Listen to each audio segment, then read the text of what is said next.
James, what's up? How's it going?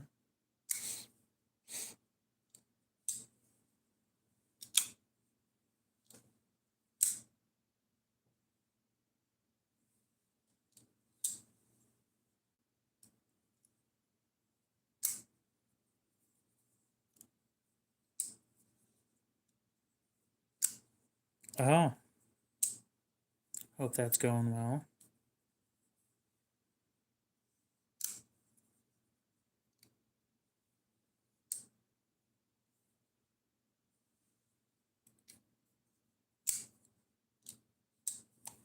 Gross.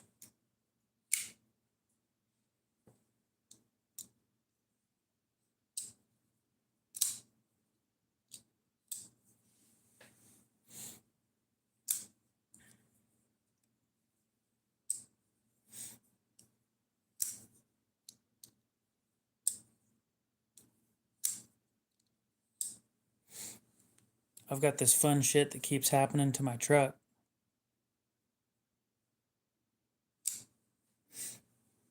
My blinker won't work on one side again.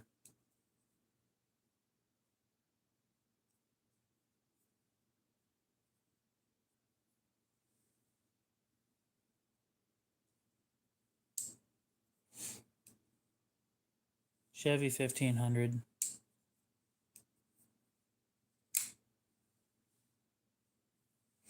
It's not super expensive, but the fact that it's happened 5 times is annoying me.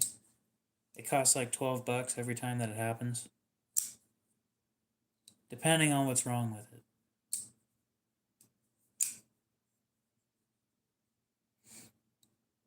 But the last 2 times it cost me 12. And the times before that it was just the bulbs, but the circuit boards went out last time.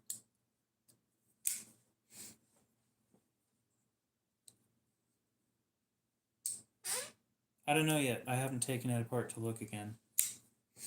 I find it funny, kinda, because it's always the back lights, not the front lights. Hopefully it's never the front lights, because taking those things off is a pain in the ass. I'm not going to explain how easy it is to take the back ones off, but it's easy.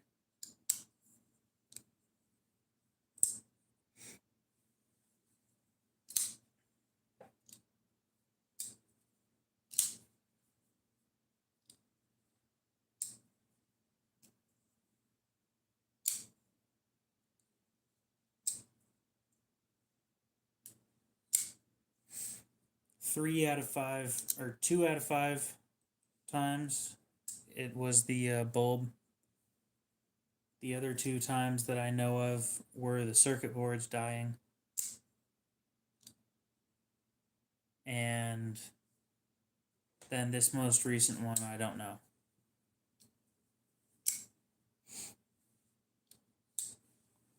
Anyway, we're going to be taking a knife apart. I got a CJRB feldspar in D2 that I bought used.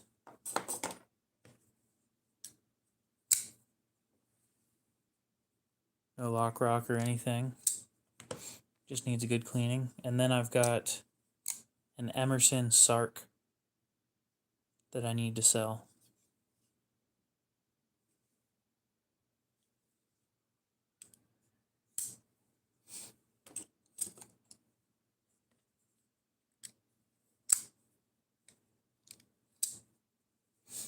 Anyway, let's start taking this thing apart.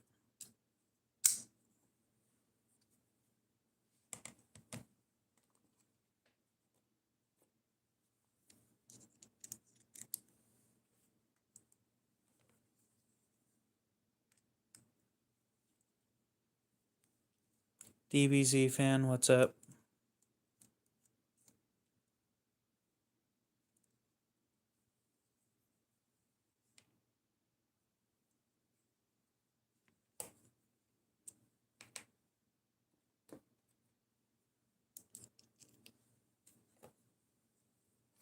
Doing alright, how about yourself?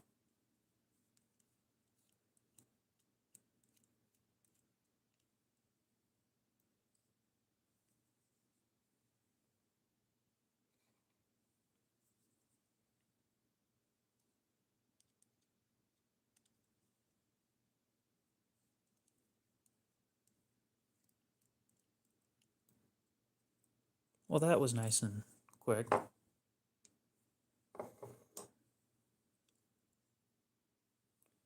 It's going fine. Nothing big going on, so prefer to keep it that way.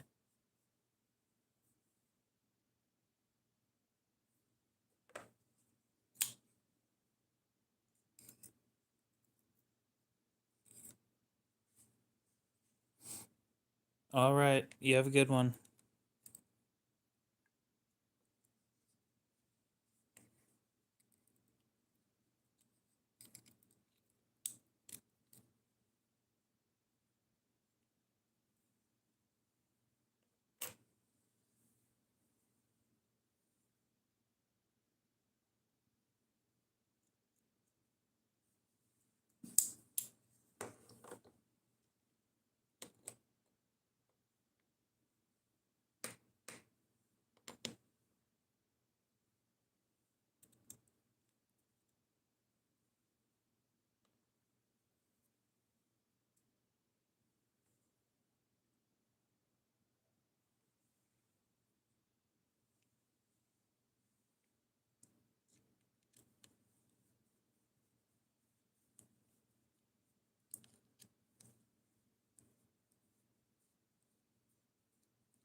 There we go.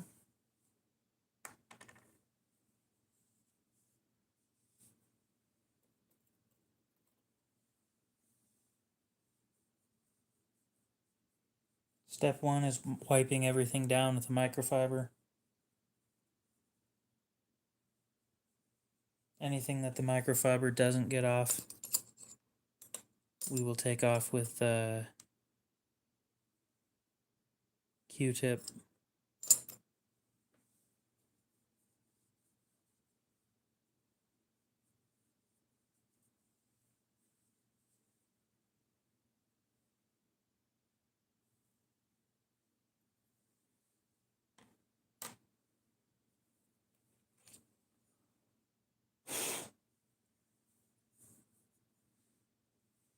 We'll clean these out with Q-tips.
It's the proper way of cleaning stuff.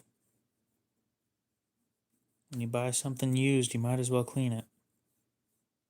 Especially when you're about to sell it too.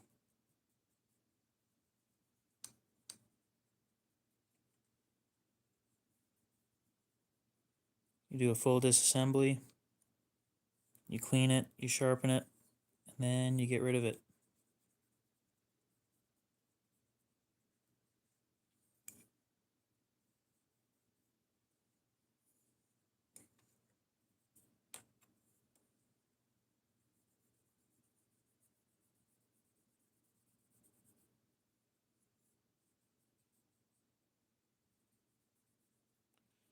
You have a good one, Nick. We'll see you later.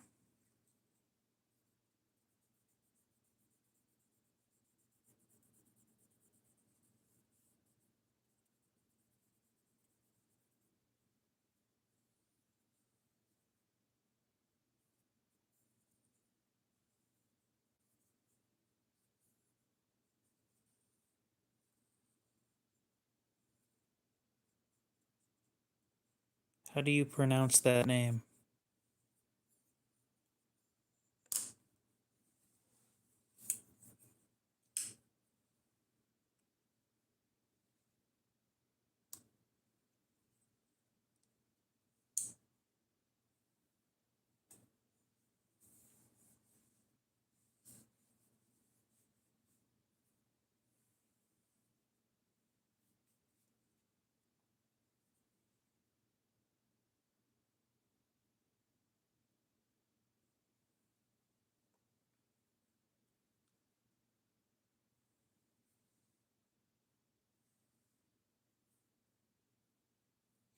Ground Fog, what's up?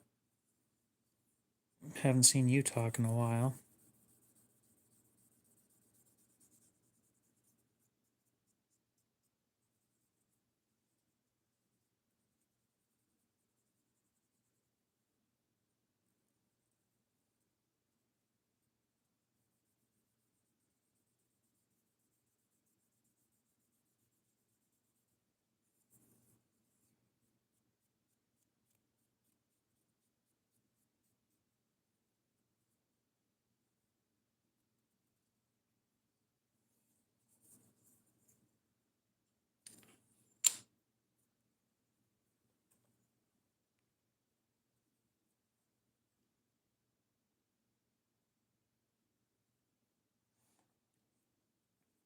Seems like everybody's been busy lately, so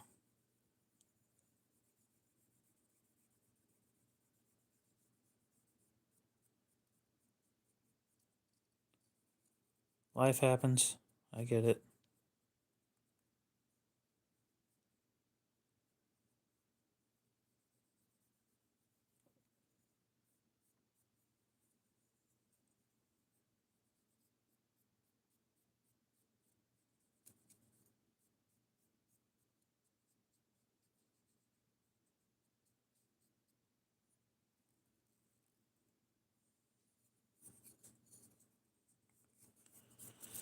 It does tend to be a lot more relaxing than some of the people on here.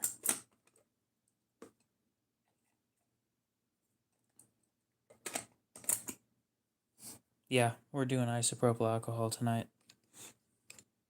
It's a lot easier than using the spray stuff.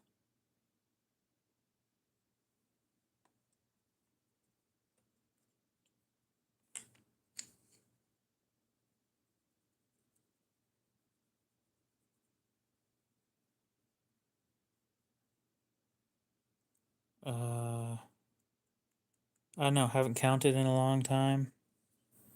Minimum 150.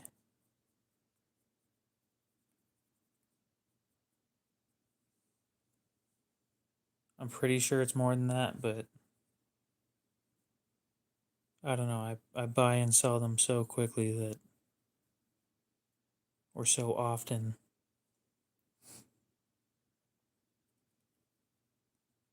that unless I went through and actually counted them all and then kept track of them, I would have no clue.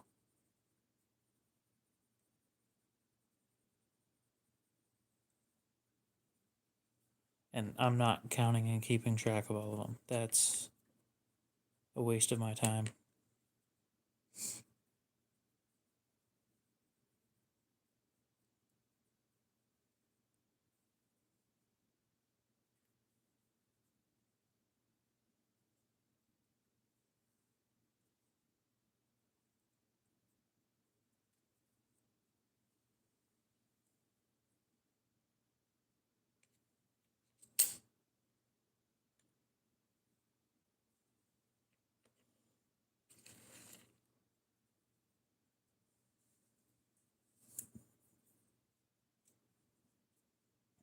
I think legally OTFs are switchblades. But I get what you're getting at. I mean, you could, but you need to dry it off after doing that.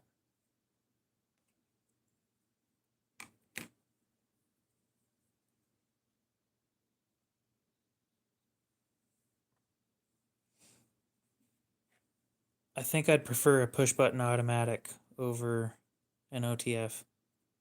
Push button automatics are a lot easier to take apart and clean.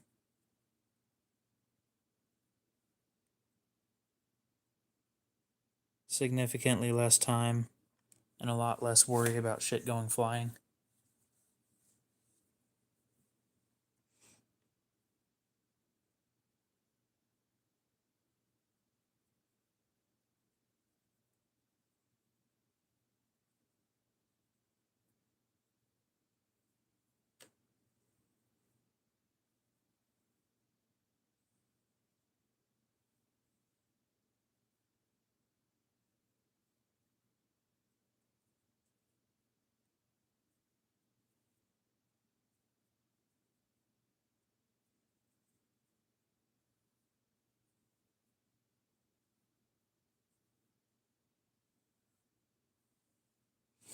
Freedom, what's up? You're early tonight.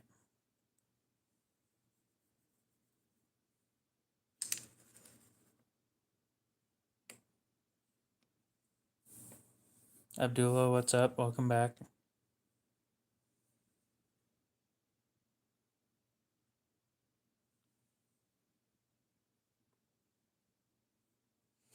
Yeah, it's going up for sale here pretty soon. Brand new, they're 40. I'll probably be selling it for about 35 with free shipping.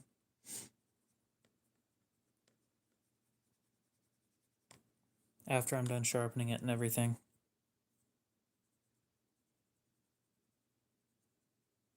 Paul, how's it going?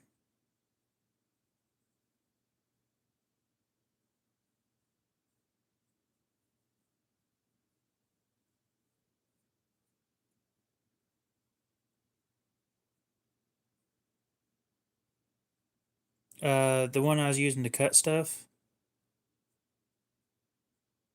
Doing all right. Cliff, what's up? The list of stuff I have for sale? No, I did not. Oh, it seems like we got some rust. Interesting. I'll have to try and take care of that.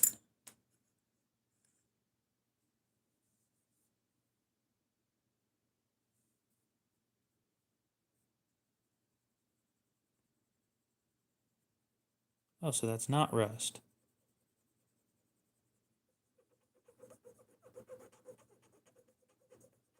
It's just rust stuff. Classic, what's up? Classic, your channel profile picture looks a lot like the Chris Reeve logo. No, I don't think I did. So that's the Chris Reeve logo.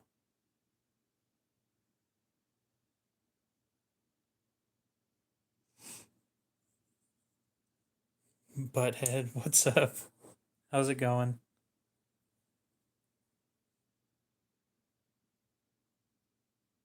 I was thinking that the other day. I was going to bring it up and then just didn't for some reason.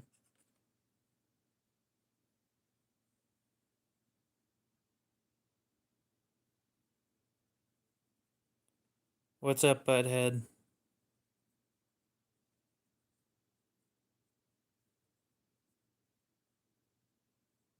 That is how life tends to be for people lately.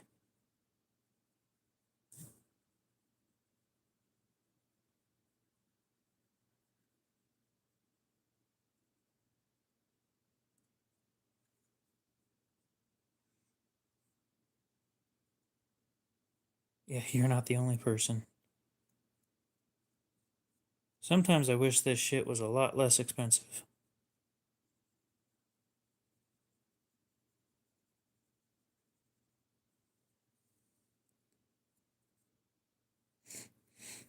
The downside of this stuff, if it was less expensive, would be that when you get a Grail knife, it's a lot less impressive.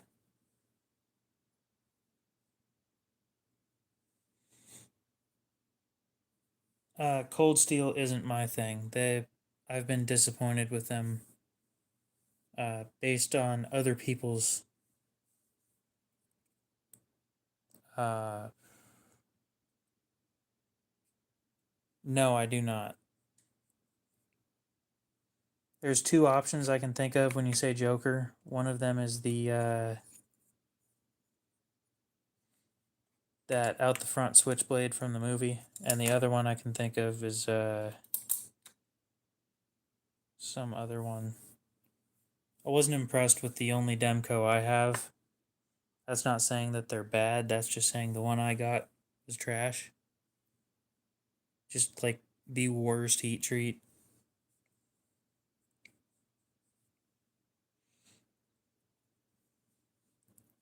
Well, frankly,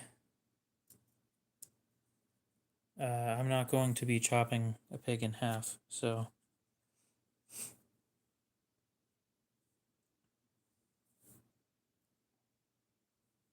Those things are expensive if you can find one. Hey, get back here.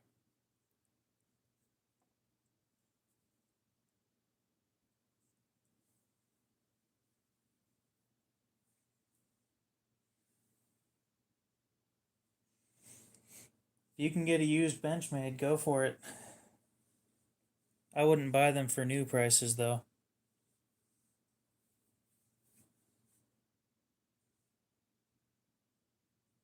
Okay. I've only had two cold steels, and I wasn't overly impressed with either of them. The Shark Lock is the only thing that I was happy with on my Demco.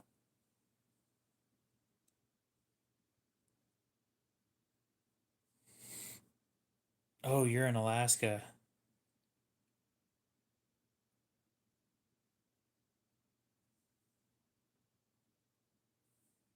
Yeah, I am not in Alaska.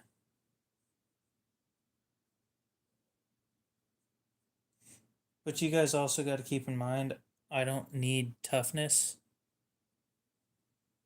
in my knives. I need edge retention because I don't do any hard work with my knives.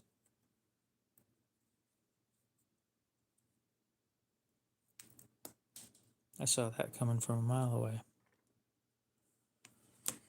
Where did the bearings go?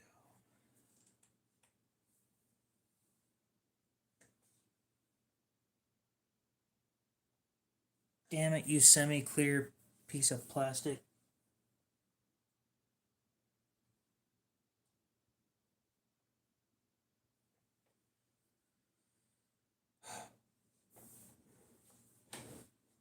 It is a feldspar. Dong Slayer, what's up? Exactly. Geometry and a good heat treat is what I'm after. Toughness isn't a big deal to me because I don't do any hard use. Cliff, you're not the first person to say that. I promise you. And you won't be the last.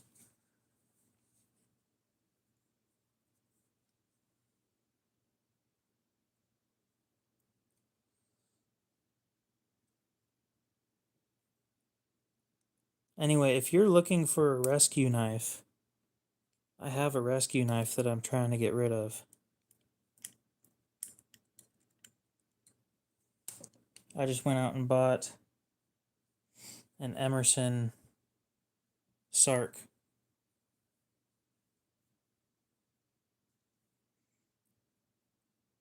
Can you at least spell cum right if you're going to use that kind of some sort of funny story shit? Like, let's be real here.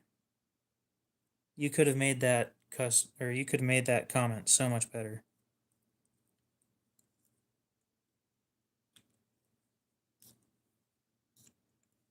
I'm not sure if it's a custom. It's a Sark with the blunt tip. Yep. Have fun with your travels, Coco. If it'll fucking focus. Well, it's a rescue knife. It's so that when you're cutting people's clothing off, you don't stab them.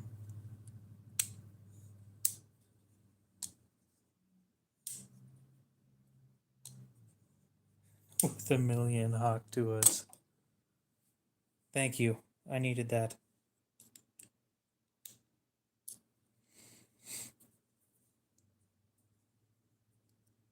Yeah, if you ever see a knife that has the blunt tip, that's what it's for. And actually, if you use that knife right, you can cut clothing faster with that than you can with a pair of scissors or shears.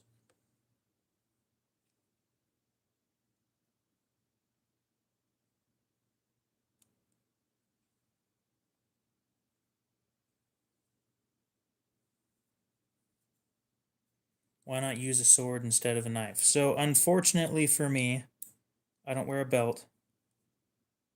And the pants that I wear don't have belt loops. So I can't wear a belt.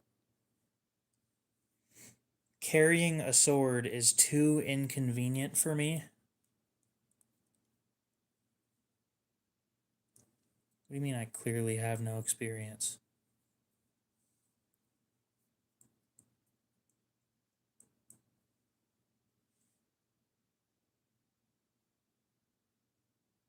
We're talking clothing, right? Cutting clothing.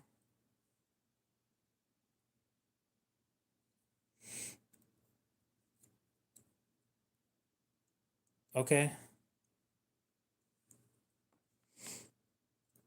I do wonder, genuine question.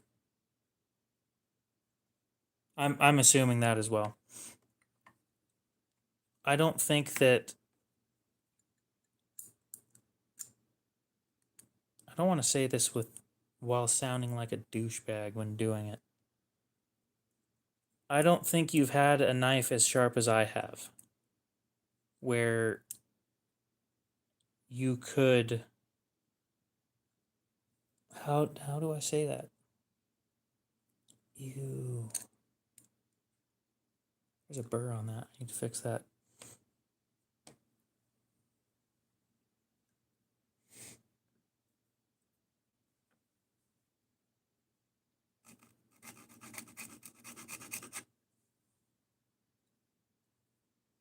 God, that burr's fucking huge. They just don't take that off? Oh, I know. But if I keep them talking, then then I get more attention. I don't think he's trying to be a troll, though. I just don't think that. I don't wear jeans. That's the thing.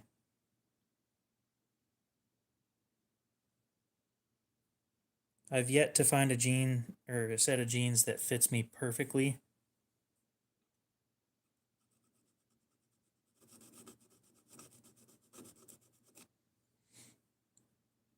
Anyway, if you get a properly sharp knife, it should cut through better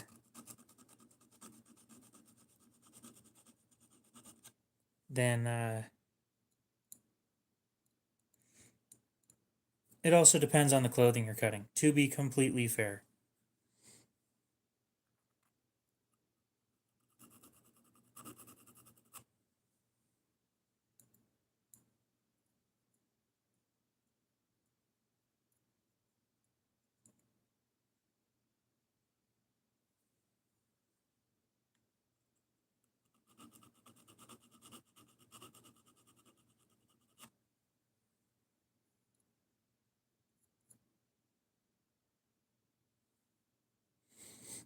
I'm doing all right. How about yourself, Robert?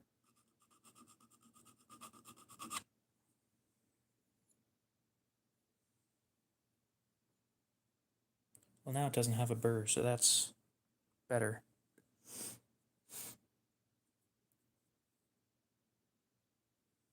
Ah, that must be a tough life, Paul.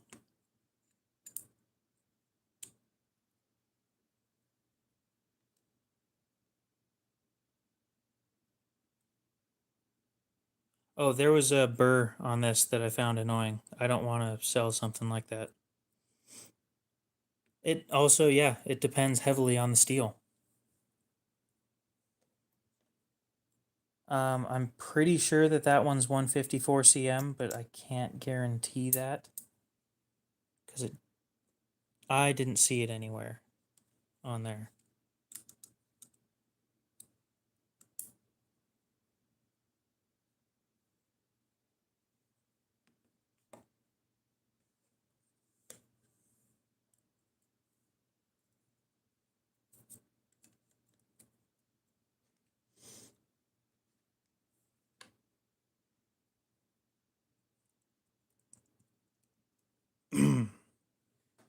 God damn.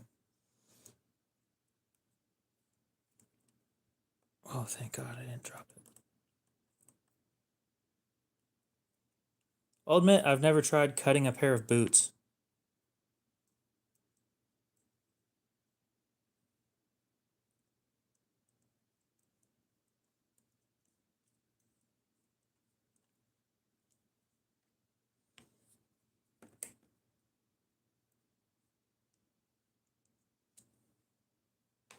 You can tell.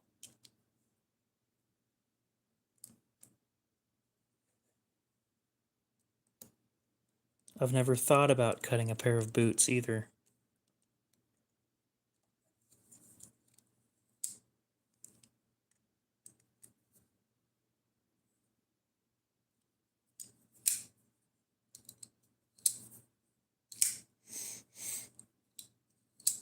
Ooh, I should do that.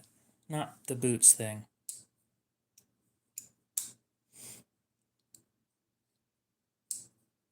I should do a pants cutting competition with an EMT where I use a knife and they use a pair of trauma shears. That'd be fun.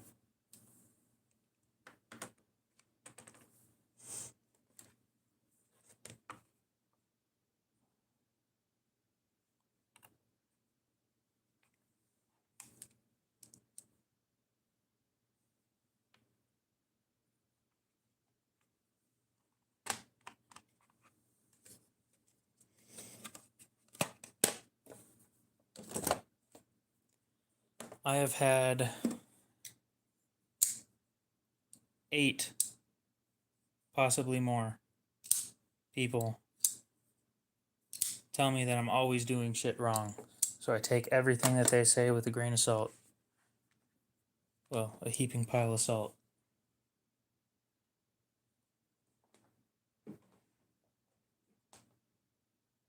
Especially when it comes to sharpening.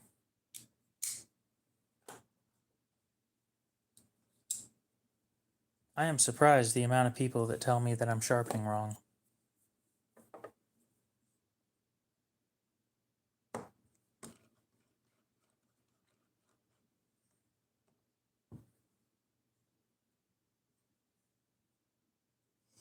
Yeah, but then there's super steels that are serrated. It's even better. I still don't like serrations, but if you get a fully serrated knife, pretty solid.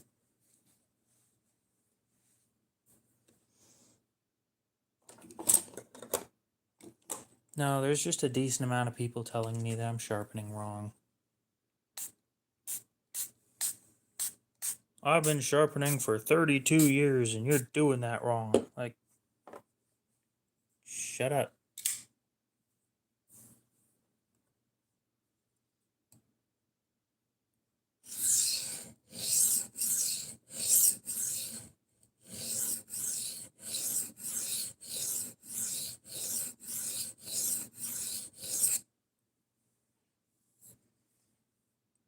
Oh, I actually am doing it wrong on this one. I forgot to do this first.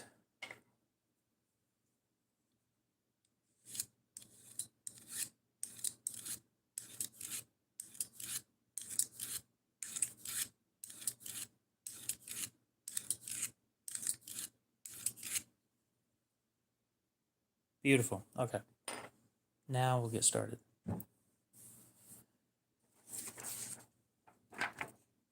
Paper test.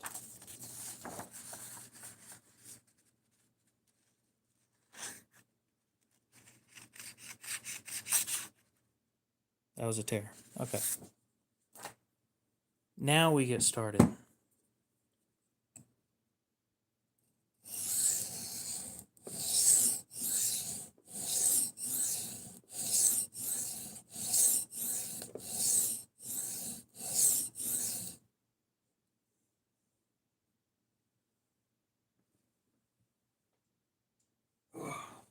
Fucking hell.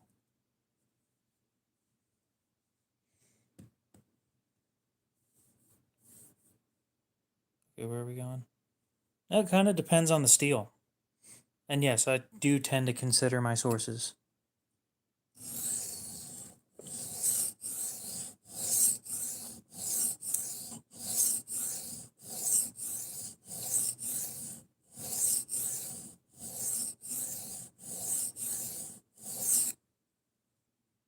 D2.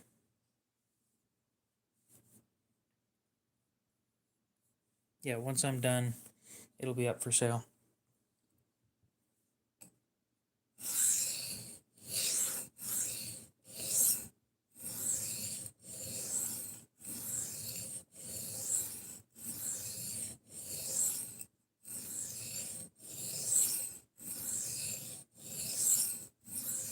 Cliff, if you're still here, I'm curious.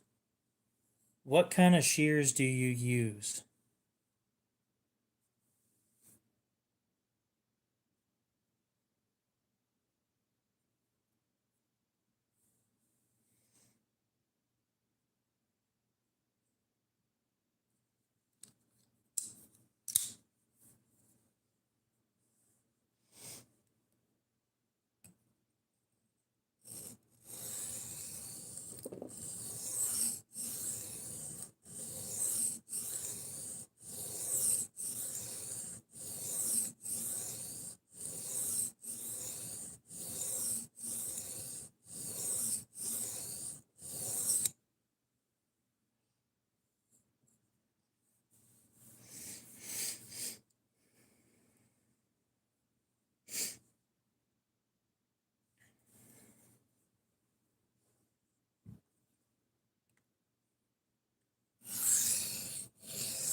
I was gonna assume a set of Raptors, but I wasn't 100% sure, so.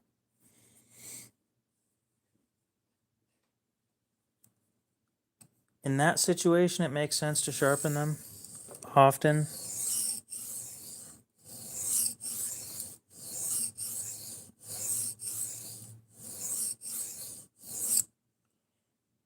In my situation, it doesn't, but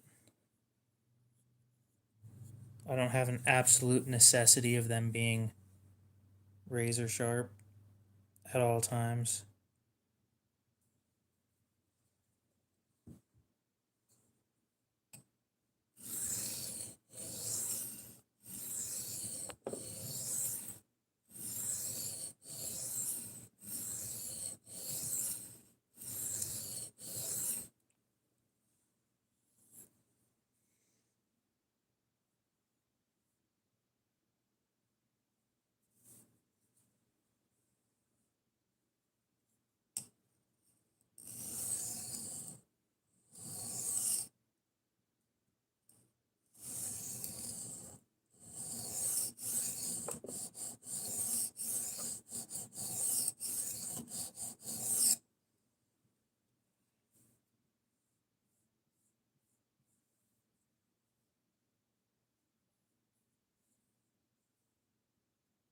I have gone camping.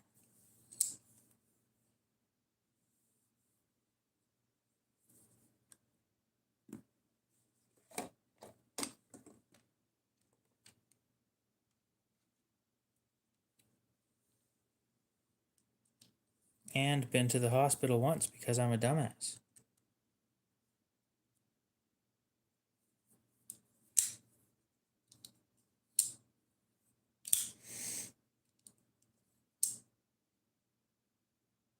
That's better.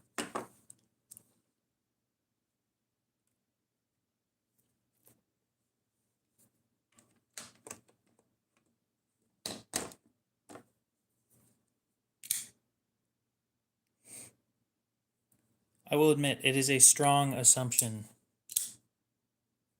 I shouldn't be assuming things, though.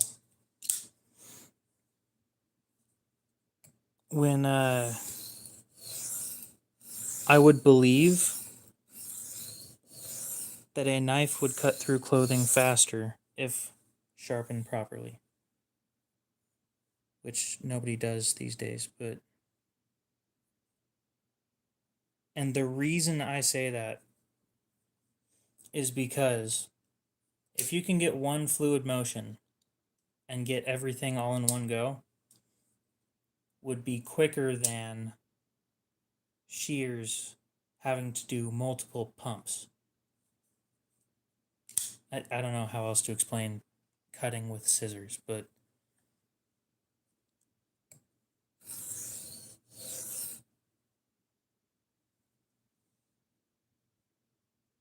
are they 420 HC? Yeah, they would definitely need sharpened after every use.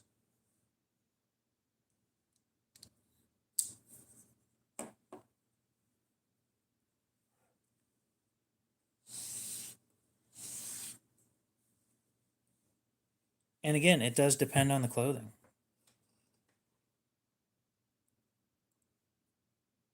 No, I understand that. It is two edges.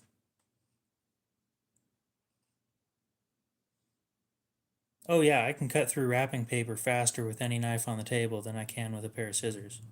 I just won't get a straight line. If a straight line matters, I guess, but wrapping paper is a little different.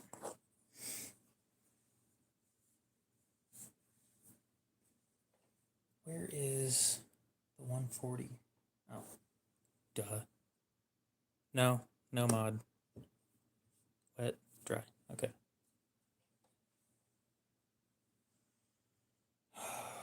All these companies screwing up their grinds from the factory. You have a good night too, AJ.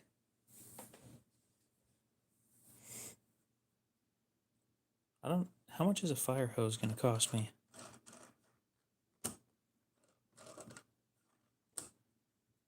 I'll do it if I can get a hold of one.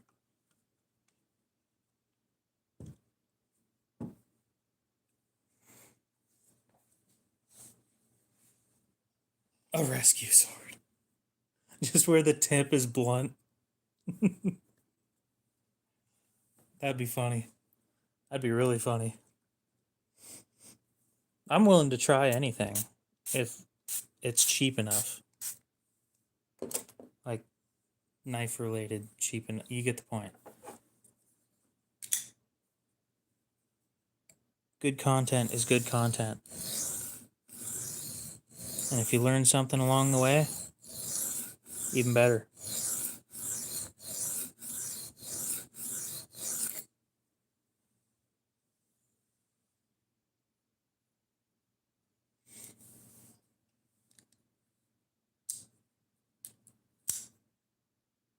Okay. How much is that going to cost? I might need to look into that. Like a fire hose chew toy.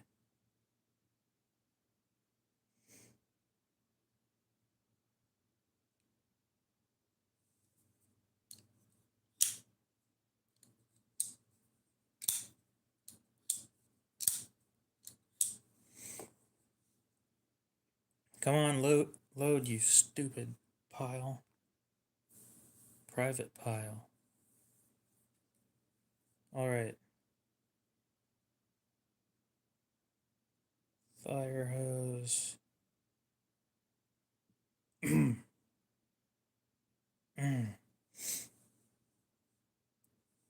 Chew toy.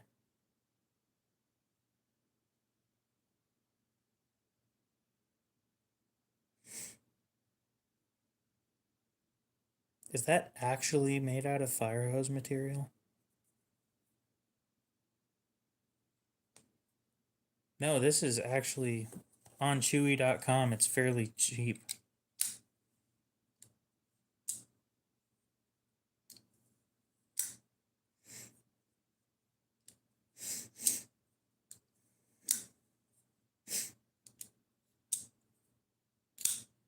$7.69.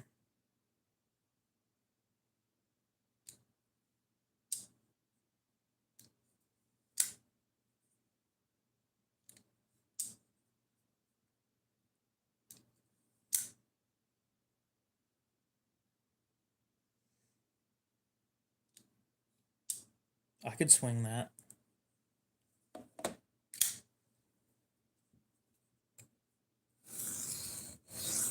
Yeah, I'd be willing to try that out. Learn something new.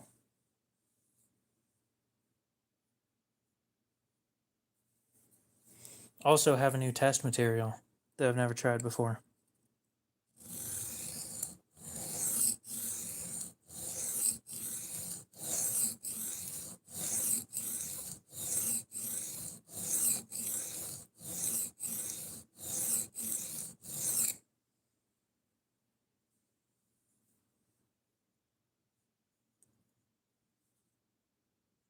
Maybe see if my local pet shop has those things for less.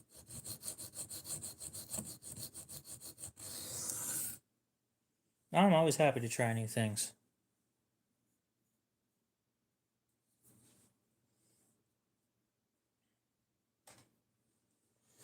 Yes, but we gotta act like this is a piece of clothing.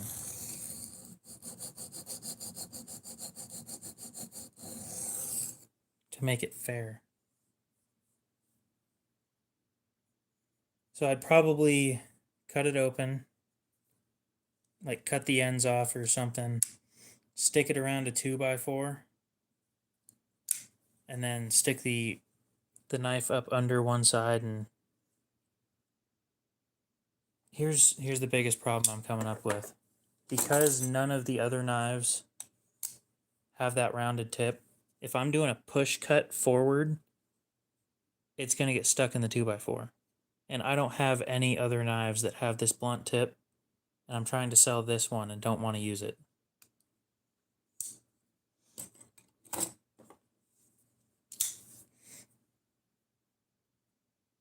Well, you got to do testing properly if you're going to do it.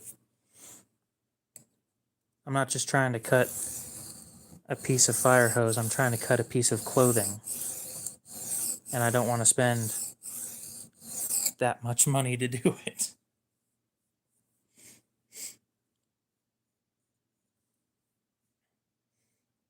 I'm seeing them go for around 200, but I'm thinking like 180.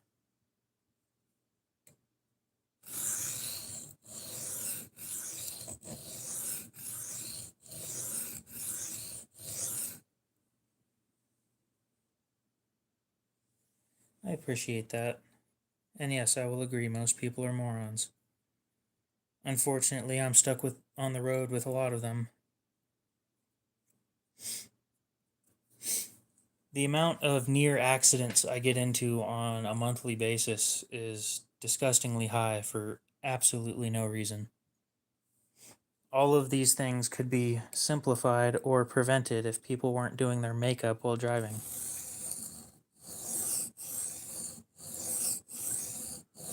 Or eating cereal, or texting. The eating cereal thing, you'd be surprised it's happened more than once. It blows my mind that it's happened more than once, but it has.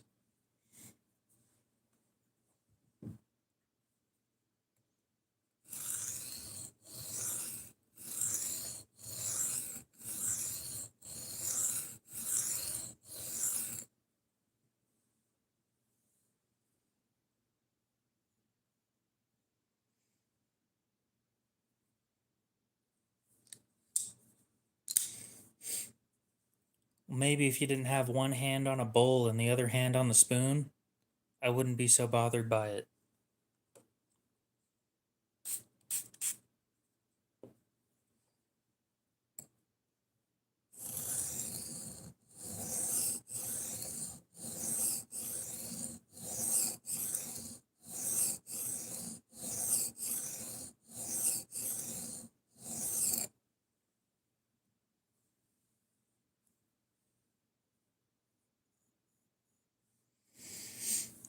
Just out of curiosity, I don't have fire hose material. I've got a shit ton of these microfiber cloths though. And if it doesn't cut a microfiber cloth easily, it's not going to cut fire hose material easily.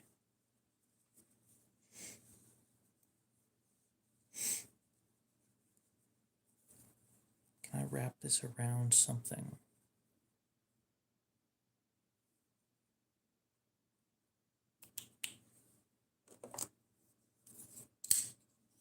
So we're going to use this because it's a flat edge. So hopefully the material won't pull away.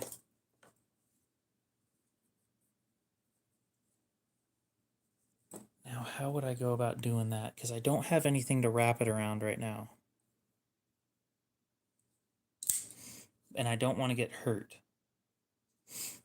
So I'm thinking...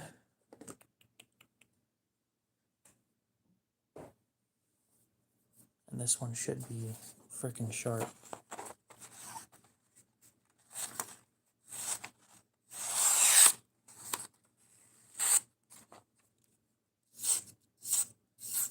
Yeah.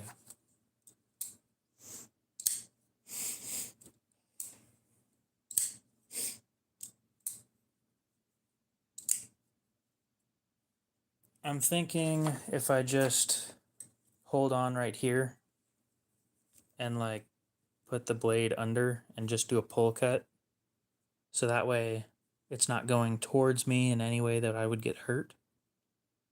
The downside of cutting microfiber cloths is they make a fucking mess everywhere.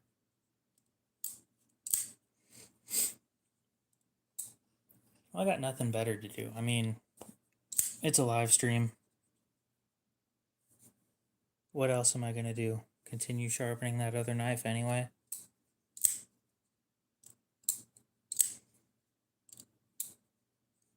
Well, I would think holding it would add enough tension.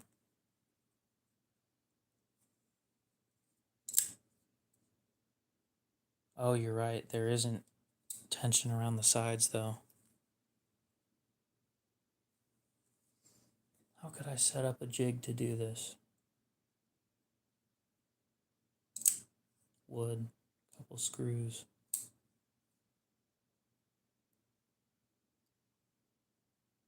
I could do a jig for that.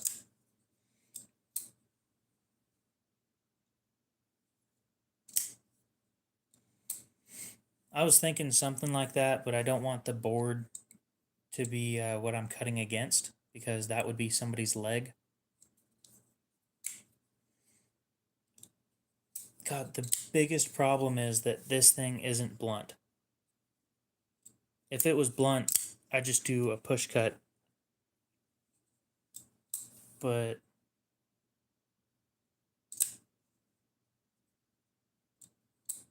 how much space do you usually have nail edges to? Oh, you basically just nail it to a flat board and that's it? Or do you leave open space under it in the middle?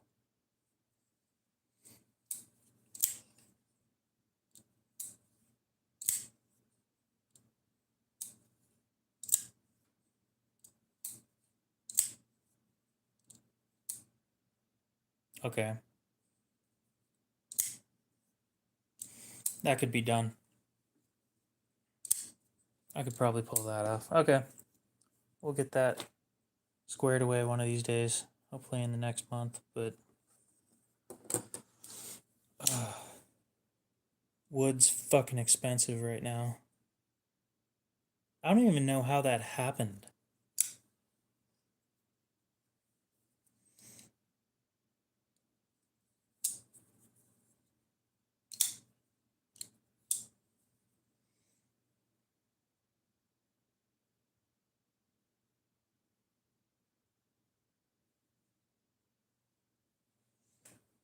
I'm starting to think about how long setup is going to cost, or how much time setup is going to take.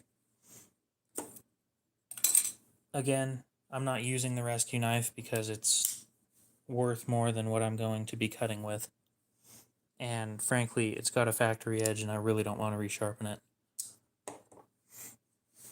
And I think, if I'm not mistaken,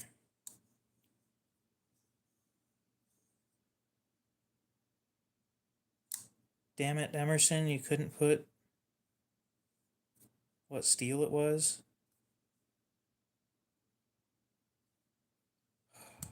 God help us all. Ow. Fuck, that hurt. I don't know how you pull something in your thigh without doing anything. That did not feel good.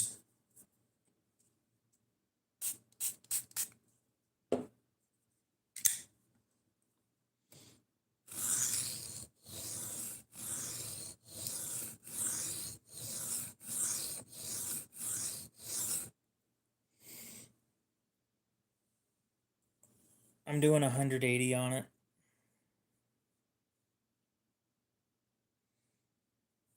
I don't know how much shipping to Alaska is going to cost. I still haven't tested that or looked into it.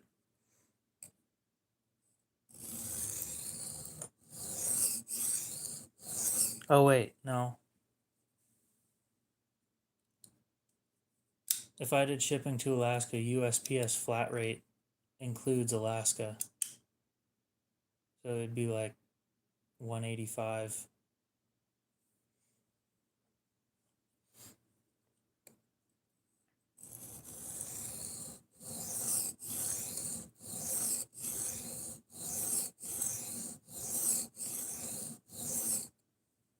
Yeah, I tend to include shipping and pricing, so if it wasn't to Alaska, I'd be shipping in an envelope, padded envelope.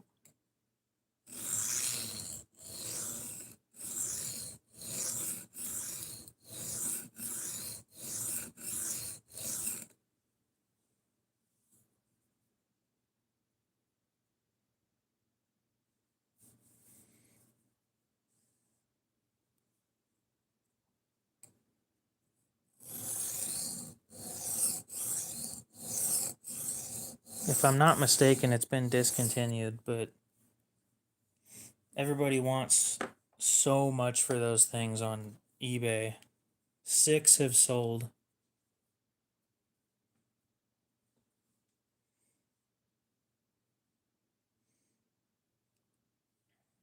And one of them sold in an auction. The other 5 had the pointy edge.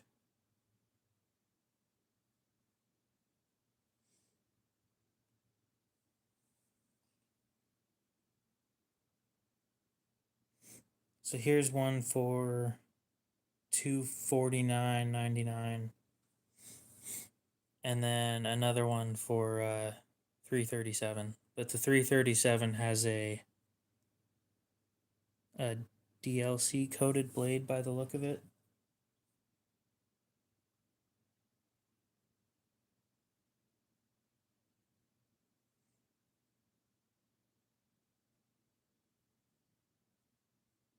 Yep.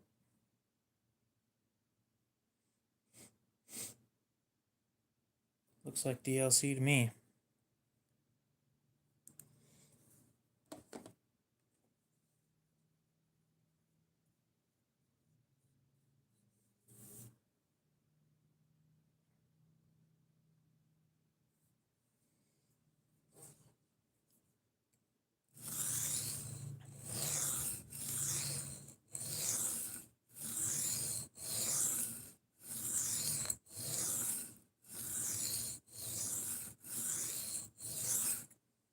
Anyway, I don't hate selling on Blade Binge.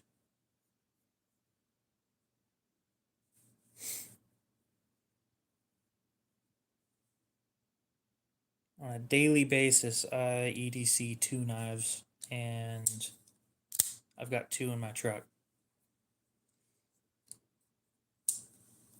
I don't carry shears, but I should carry a tourniquet or two. Doesn't hurt to have them.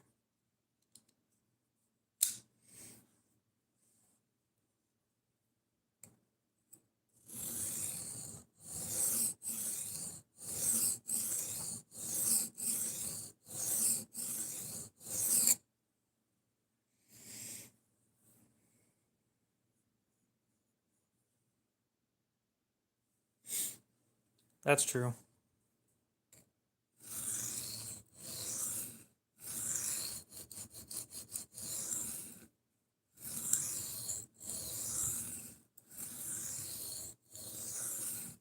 So what knives do you carry on a daily, or not on a daily basis, but when you go out and do shit?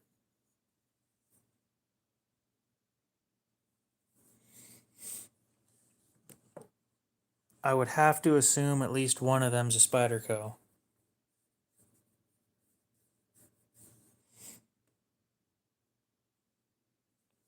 I think brand new those things were like 175 or something.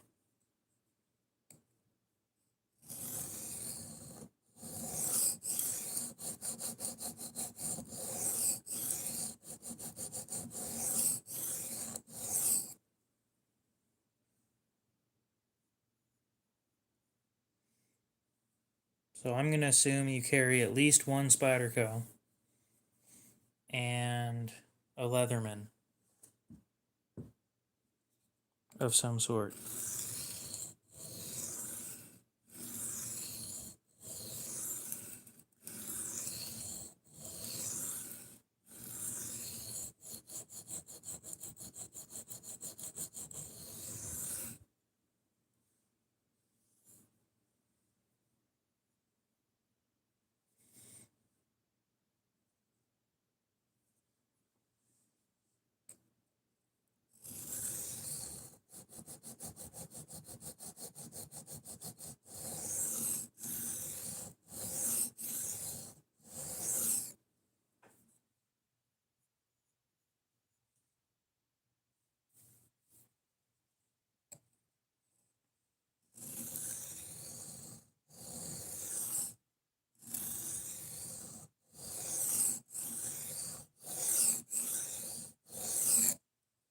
Well, that one that I showed you guys was from 2011, so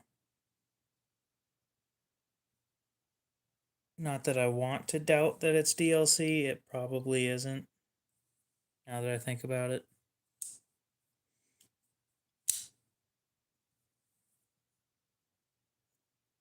And either way, doesn't really matter considering that's not the one that I've got.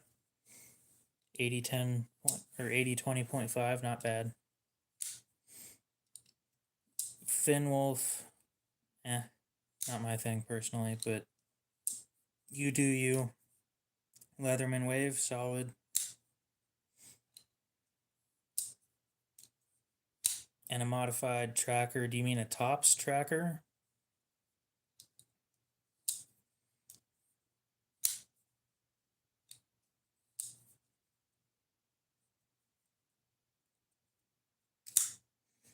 You ever tried sharpening a tops tracker?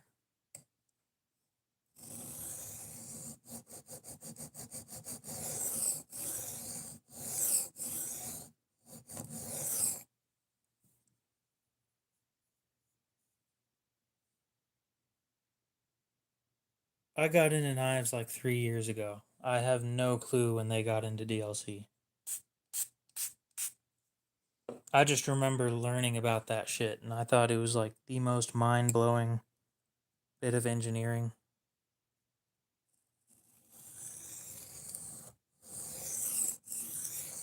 I personally have issues with Tontos.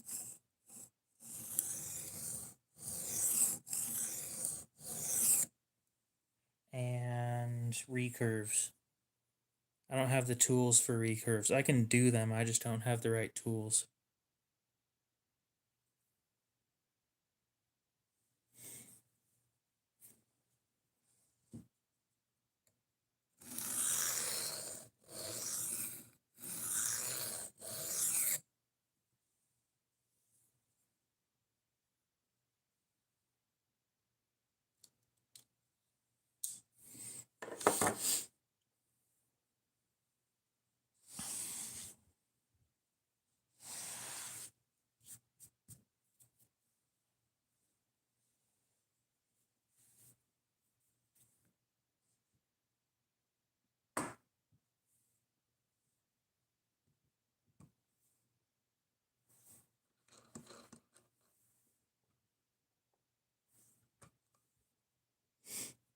I hate to say it, but I think the average IQ in my state, or at least of the people that I've met in my life, is below that of a summer day and slightly above where I keep the AC.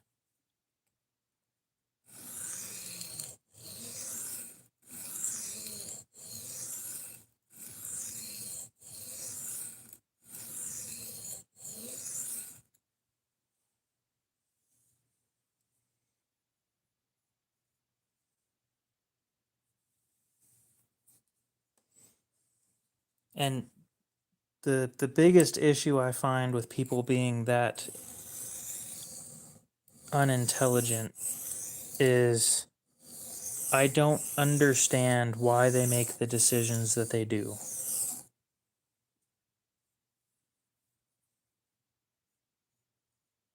It's not even that they're dumb. It's I wonder how they came up with the conclusion that what they're doing is a good idea.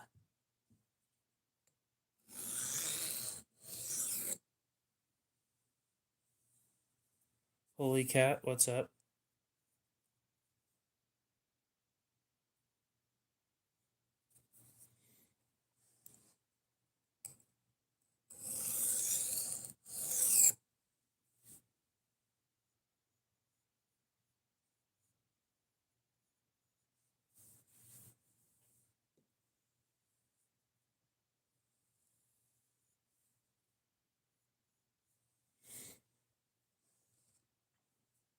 I'm doing all right.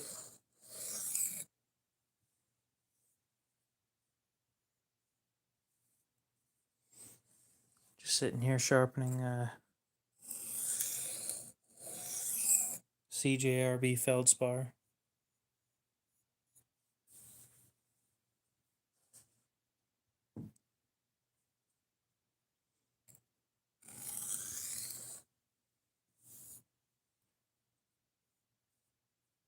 I have a solid understanding. Cody isn't here, I don't think. Or at least I haven't seen him. I have a solid understanding of the fact that we have so many warning labels on shit that dumb people are still alive.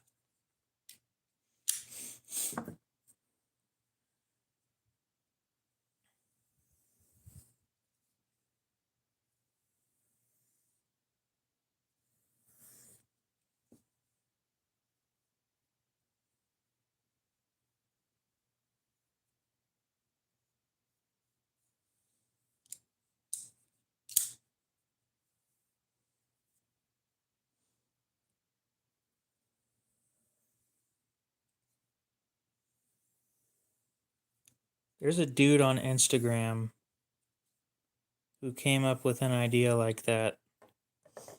And the idea is great. The way that he implemented it is dog shit.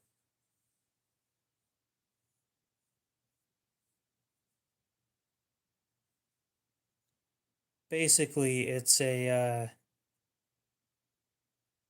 pocket clip that you can stick an Apple AirTag into.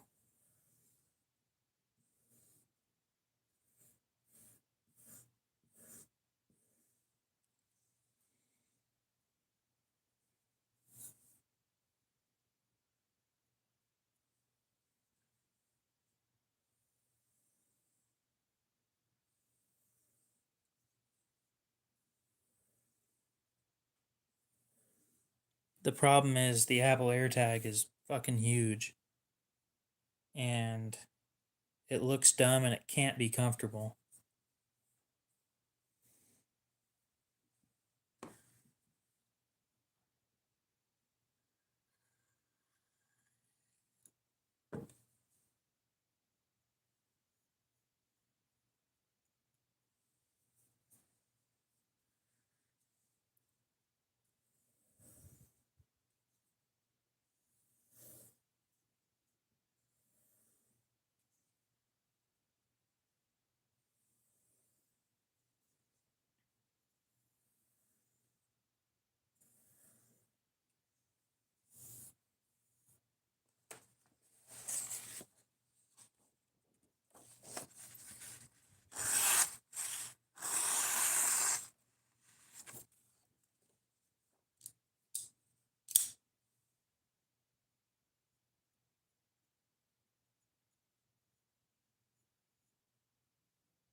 think we'll move up to 500 grit, or down to 500 grit, and then leave it at that.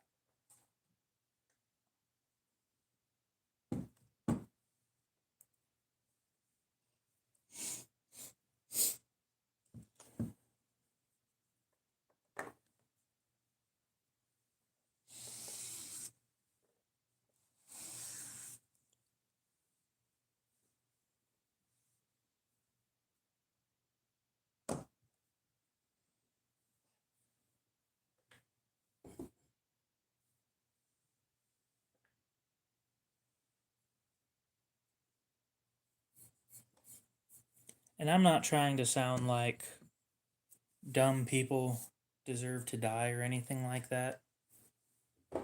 What I'm getting at is maybe if you decided that chewing on a car battery was a good idea, you shouldn't be having good ideas anymore. You should have other people help you make ideas. Eagle Scout, what's up?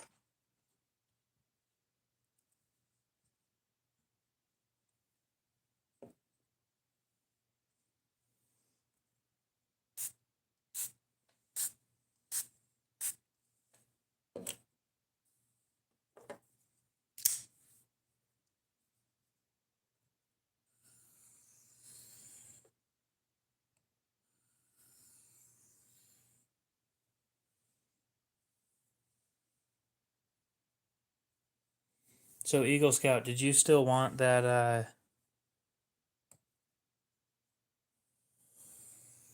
that little native? Or do you think you're gonna go for a custom bug out?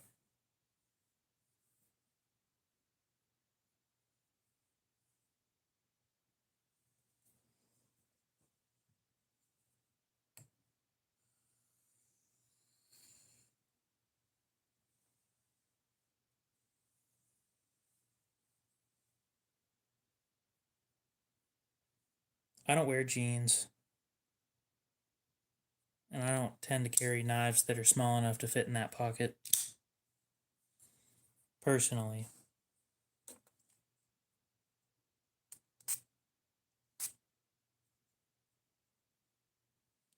Fair enough.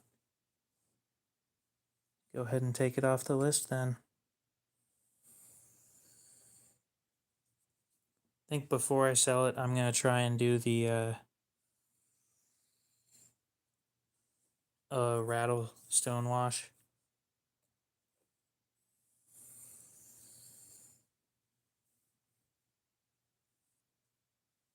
See what that does to the laser engraving, because I'm curious. And then resharpen it, and because it's obviously going to need that.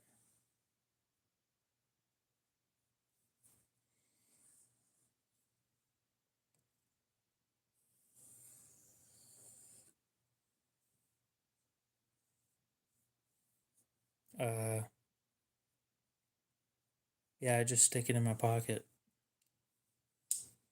Use the clip in the pocket.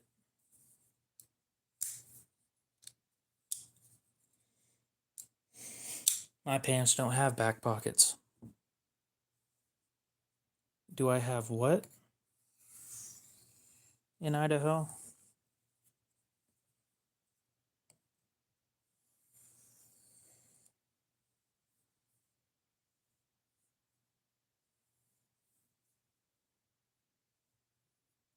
I don't know what you mean by that.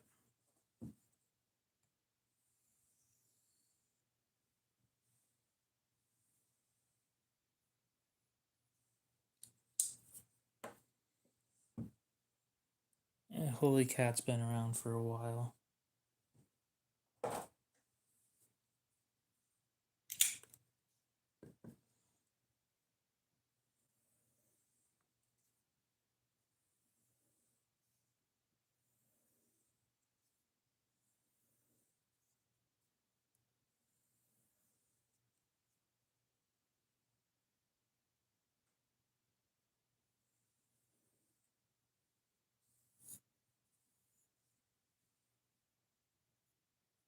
I don't think Google's gonna understand what it is either. Is what I'm getting at.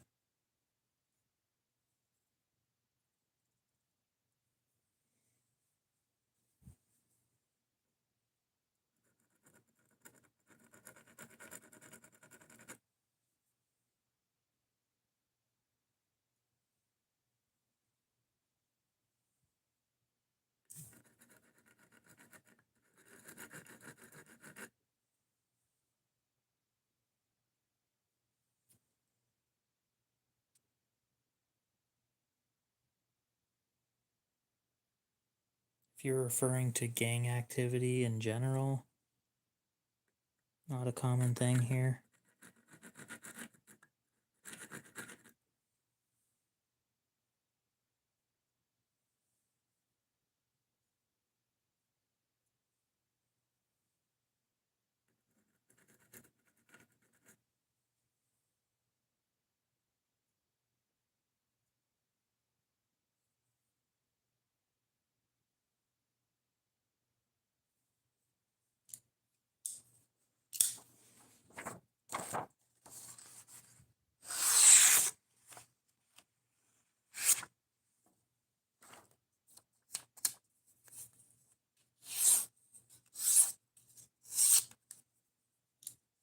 That right there is the difference between a rough 600 grit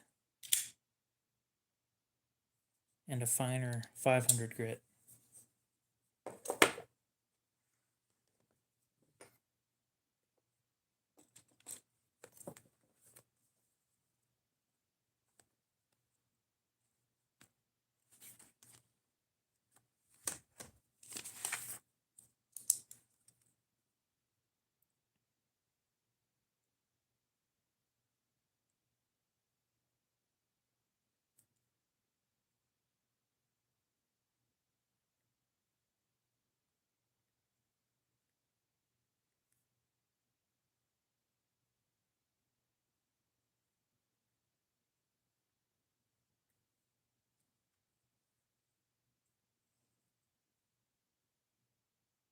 I do not, but I should get a phone book for this kind of shit.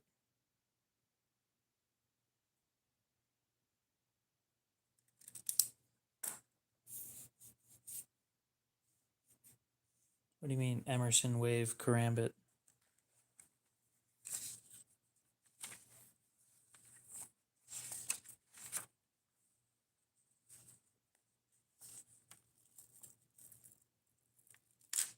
Oh. I don't have one of those. Got the rescue knife, though.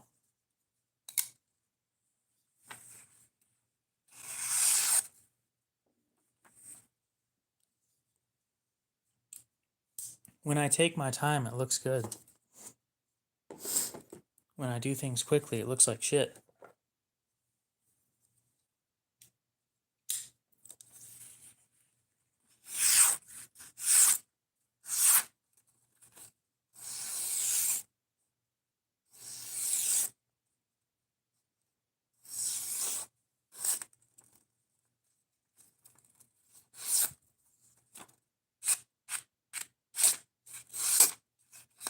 Ooh.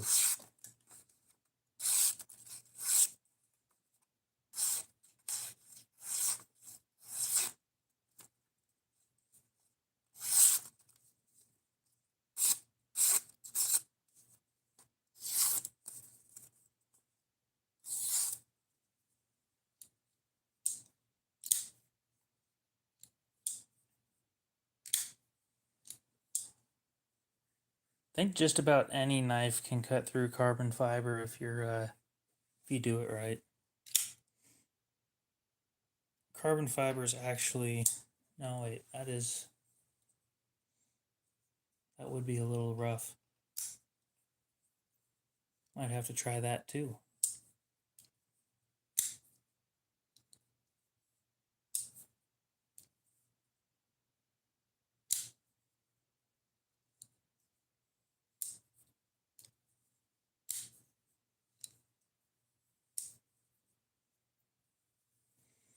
I've never even thought about beating somebody with a phone book.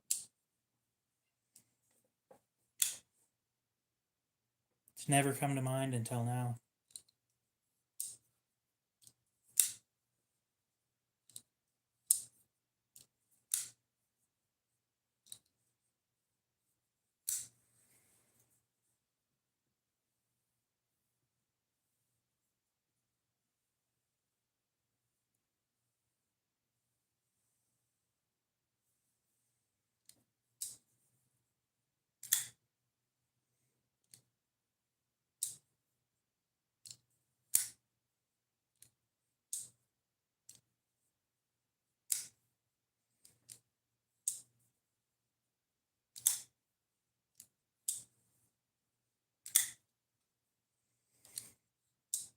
I sleep next to a computer that barely runs and a Sabenza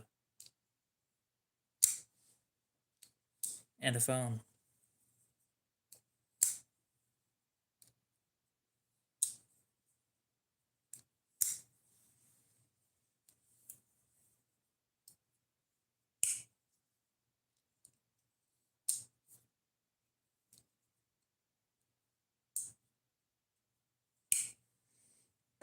This thing sits there in my desk.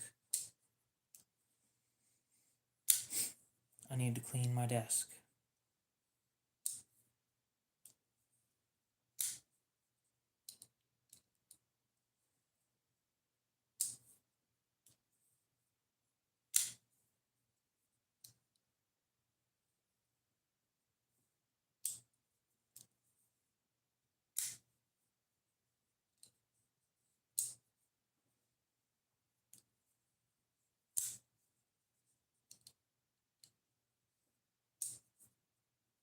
What should we do now?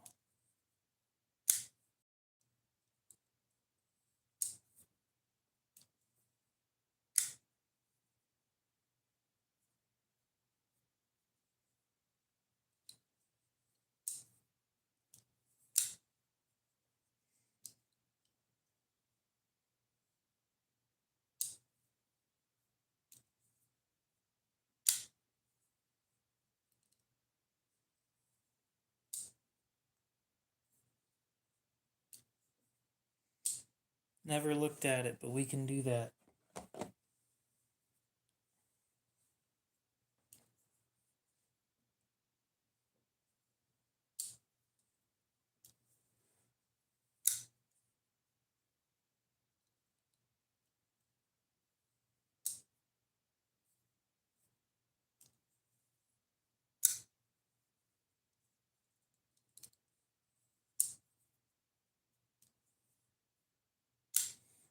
Not for me.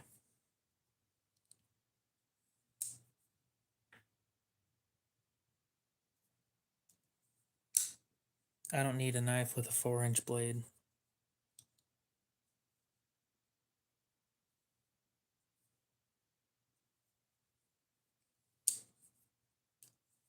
Emanate, I do that.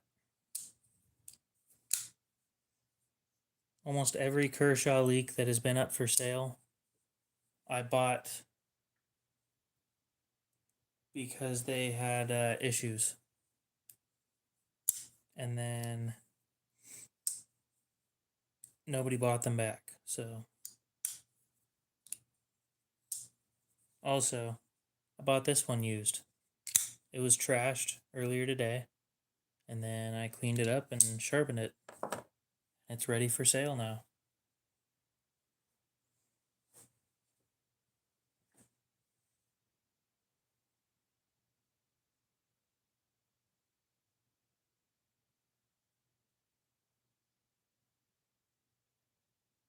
Yeah, it's the same knife. It's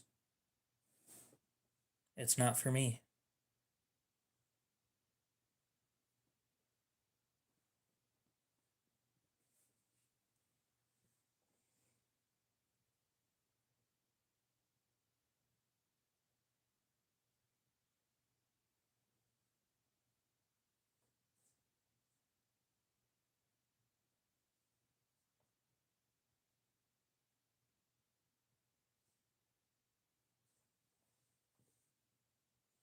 I do not need an Espada.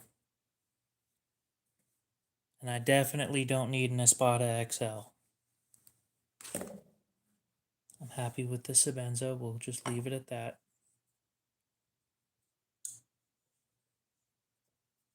After a little more cardboard testing, it's going to need sharpened, so we'll do that on stream. I think an Espada XL would take up my entire pocket.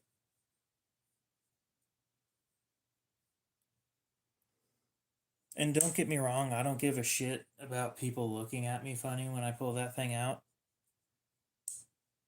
I'm more worried about the fact that I can't carry my wallet at the same time. Because there's no way that's going in the same pocket as my phone.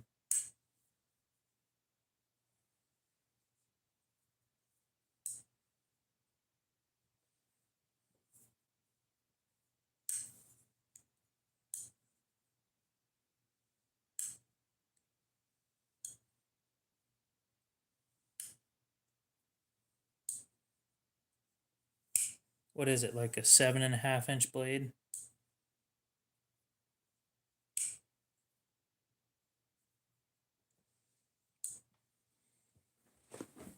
I would find no use for that.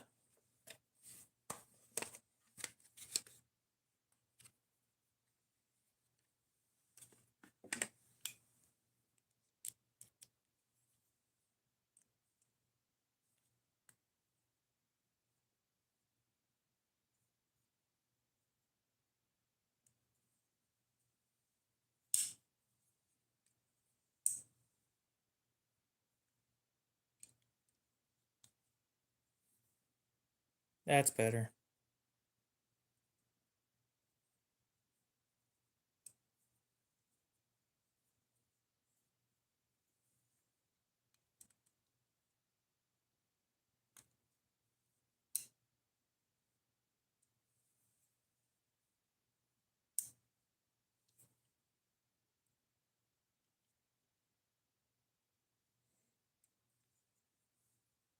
Serbia, if you keep asking that question every time you join, I'm just not going to listen to your questions anymore.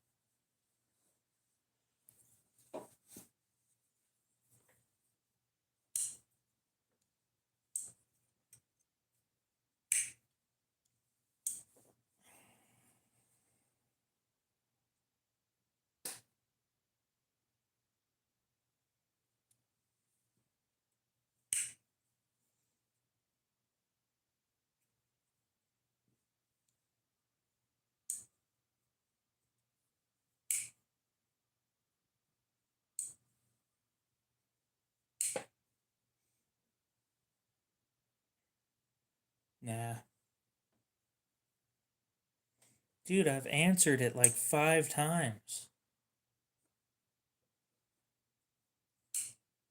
Every time you ask, I say no.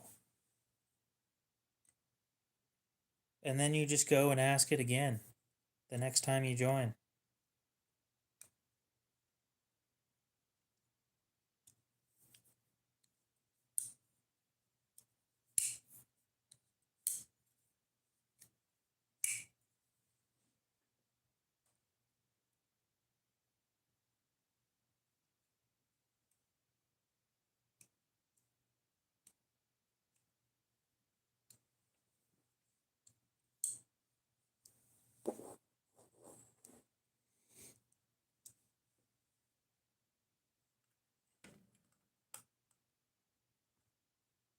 Well, I would prefer that that doesn't change.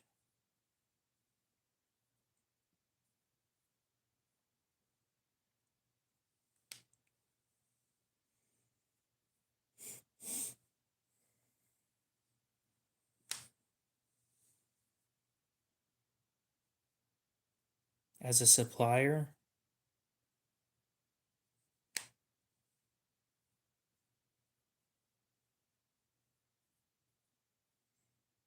no, I think he means like you never know. I could have been robbed in the last 24 hours.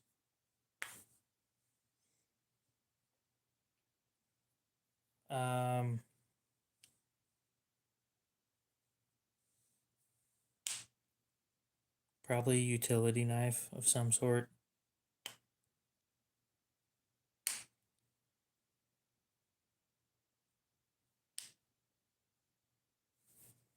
I've looked into them, and I'd agree with you. I probably would like their stuff. They're just out of my price range and not what I'm looking for right now.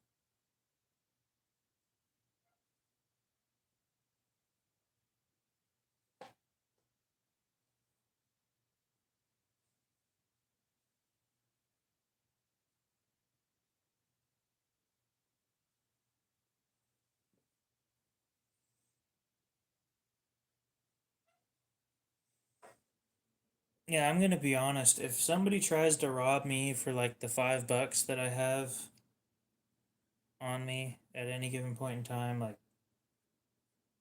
really?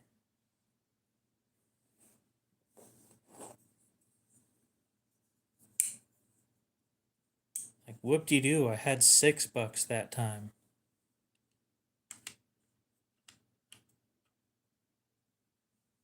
Not only am I poor looking, or not only am I poor, but I look poor.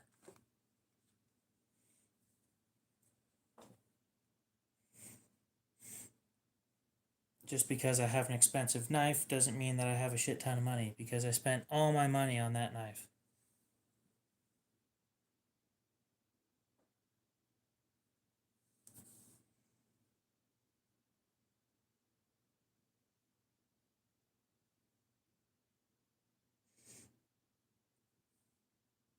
Okay.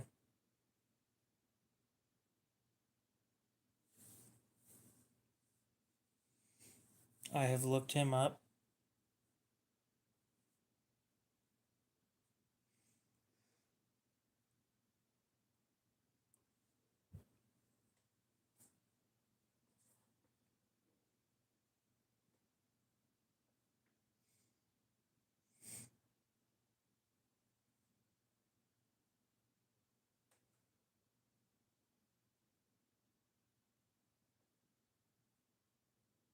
I don't dislike the leopard from Vosteed.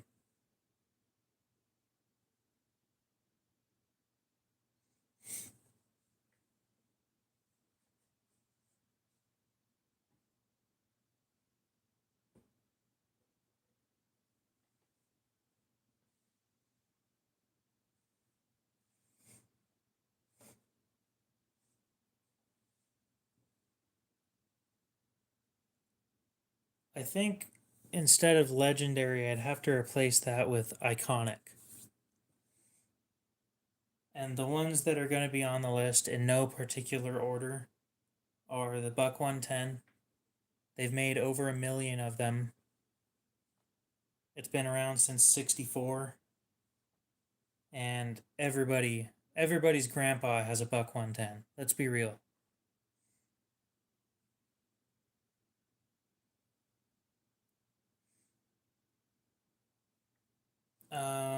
Collectors, the Sabenza. Just about everybody wants one. They're just expensive, and not everybody can afford them. And I completely agree with that. That they are expensive.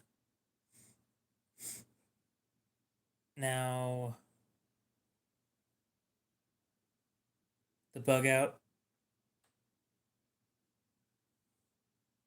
And I don't like the bug out, but I will admit that it is one of the most iconic knives out there.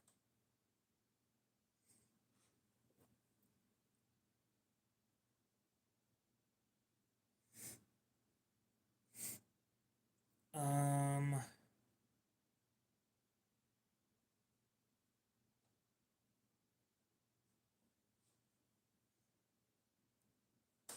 Trying to think of the other two. I wouldn't put the 940 on the list. I'm thinking icons, stuff that has been known for. I don't know how to explain an icon.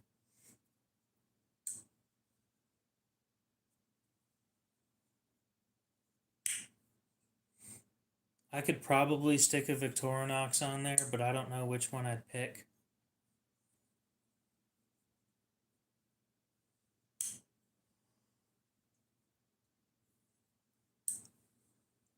And probably a Spyderco paramilitary too.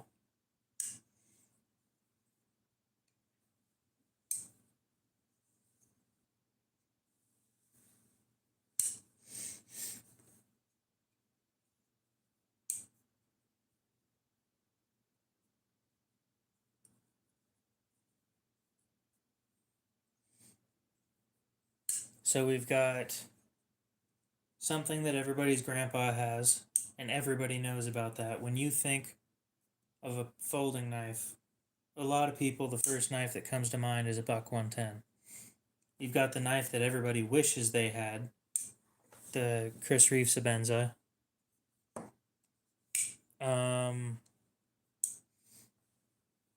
You've got the knife that everybody bought due to the hype, which was the Bug Out.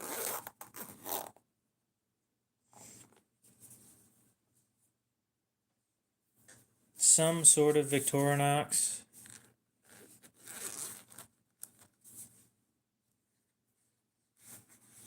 And then the workhorse, PM2.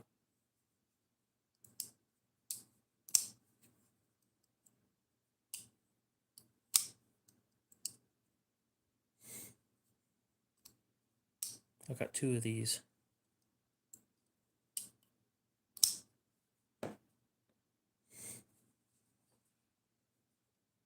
OTFs aren't my thing, so I can't give you an answer on that. Or I can't give you an opinion on that.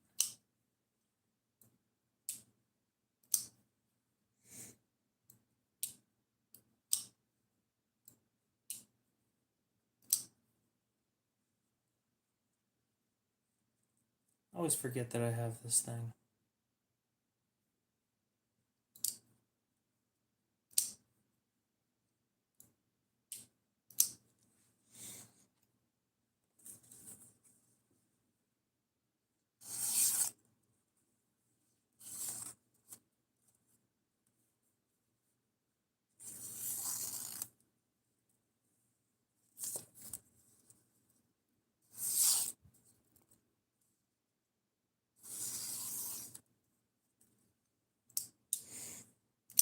I do love my PM2.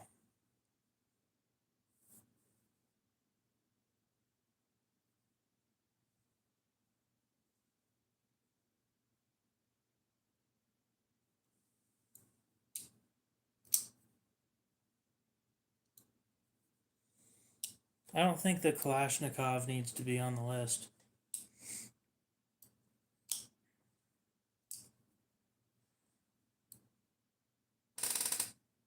I've never heard of the mainframe. The Gerber Paraframe may need to be on that list, now that I think about it. That is the cheap pile of trash that for some reason you find everywhere.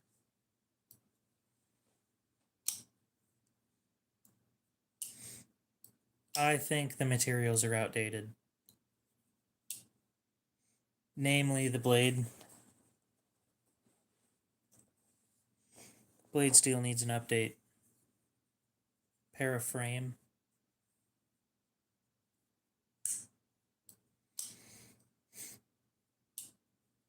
Yeah. So what do we got? Buck 110, Sabenza, Bug Out.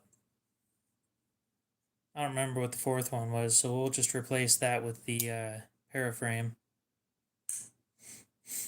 And the PM2.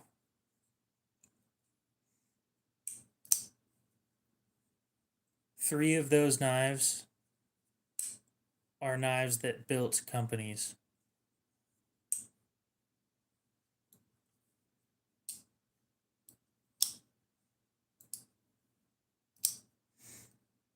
I've never seen an Opinel in person.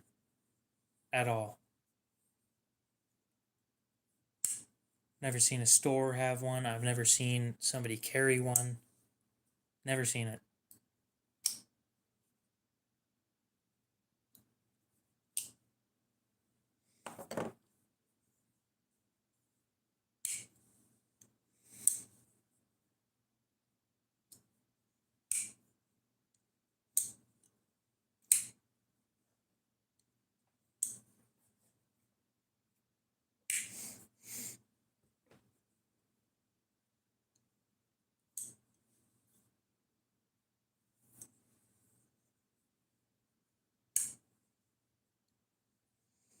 I wouldn't mind having one.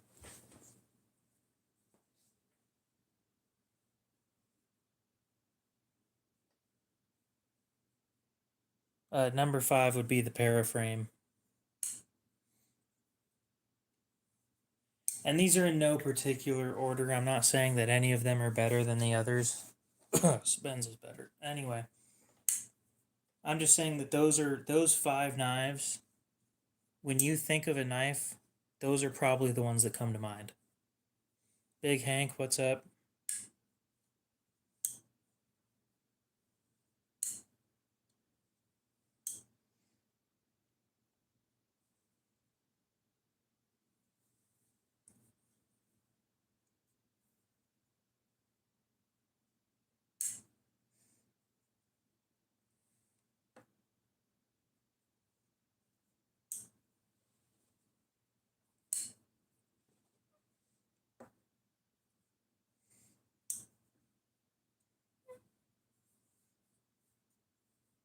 I should have a list of top 5 knives I recommend everybody own. What did you bought? Squeak. Fucking chair. You bought a fucking chair, didn't you?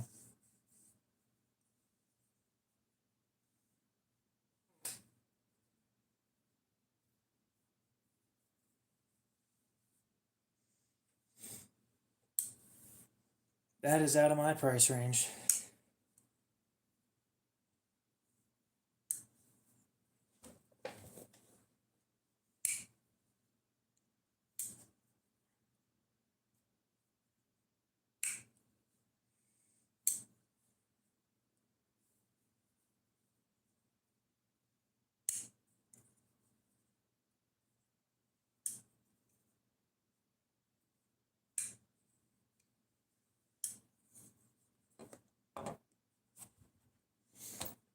Now I'm curious.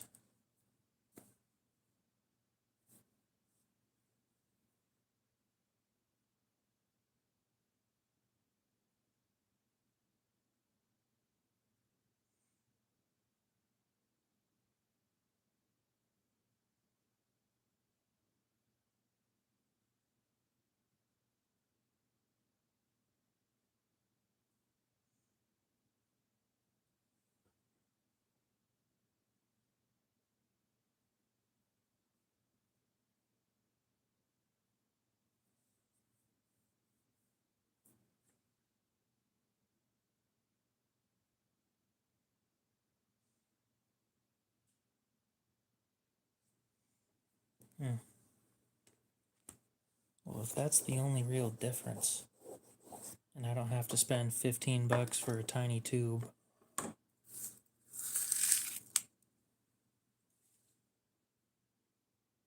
then I think a lot of the Sinkovich designs are small to me. I've had no 450. I think it's small, so I sold it. I've had I've seen an 0452. They're just not for me because they're so small.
I'll look into it here in a sec.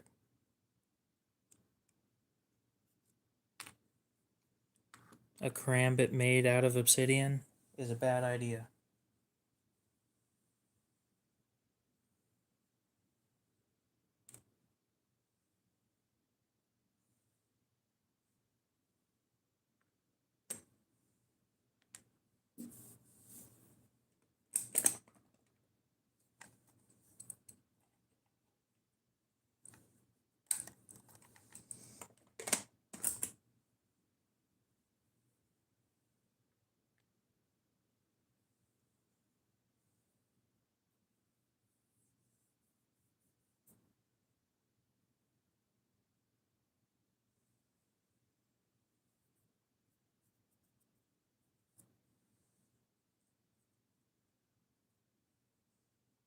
Well, what are you going to do with it? Just display it?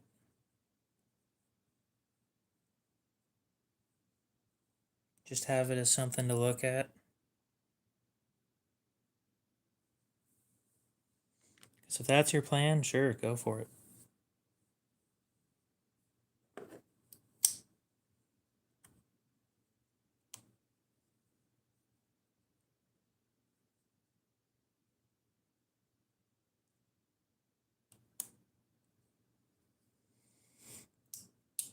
Price of what? Yeah, I wouldn't use an obsidian knife for anything.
I've been happy with the looks of their knives.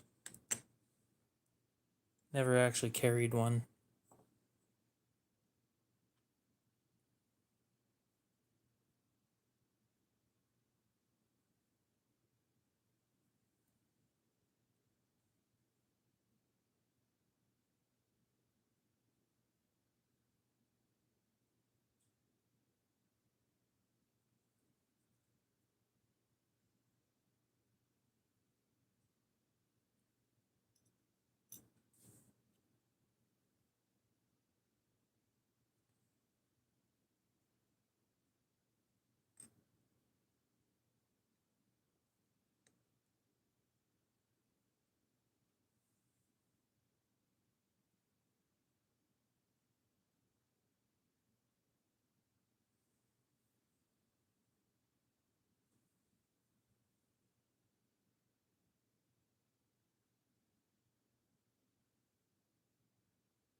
Well, that worked out well. Yeah, I think, if I'm not mistaken, Lion Steel makes a knife called the Thrill, and I was actually quite happy with how that thing seemed. But it is pretty expensive.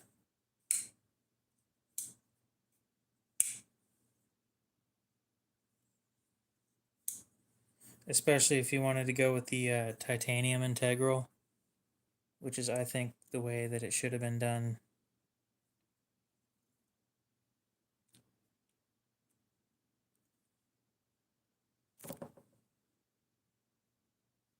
Hey, I got it centered beautifully.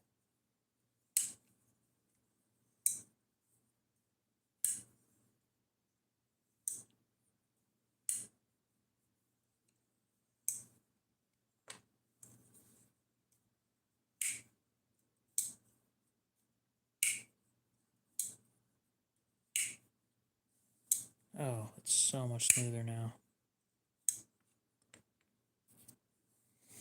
You know, they tell you to use the fluorinated grease because it was specially designed for this shit, but I don't know, man.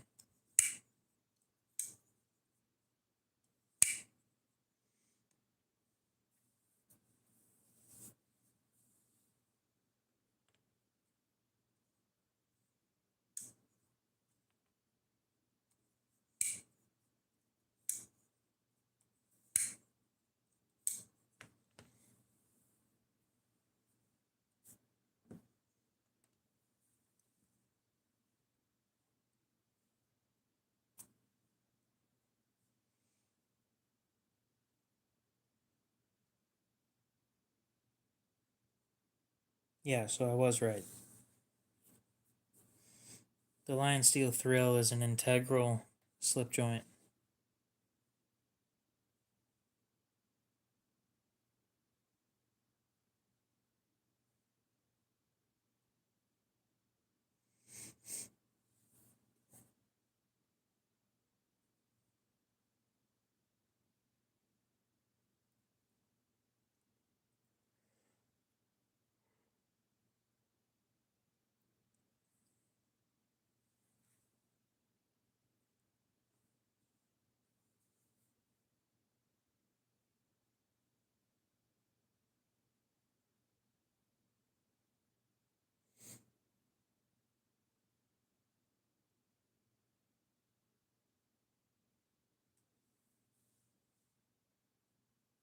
It's priced at $228.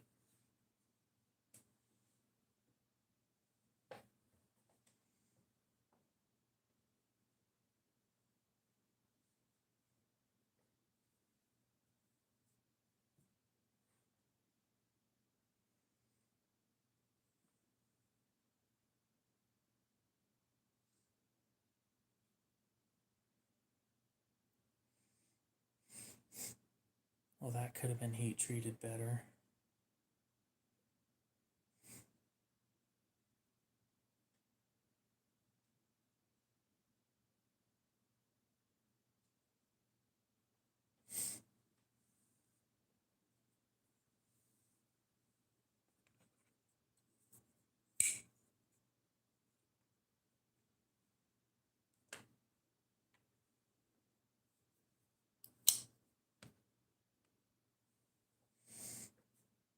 You know what's sad is both of those are about in the same price range.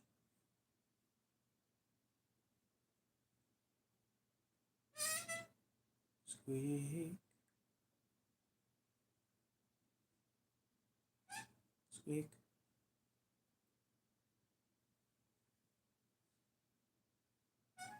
Squeak.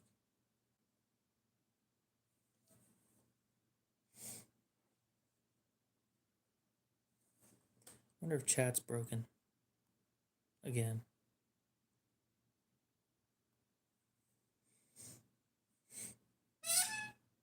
Damn.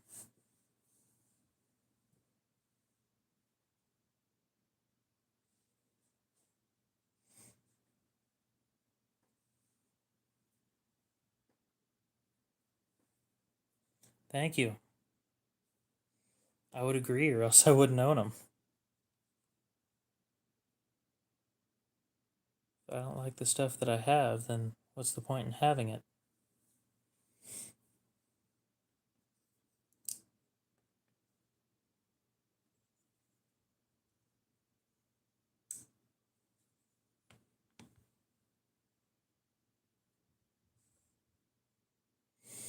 No, I bought them.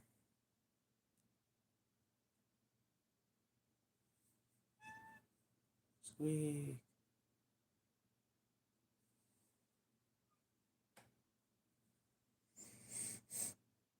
I'm thinking about starting to make blades for knives, though.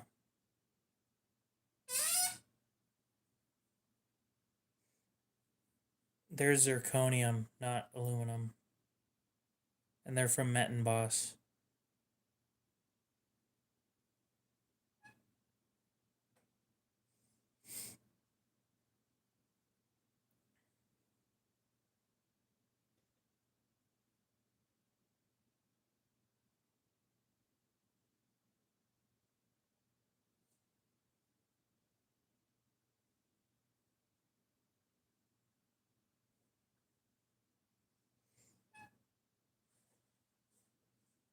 Well, development didn't stop in 2000.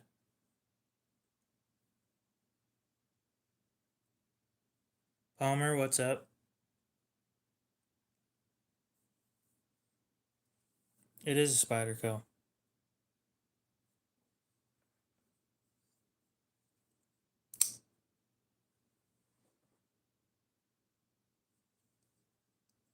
Just has aftermarket scales.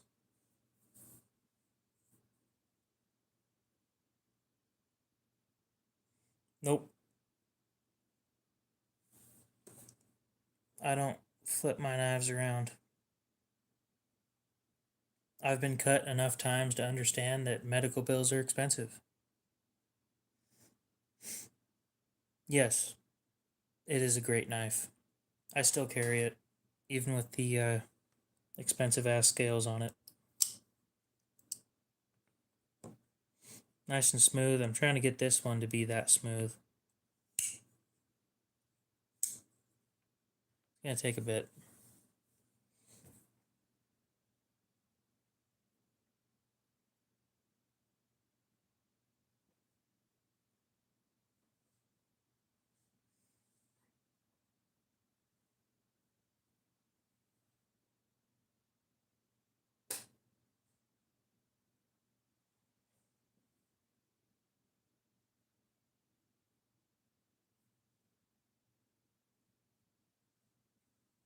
Uh, Everything that I need a knife for, which usually means food.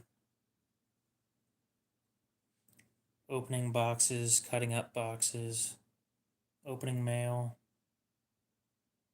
Just stuff that you do with a knife. Just because they're expensive doesn't mean you shouldn't use them.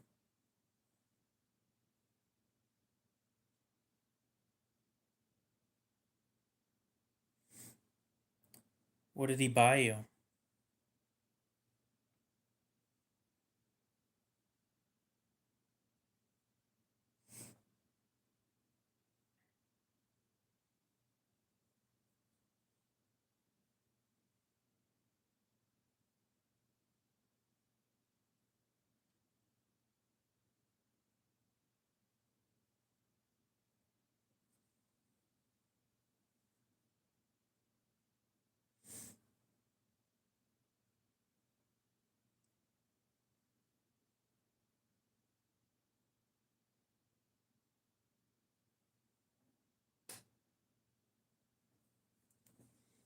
Would it look closer to mine if it had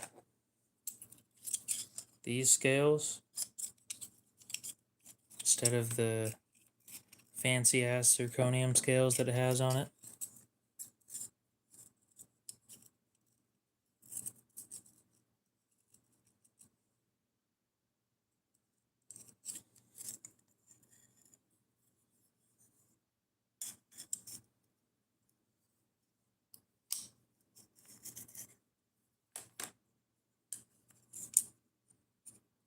Maybe like that.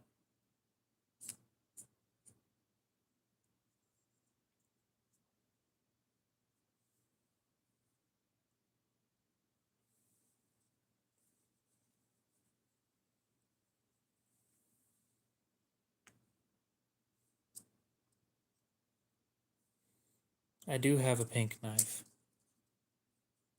I have a pink knife and a purple knife.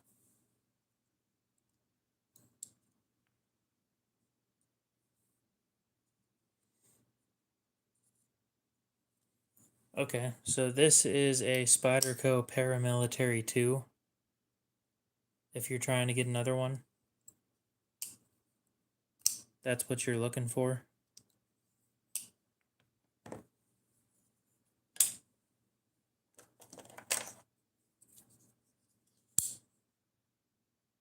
Yep, no problem.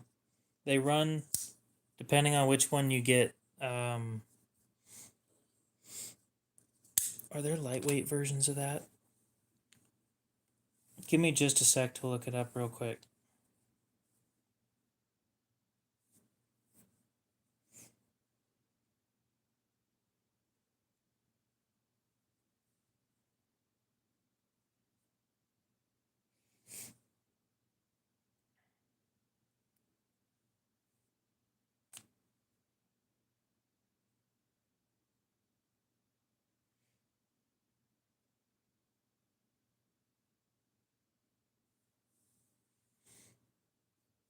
It is cute.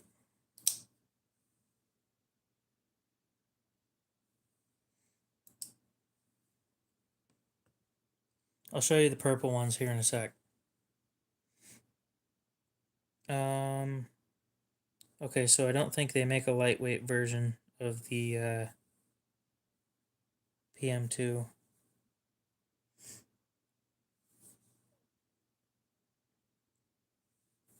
We'll sort by low to high.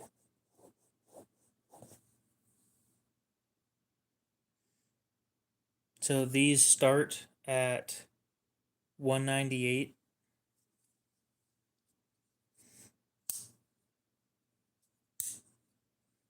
For a base model with the satin blade instead of the black DLC. Joyce, what's up? And then price goes all the way up to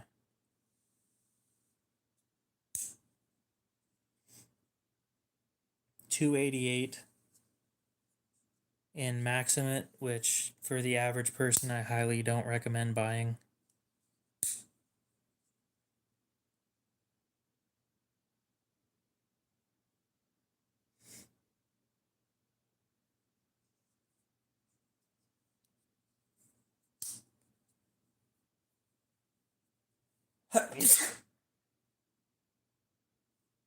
Just one?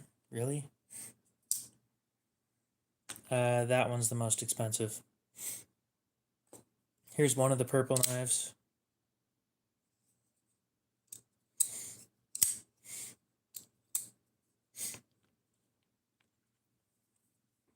So if you're gonna get one, I'm gonna recommend this one. It's $217.50. Thank you, Emil. Welcome back.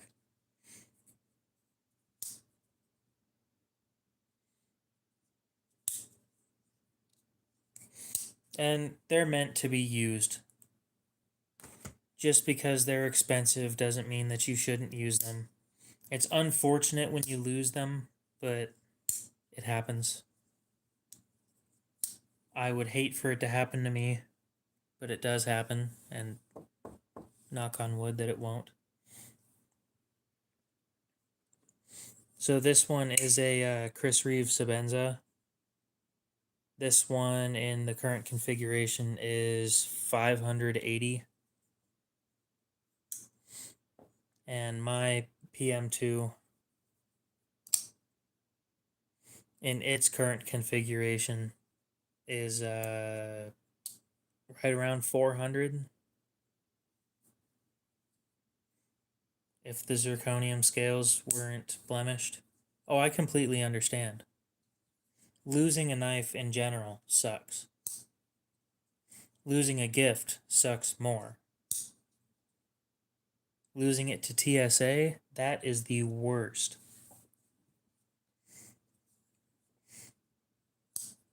It literally almost doesn't get worse than that.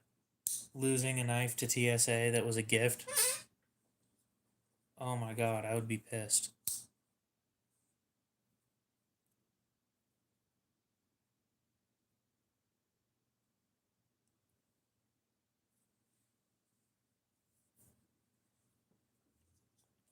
Oh, the other purple knife.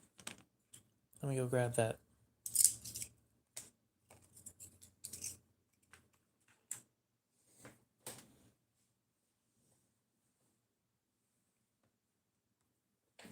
Oh my god, my back.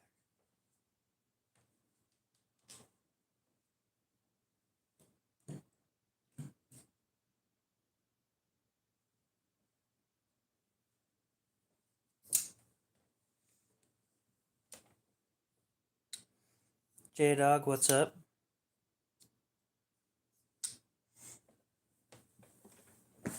Oh. Oh, my back.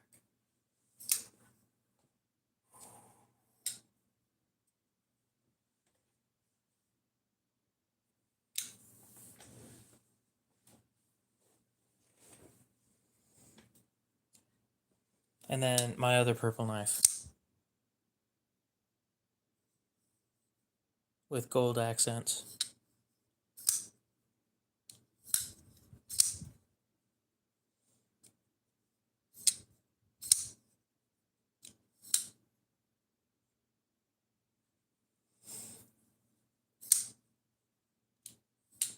Well, you're going to want a knife that stuff doesn't stick to.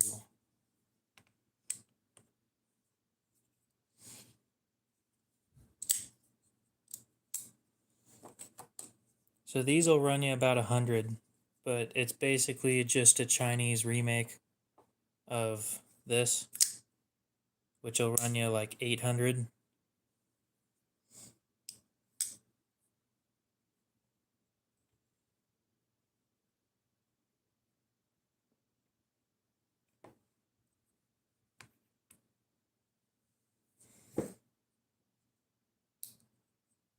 A Benchmade.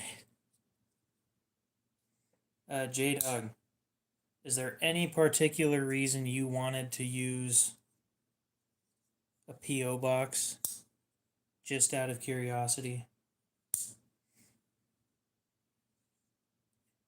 I have shipped to plenty of other YouTubers if that helps you with feeling a little more comfortable with it, but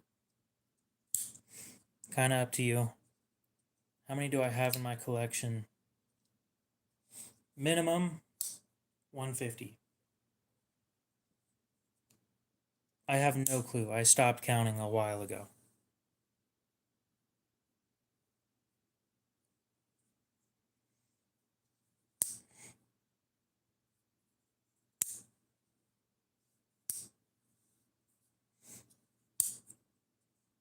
Total collection cost at the moment, after the Sabenza, we're closing in on 5,000 that I've spent.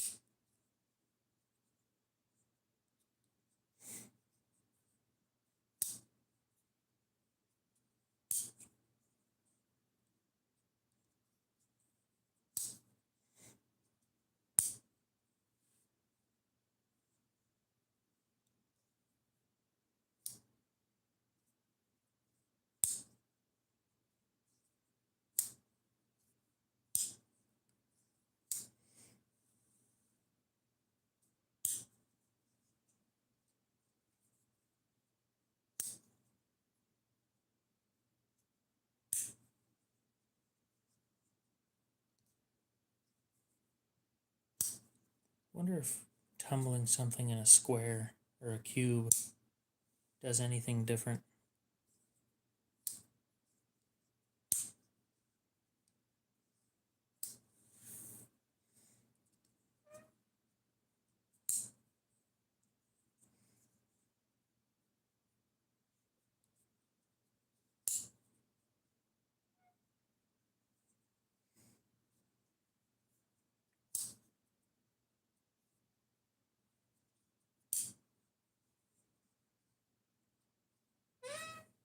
Squeak. Squeak. Who says you need a firm grip on that?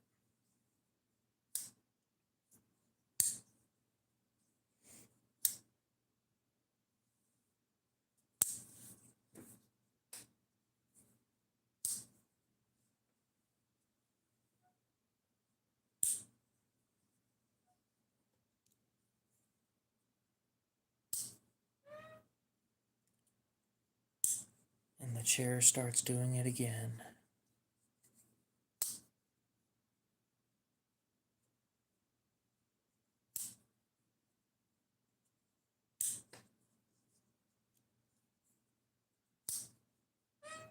Squeak.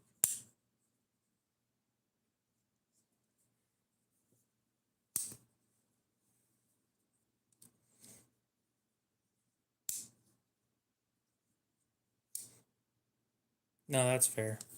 Matt, what's up? Yash, how's it going? If you were already planning on getting one, then that makes perfect sense. If you were doing it specifically to buy stuff from me, that's just a waste of money.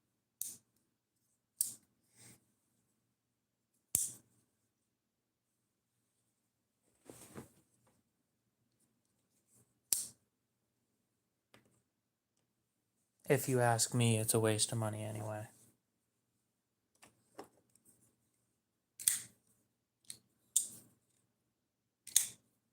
God, now that this thing's clean.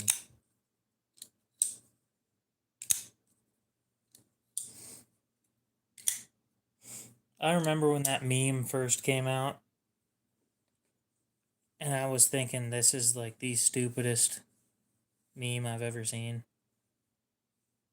But I did think it was kind of funny.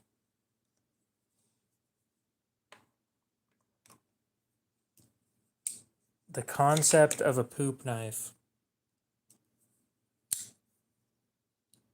is entertaining. However, if you really think it through,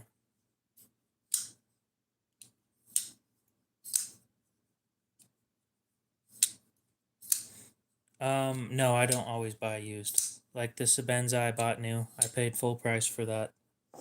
That PM2 I bought used. Total cost of it with the scales is $69, is how much I spent. That's probably the best deal I will ever get on a Spyderco.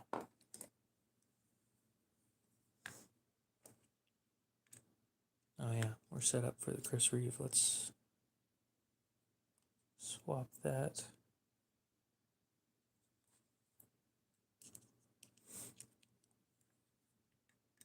Sure. If that's what you want to use your knife for, I'm not going to tell you not to.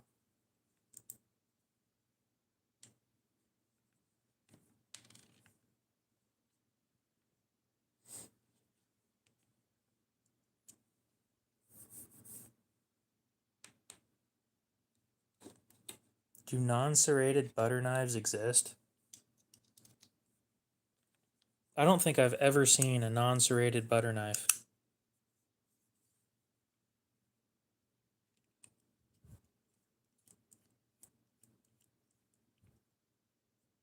I thought that was a myth. I've genuinely never seen one in person.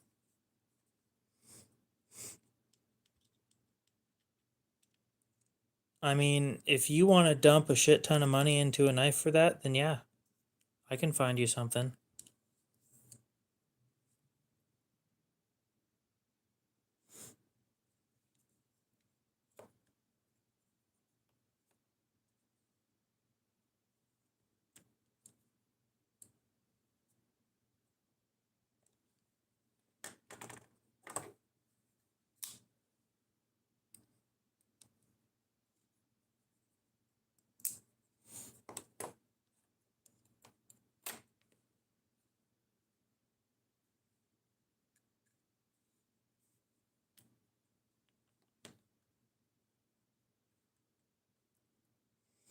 Let me find something in the collection that I can, that I wouldn't mind selling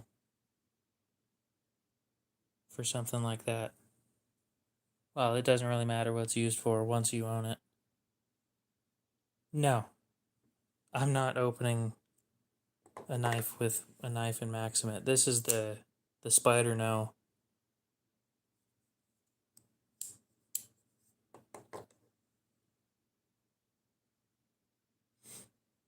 The Spider No WTMM.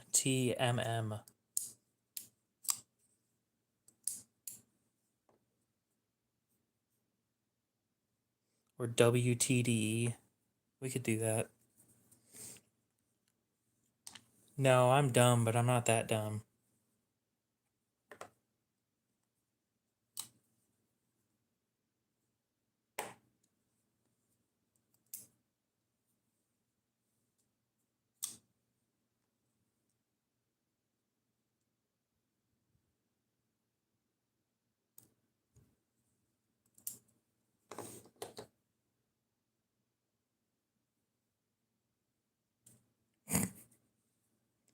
No, that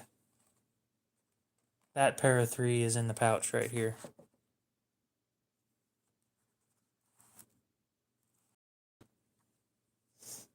It doesn't get much use. I've got other stuff that I use more. That would have been pretty entertaining if people actually thought that, though.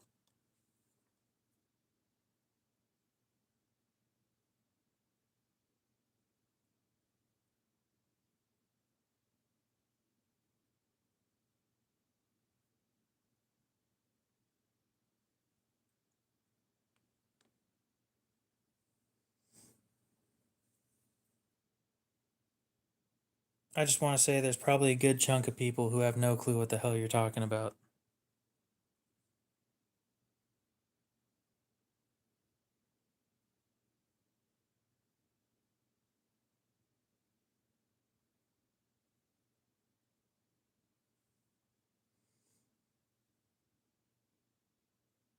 I think that whole situation was stupid to begin with.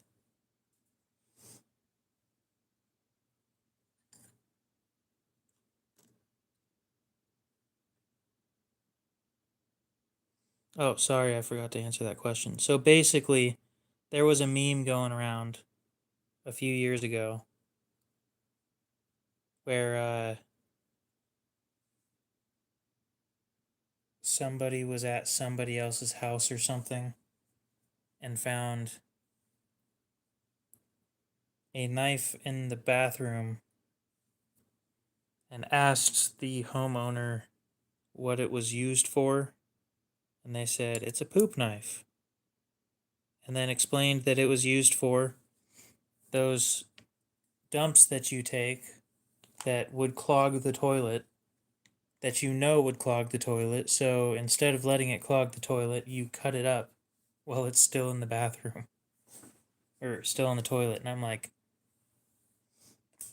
how somebody came up with this idea, I don't know. It's smart and dumb at the same time.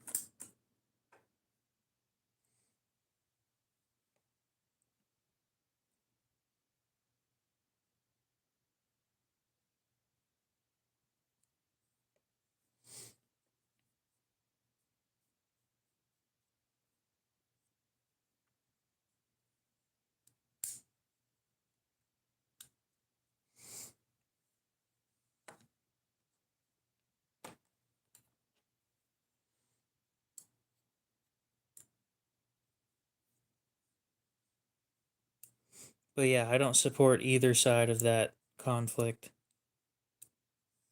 I think that the fact that it began was childish.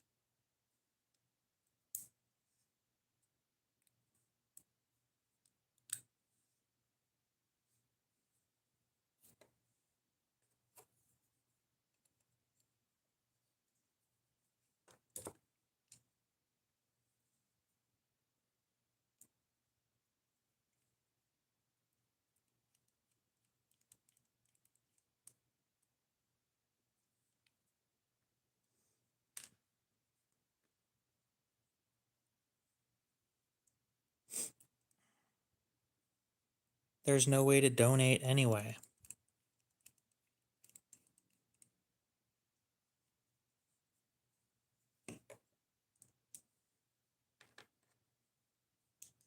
J-Dog, are you afraid that Dubs is gonna ruin your poop knife?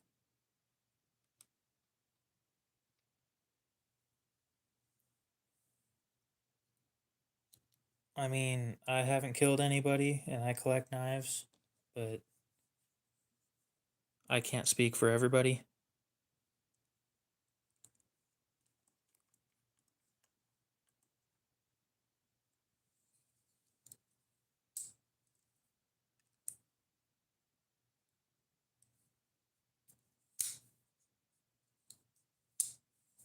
Anyway, let me go through my collection and look at stuff that I'm willing to sell.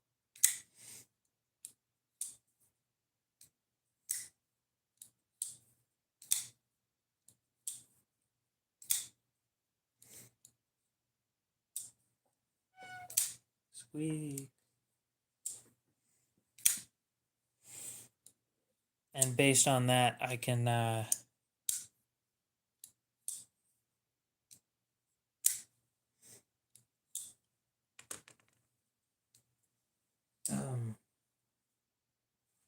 yeah.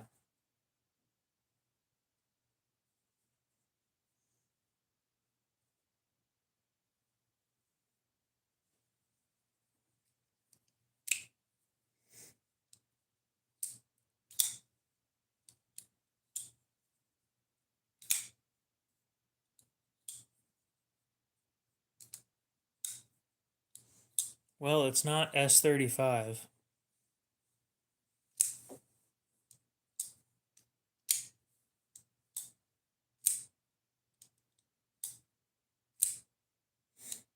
Well, when you spell it like that, I am indeed one of those. I love eating cereal. So it's no S35 VN, but it's N690.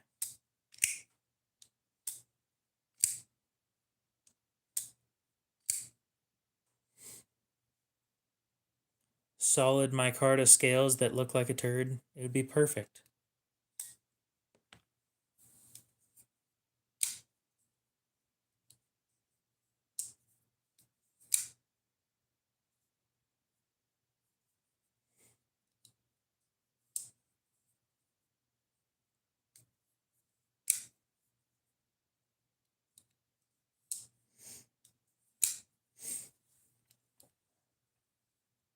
It is actually up for sale, by the way.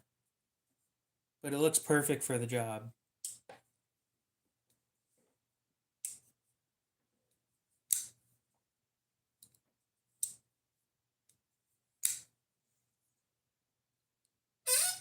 Squeak.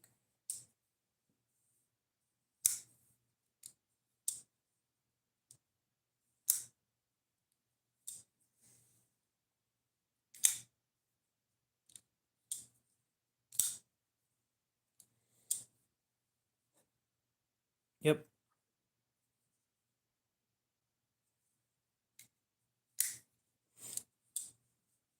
I mean, I've never tried swapping sides.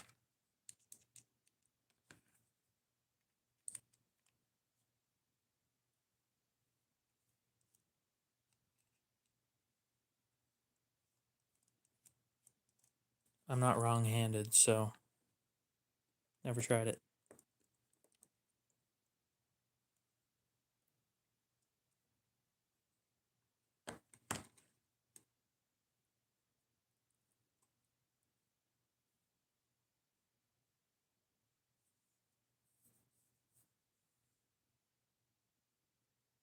Well, if it's gonna live in the shower, then you need one that's stainless. And I don't have any fixed blades that I want to see used like that.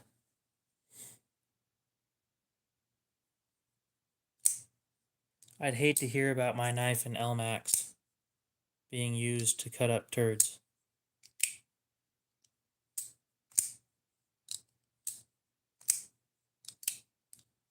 There you go.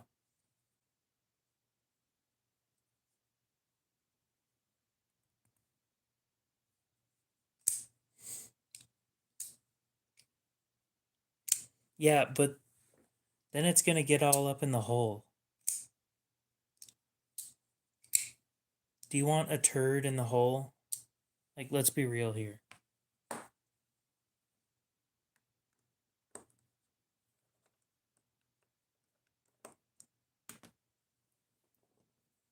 There's a hole. There is a hole. You can see through the blade.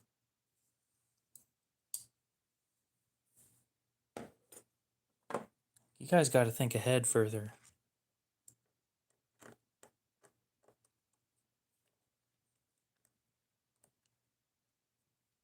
Exactly. And that's one of those things that you probably don't want to save for later.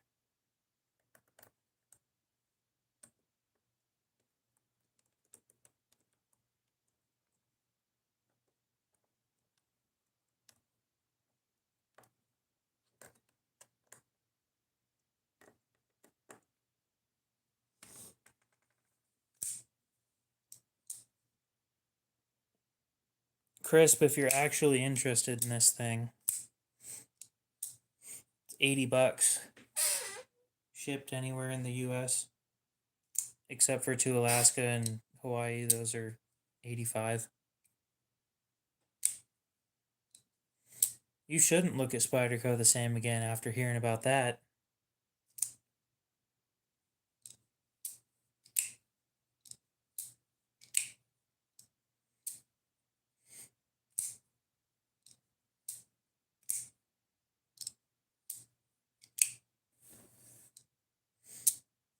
Oh, fuck. That's a ways away.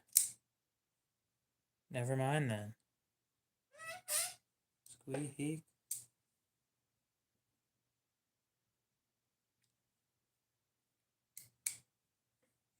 You're doing it wrong. Dubs, at least do it right.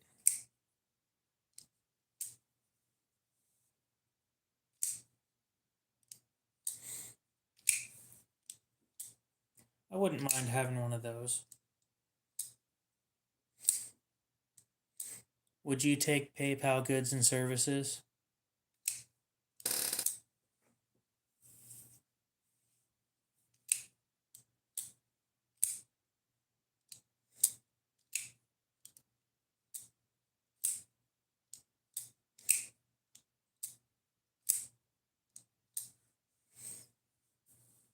No, see, you're supposed to be eating that shit with a ladle. Serving spoon. Pfft. Weak. Pathetic. You eat with a ladle like a king. Nobody eats with a ladle. Nobody. You have to be better than everybody. Eating it with a ladle, that's how you do it. Yeah, Tony, if you'll take PayPal goods and services, I'll buy it.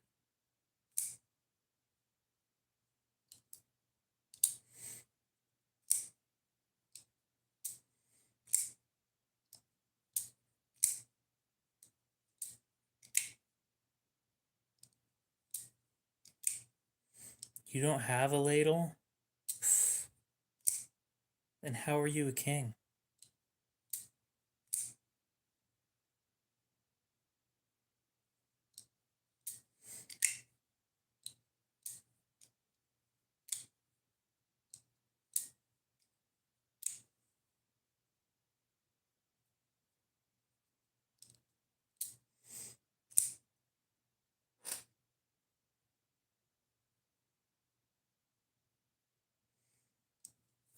PayPal goods and services?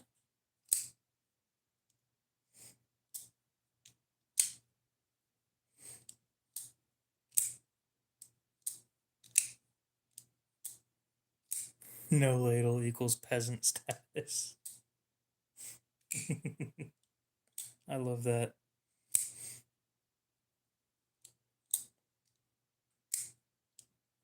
Just come out. You know what I should do? Is every time we come up with an inside joke, I make stickers for it. Like 10 or 20 stickers. And this one would be ladles are for kings or something like that.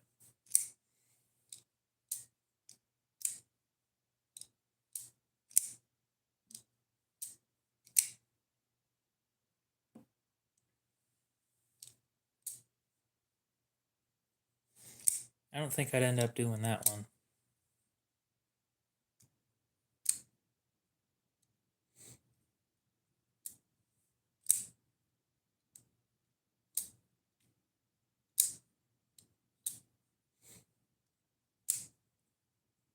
A figure nines. That one would be a good one.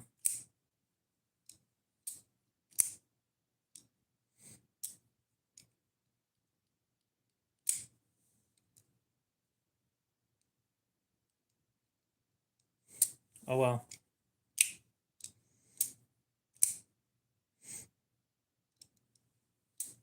Yeah, I live right down the street from the Chris Reeve shop, so I just bring it over there and have it checked.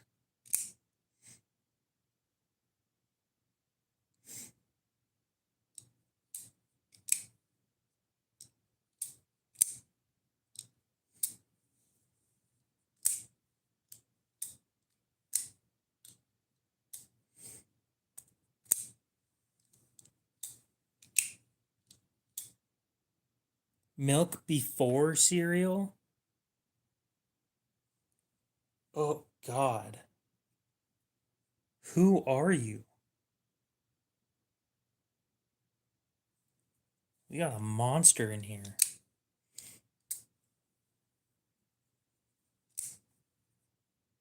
Just out of curiosity, how would you expect me to pay you in cash if I don't know, like, what state you're in? Julian, how's it going?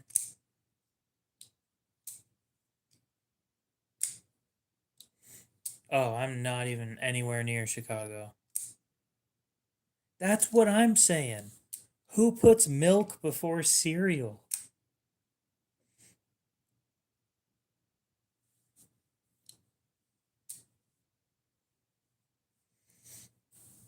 It would be far too expensive to ship a knife to you. It wouldn't be worth it.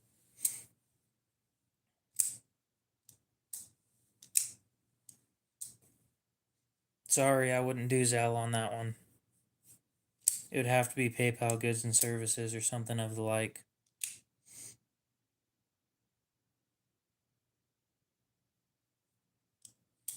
I'd need to have a guarantee behind it.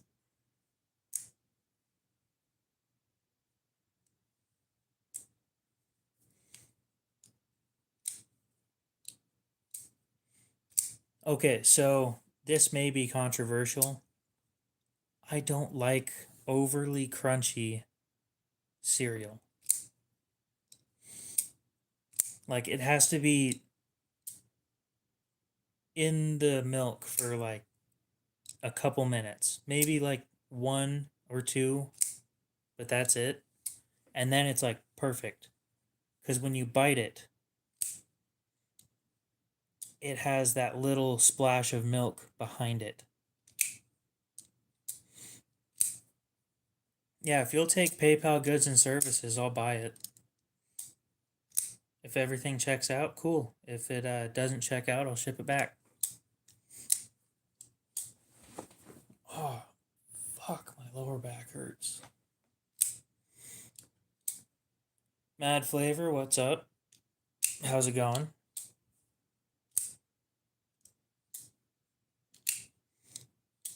I said a couple minutes, not a few, a couple. A few could be like 3 minutes or more.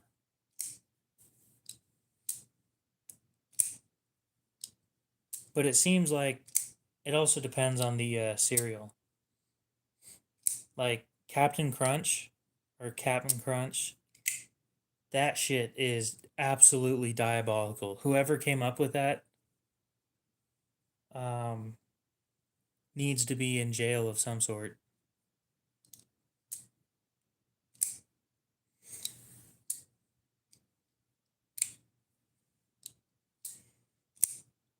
So, what do you do on a regular basis, Chris?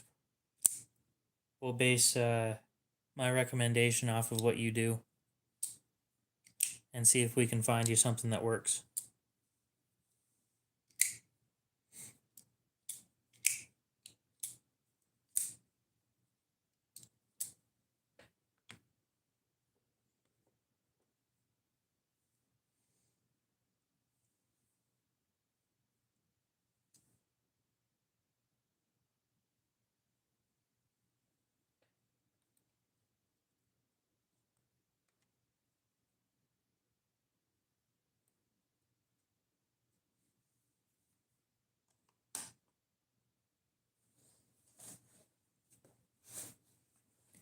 I think the smart move before I say I'm free to go ahead and buy something that expensive, I think the better idea would be I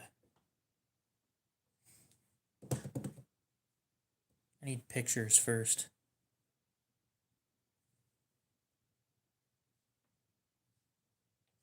Captain, scratch the roof of your mouth. I don't think I've ever had Captain Crunch and not had the roof of my mouth absolutely fucked.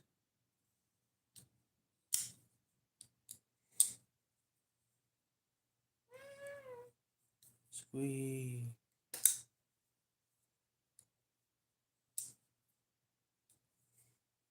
Do you have pepper spray? Squeeze. This goddamn chair.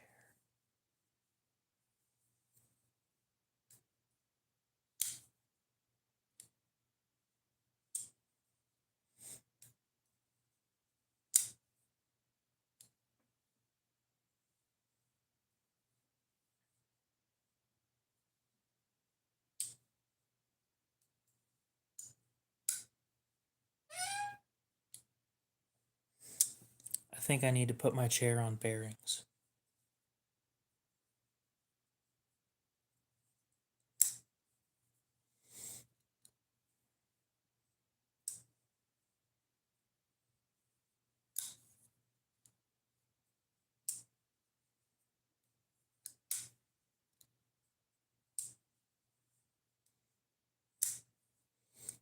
All right.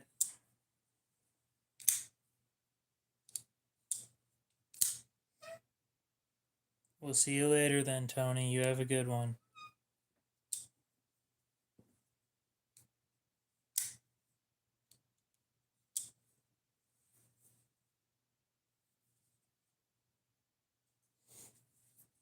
Crisp, do you have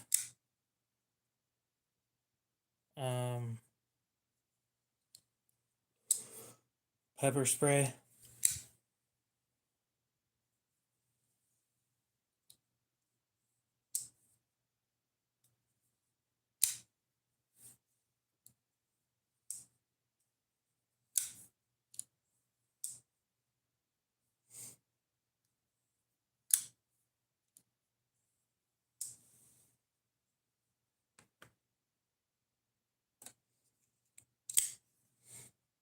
Yeah, I recommend starting off getting some pepper spray.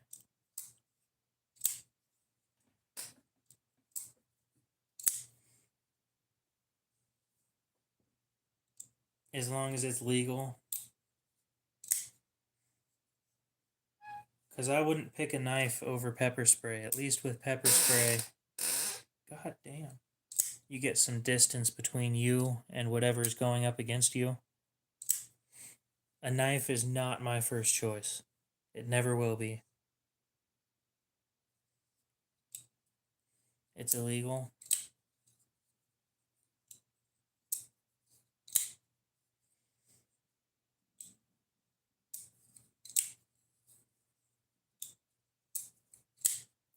Well, I'm not sure if this knife is legal, but probably one of these.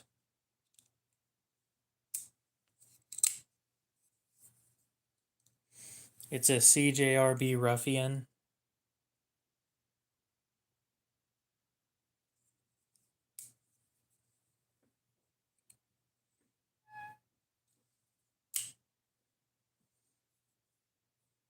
Aiden, how's it going?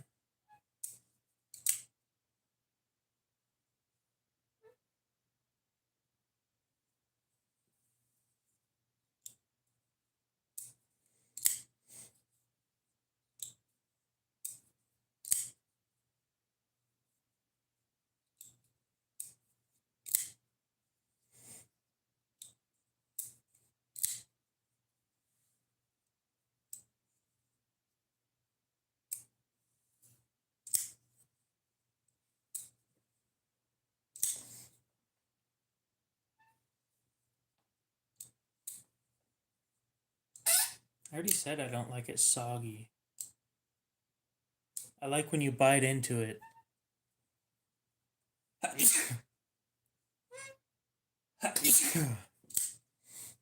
And it has a little bit of that that milk seeped into it. Not too much, but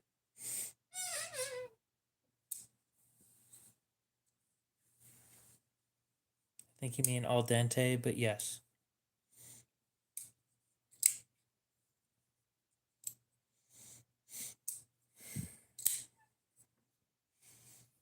Now, the reason I will recommend a knife over like a large flashlight is you don't have to swing a knife.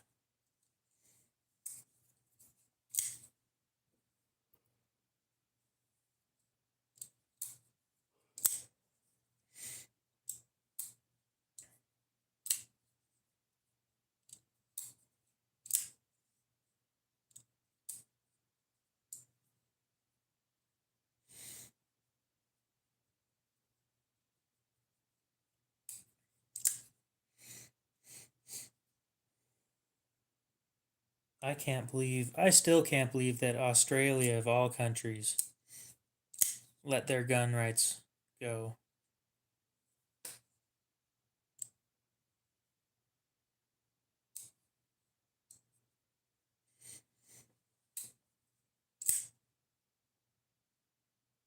Maybe a flashlight that's like bright as fuck, but other than that, I'd still probably go for a knife.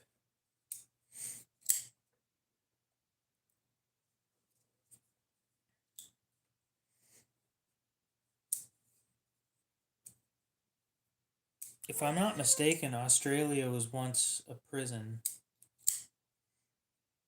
Like the whole country was just used as a prison. And then England gave up on trying to keep control of it or something, and then bam.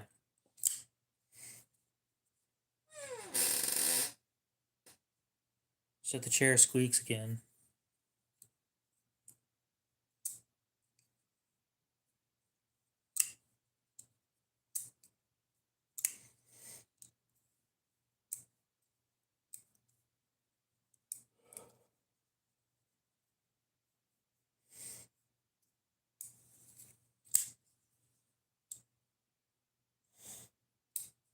What knife channel?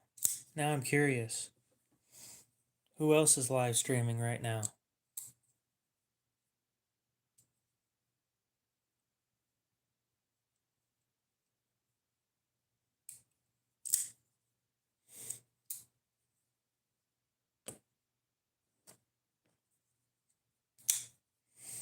Depending on who it is, I might pop over and say boo.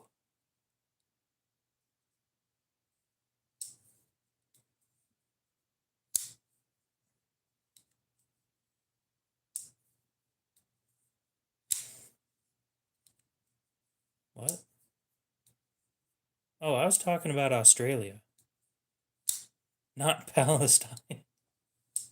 We were talking about Australia, dude.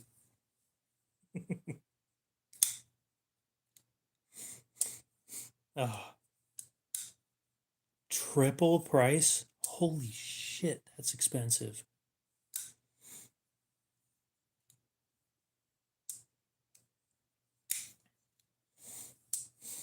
I wish you luck with that.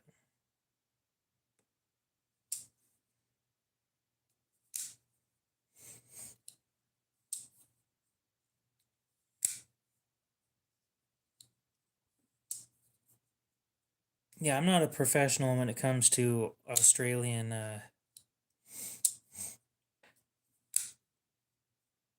history because I don't live there.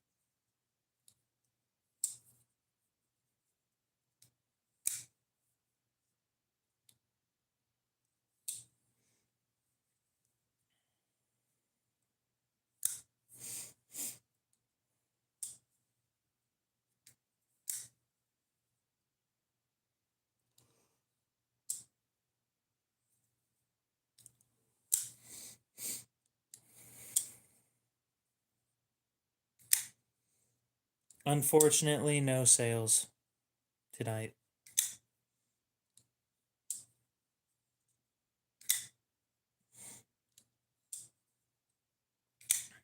Dude, I wish him luck on getting it.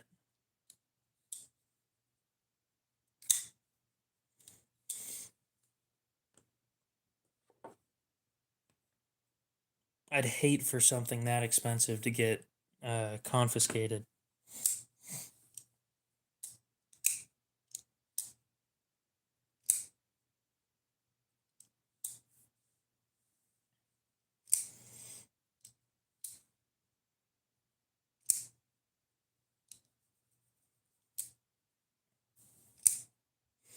I've never had my my person or vehicle searched before either.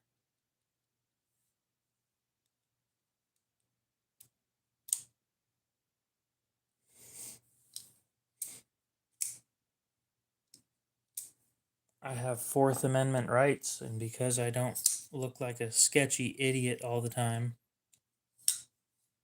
chances are they're not going to pull me over and search me.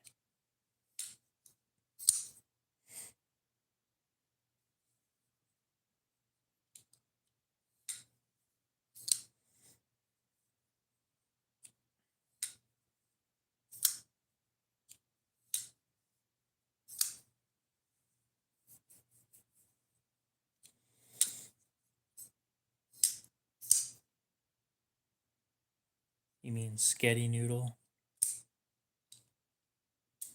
Who am I kidding? I'm a little bit bigger than a noodle.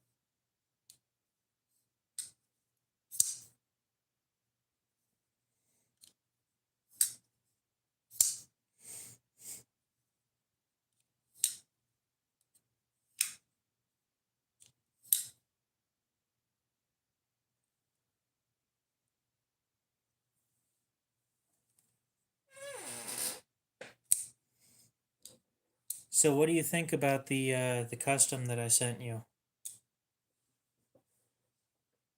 on Instagram?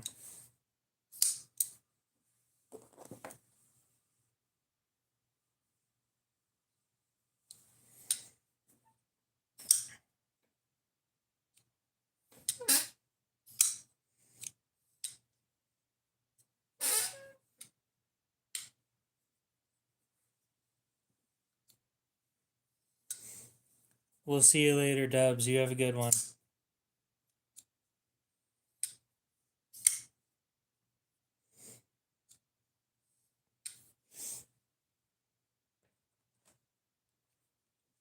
Okay, what do you think about me getting an Arius instead?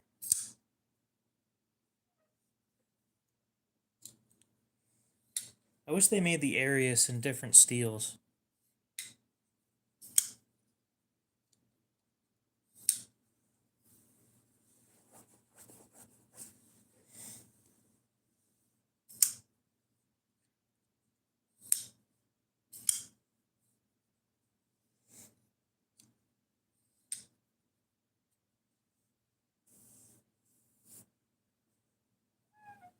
Squeak. Squeak.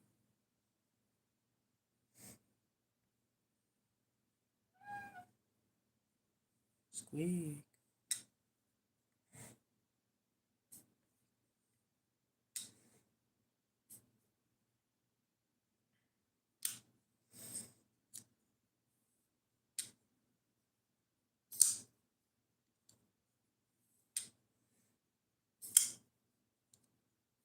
I mean, I like the Arius. It's just I wanted the Sabenza more.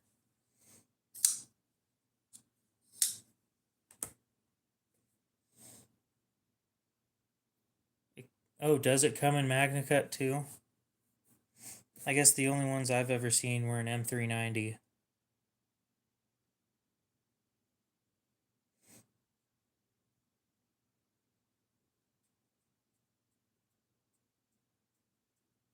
I don't think they use S90V anymore.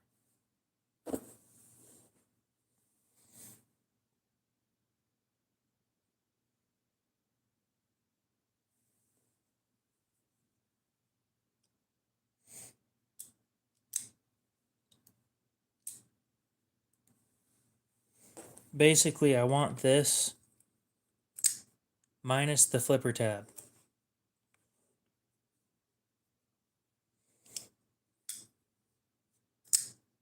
I might get it with the flipper tab.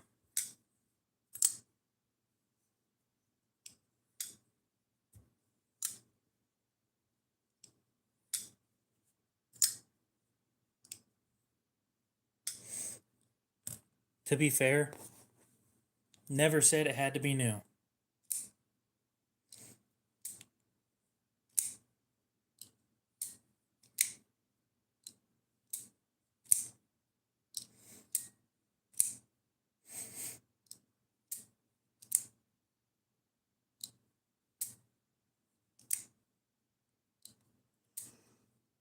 For some reason, I believe that. I wouldn't doubt that you'd drop $1,000 on a. What would you get in Rex 121?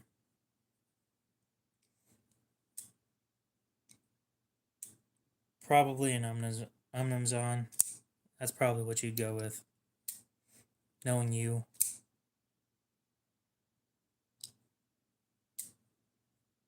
Or Umnumzon. That's how they said it.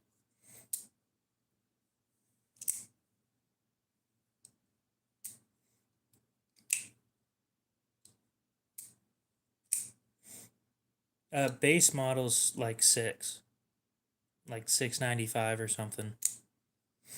There just aren't a lot of base models out there.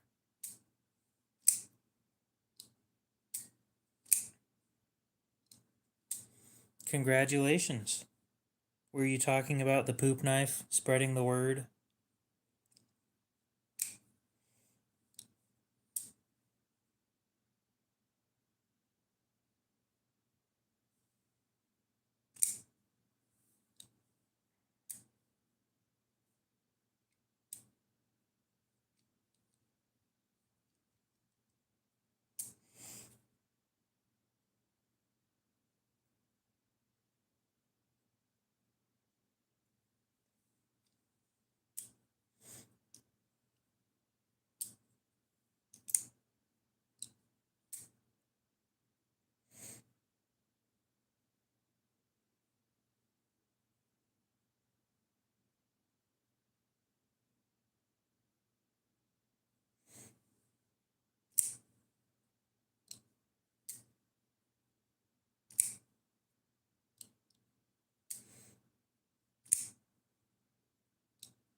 No, seriously, the base model is still like $700.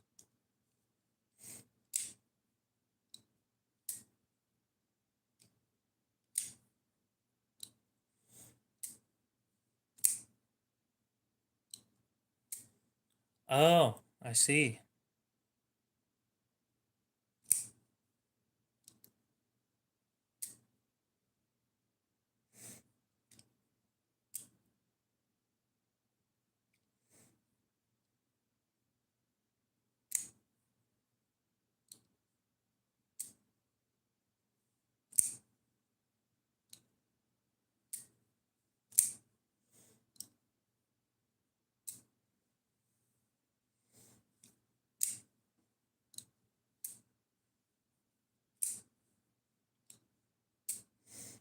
Yeah, I'd probably end up going with an Insingo as well. But I don't think I'd ever use that. Oh, definitely.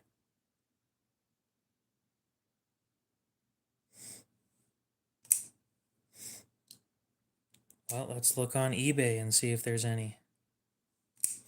There might be a Koenig Arius on eBay.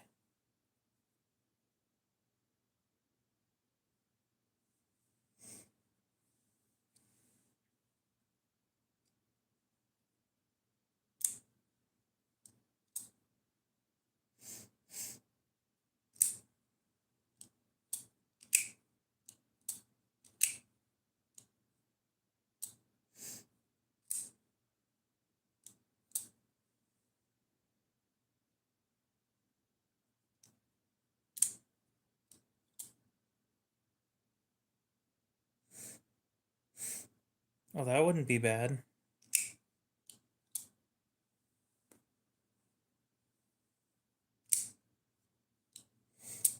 I think I looked that up and it just wasn't the knife for me.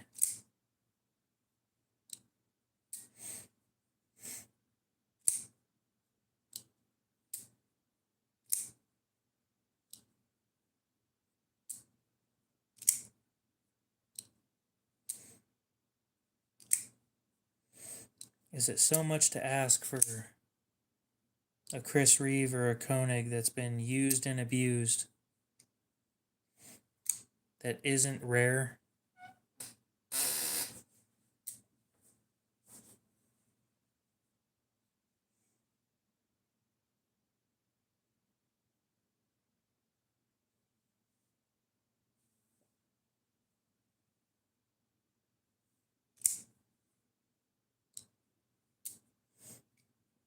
I carried the Sebenza today, along with the military.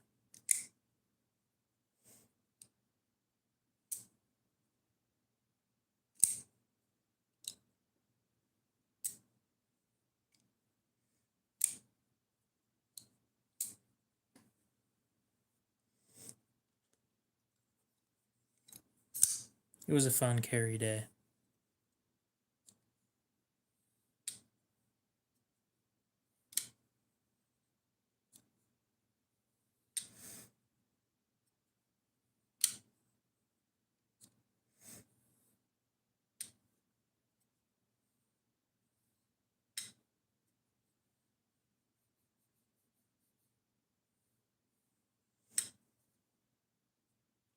No, I carry more than knives.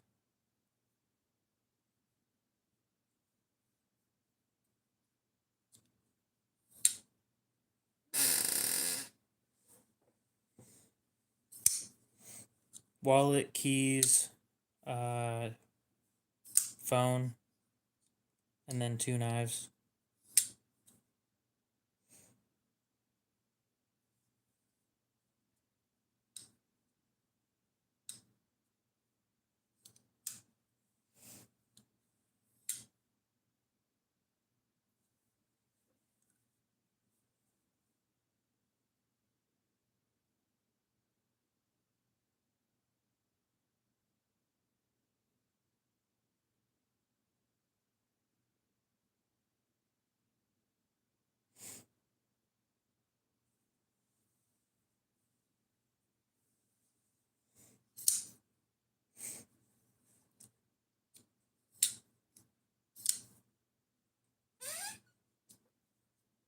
That's not a terrible idea.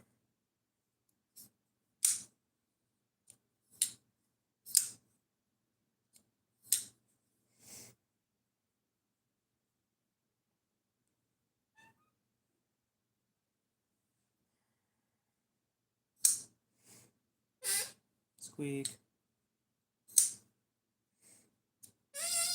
Squeak.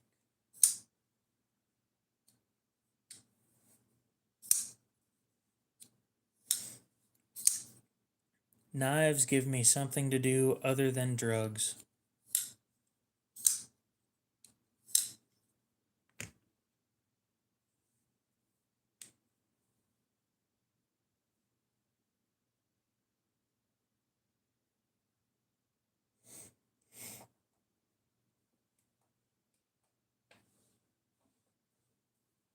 Never done that before.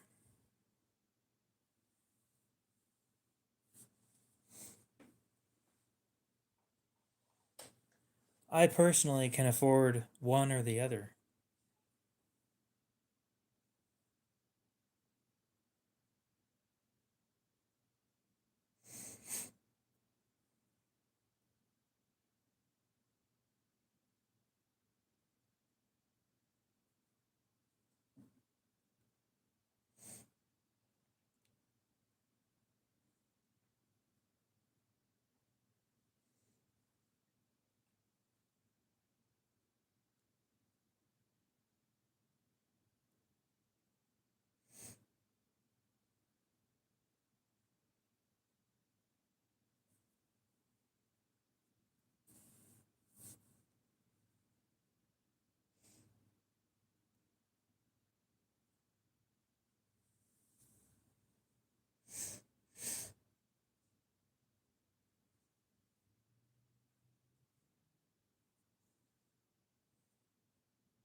I have never gone hunting.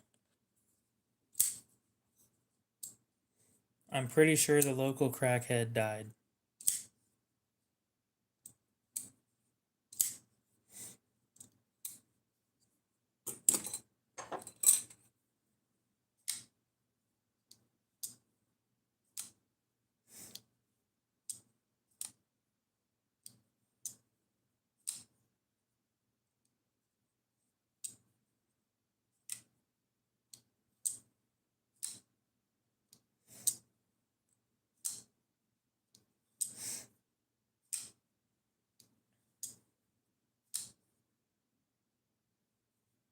One of my high school friends died like that.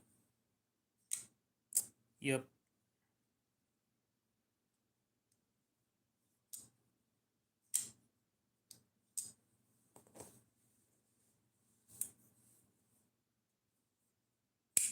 I agree. The purple one is sexy.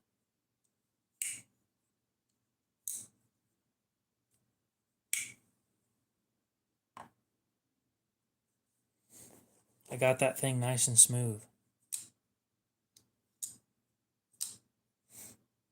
I haven't marketed that thing. I was debating on it, but yeah, I'm probably going to get rid of it. The dude that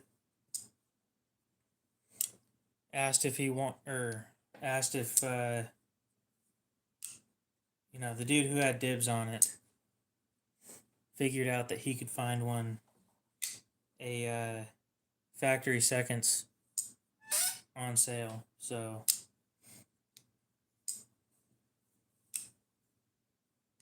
no, not really. I used it for paper, that's about it.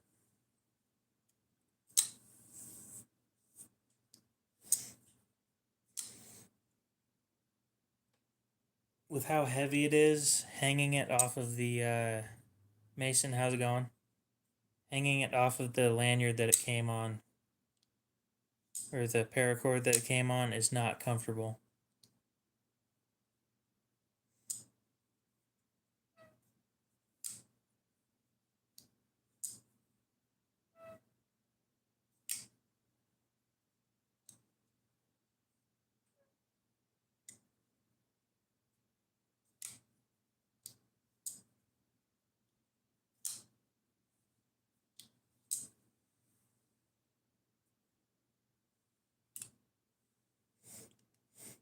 I have a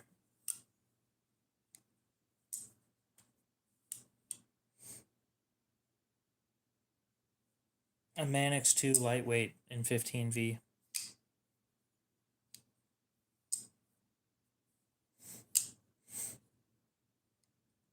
Which fixed blade I don't know which one you're talking about. And yes, I'd pick the Sebenza over the Zon any day.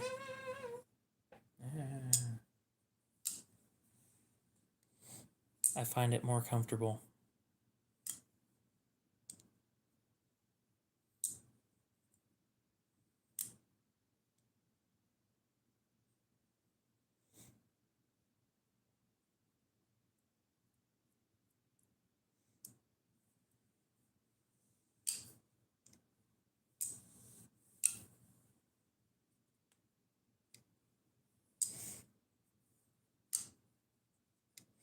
Oh, I don't remember you telling me that you were sending something my way.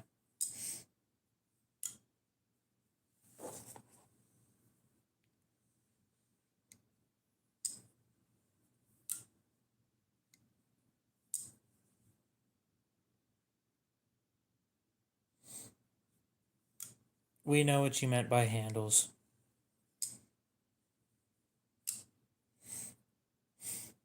The frag look is kind of cool, but it's just not for me. Unless you can get it cheap enough. Wink.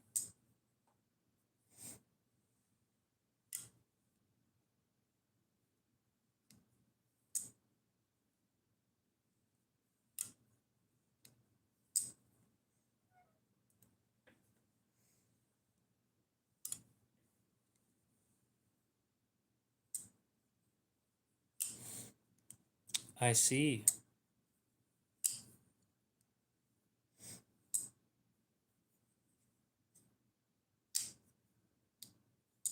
Well, I'm broke, so...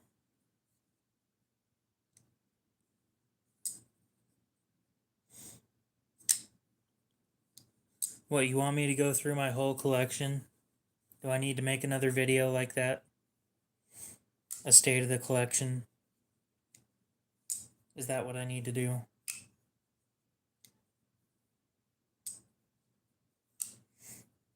God, can you believe it's already been a year?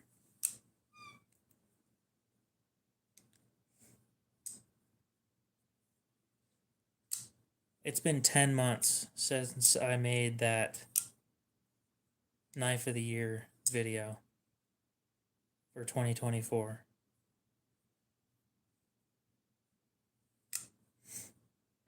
I know you told me a month ago, but I don't want to do it. I don't have the space on my phone.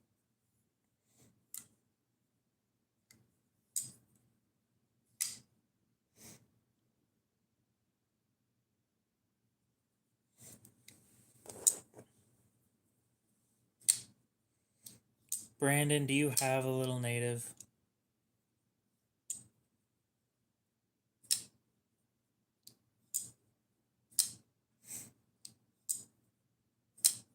Aiden, do I have to put water in with those ceramic pill looking things to do a stone wash?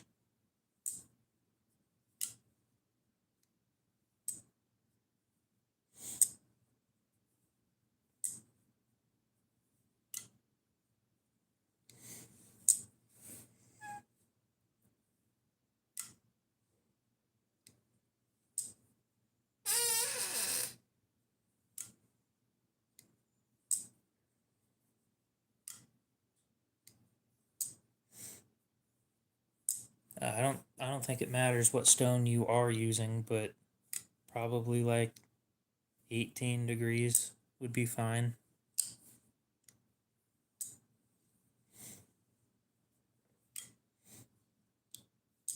The reason I ask is because I have one. However, let me show it to you.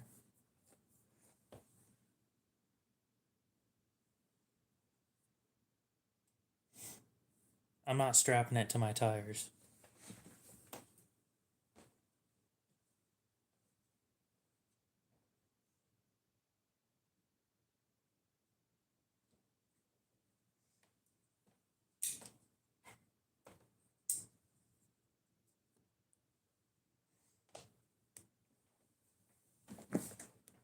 Ow. No, I know good angles. I just don't know what angle I sharpen at. I follow the factory angle. So I've got a little native, but it's got some custom laser work done to it. So my thought was, I'm not sure if it would do anything. If I decided to stone wash it, would that remove or wear off the laser engraving?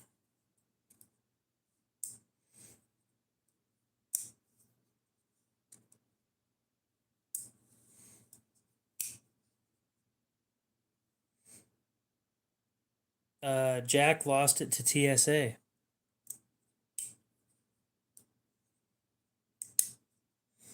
Not my fault he tried to bring it onto a plane.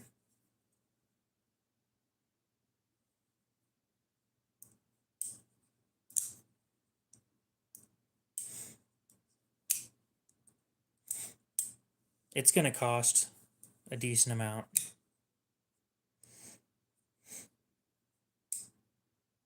Actually, that's not a terrible idea. But I could just do it myself by, as you said, filling up a coffee thing with some of that crap and then water. I don't want it bead blasted. Bead blasted leaves cracks in the surface and it's more likely to rust, even though it's S30V.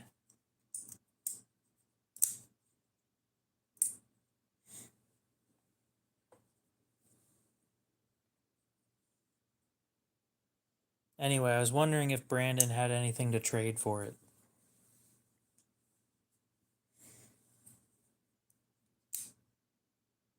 I don't want to mess with polish because I don't have the tools to do it.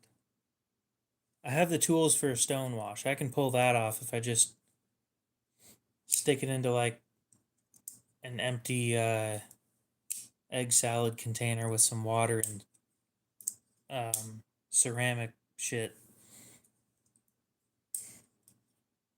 I don't have the tools for doing polishing.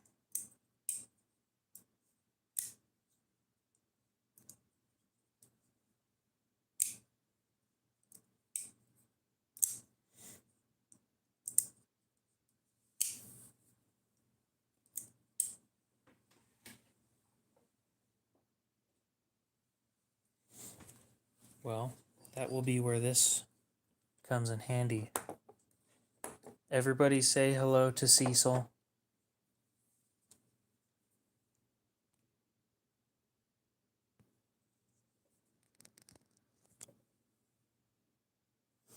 Cecil is a small thing that's sitting on my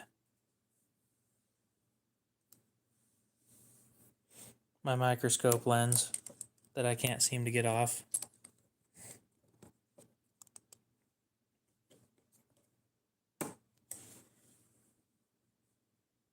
God, the disrespect. I tell you guys to say hi, and then nobody says hi.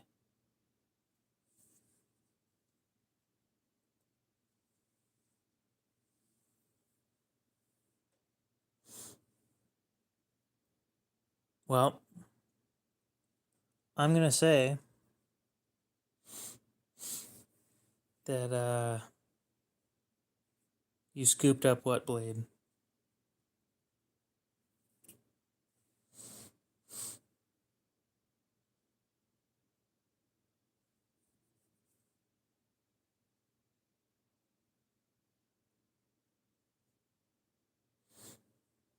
Oh, the oligarch?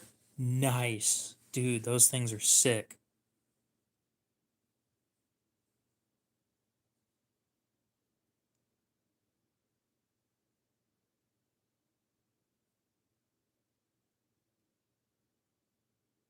I'm gonna say that that's actually pretty deep laser engraving, now that I look at it. I think it's deeper than the Spyderco engraving.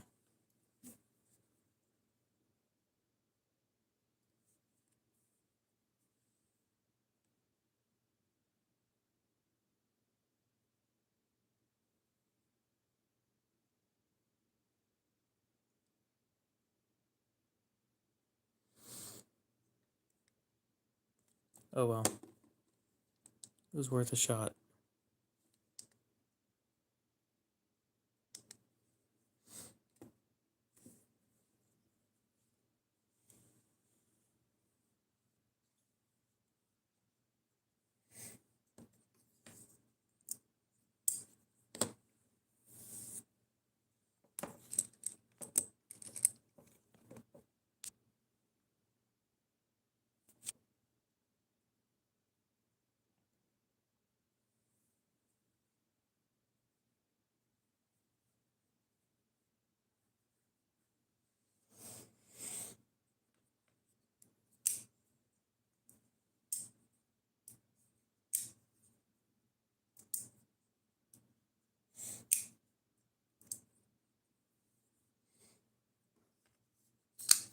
Any tips on taking care of the oligarch?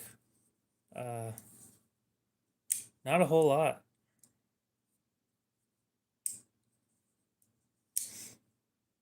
It doesn't need a whole lot of maintenance.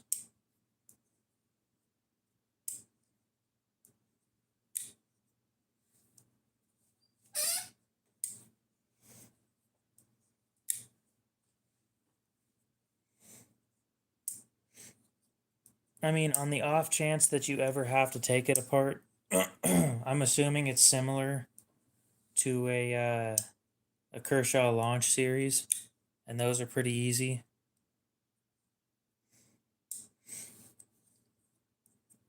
Putting it back together is a little fun, but fun. Mike, are you wanting one of these things?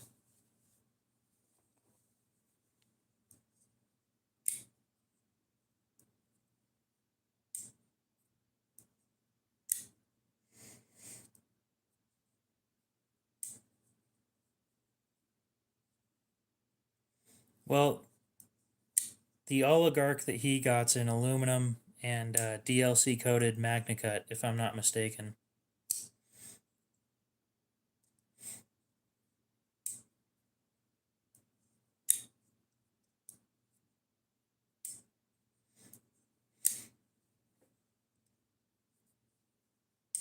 Nice.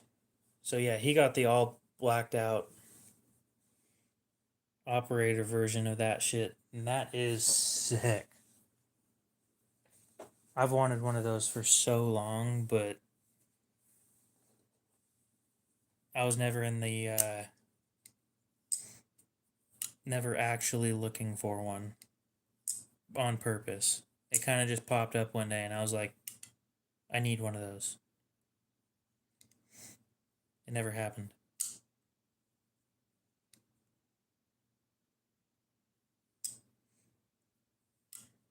No, I won't do a backflip. I think I was like 7 or so.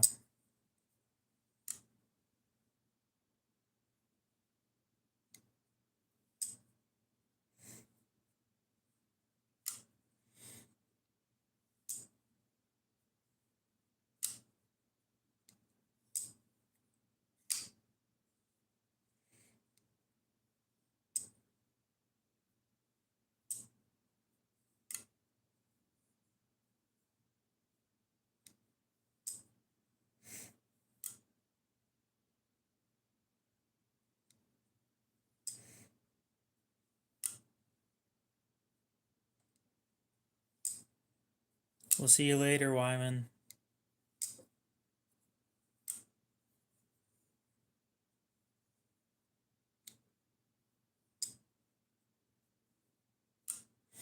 You won't. Unless you're cutting other steel stuff, it's very unlikely that you will hurt that coating. We'll see you later, Wyman. You have a good one. I think I already said that, but it doesn't hurt.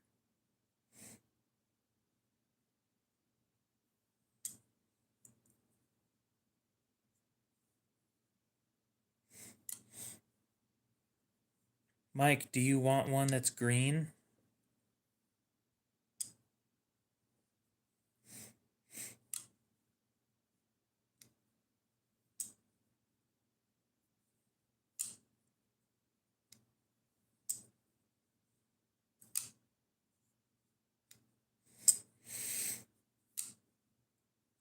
Yeah, pretty much. I mean, I'm going to be honest with you.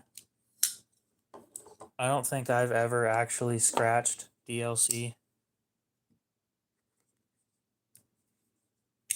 Like, it's going to be fine. Okay. It's everyday use. Chances are you're not going to do anything to it.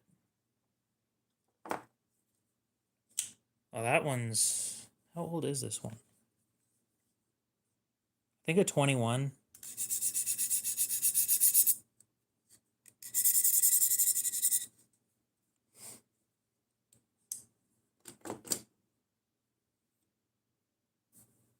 It's fine. The only one that I have that actually has damage done to it is my military. And I didn't cause the damage, and I have no clue how the original owner did this. But, like, this is not regular everyday use. This is, I live on a farm and I do stupid shit with my knife. Which is kind of what it was made for, let's be real. I'm kind of curious, is this actually DLC or... Yeah, that's DLC. But as long as you're only doing regular everyday use, you're not going to scratch this stuff.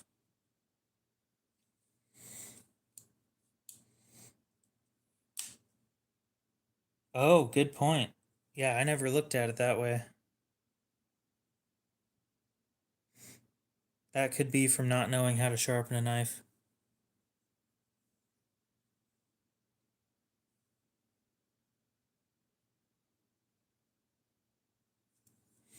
Interesting.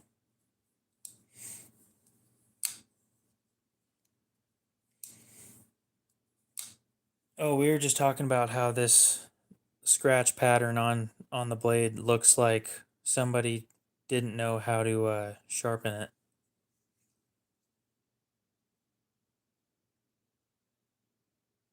I mean, this looks like they stabbed something that they shouldn't have stabbed. But the edge sucked on this thing when I got it.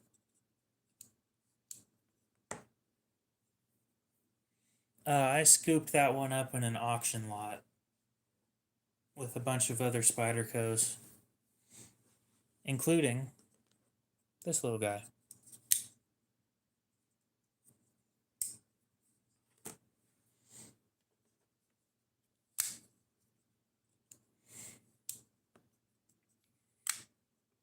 I haven't seen anything good show up recently.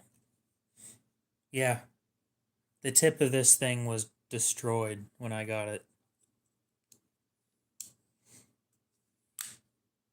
But I've oh,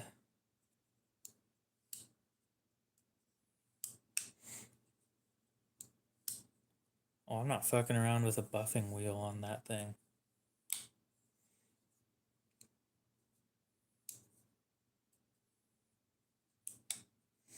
Fuck that. I heard of a guy that a knife maker that was using a buffing wheel, and dude got really unlucky. That new mixture's working out fine. I didn't make a big enough difference for it to change anything. I don't think, anyway.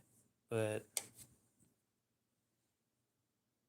you know, I just added some more Dawn dish soap. I do have a Reddit account. Why do you ask?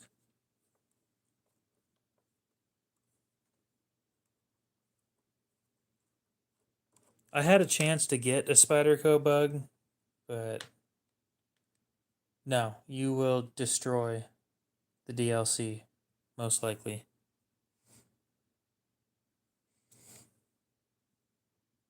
Anyway, yeah, that dude with the buffing wheel, he was doing some polishing on a blade, and the blade got caught in the buffing wheel and got ripped out of his hands, bounced down off the concrete, went up between a couple of ribs and hit him in the heart and killed him. I don't buy or sell on Knife Swap. I don't fuck around with Knife Swap.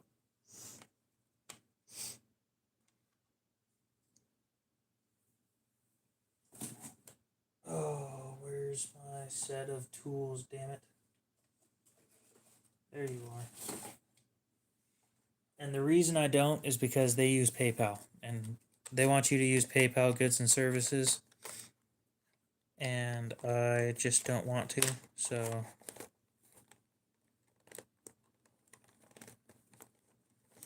I don't like PayPal in general. The fact that they force you to use it for the first 25 sales I understand it. I hate it.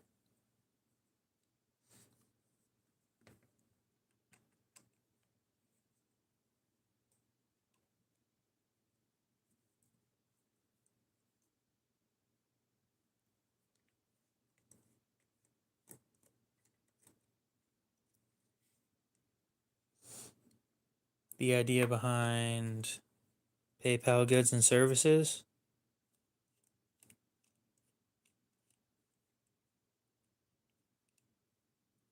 I understand they're trying to protect people. Oh, until you have a trustworthy record.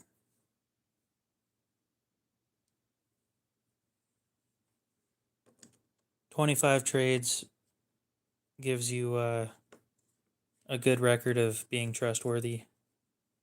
And then after that, you can move over to whatever you want.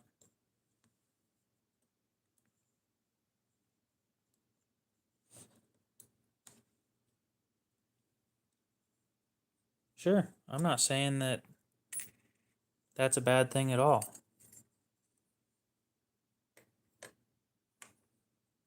But yes, PayPal held money when I needed it.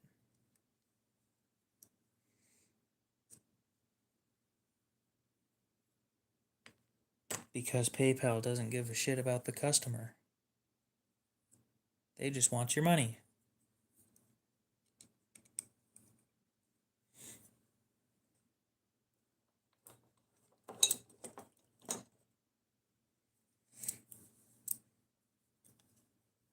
That's a special kind of pissed off that doesn't happen for me very often.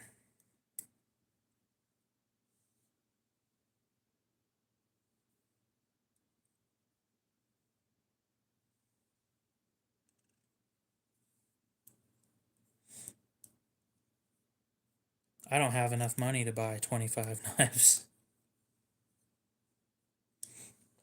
Yep, I can't take tips while I'm stripping, unfortunately.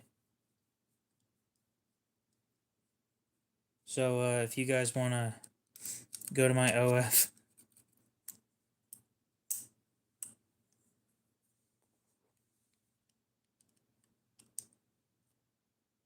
YouTube, or if there's a YouTube rep that's watching, this is obviously a joke.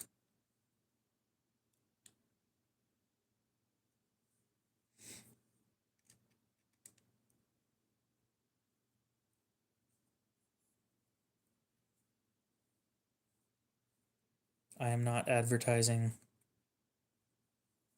inappropriate things. Tegan, what's up? How's it going?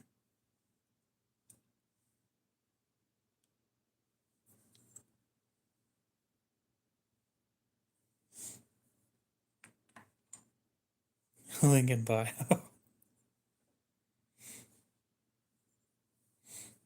Live sharpening in a thong, and you guys would have no clue.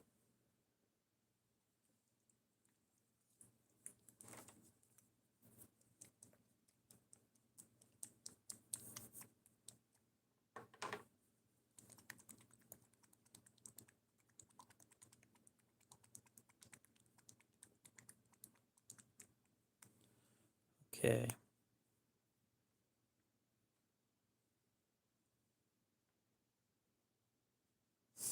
I guarantee you there were a decent amount of people that were listening and were wondering what the hell that sound was. I am fully clothed, thank you very much.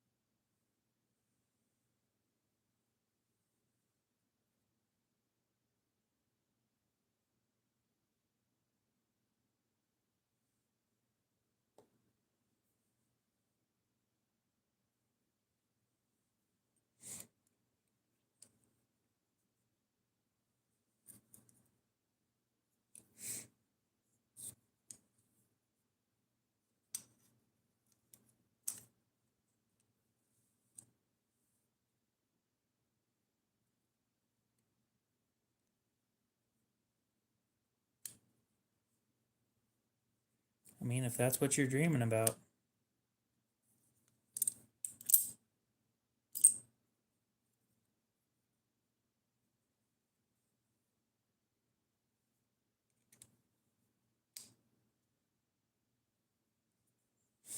I do need a new chair.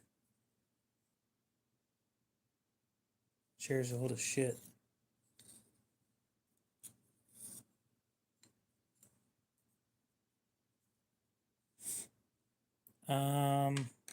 Never heard of that knife. I don't know a whole lot about Fox knives other than they're made in Italy. Probably in the same factory as MKM and some other makers like Lion Steel.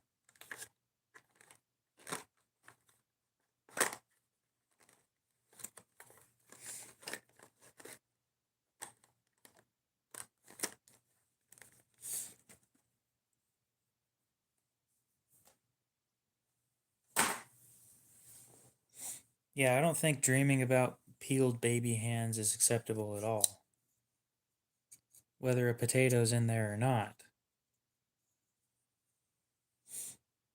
I don't like The Godfather personally. The blade shape just isn't very useful to me.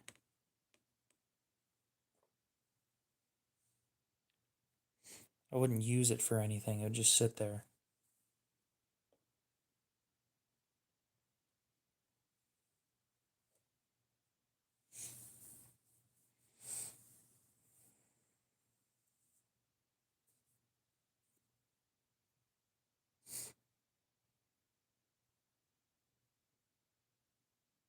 Oh, I'm interested in guns, they're just too expensive.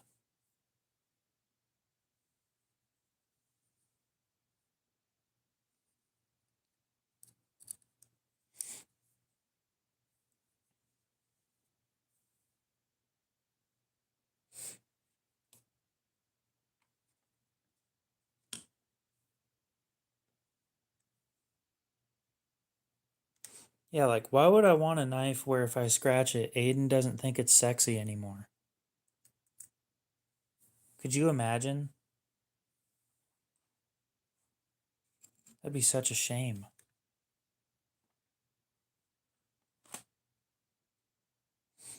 Unfortunately, YouTube doesn't like it when people play with their guns, so that's not going to happen.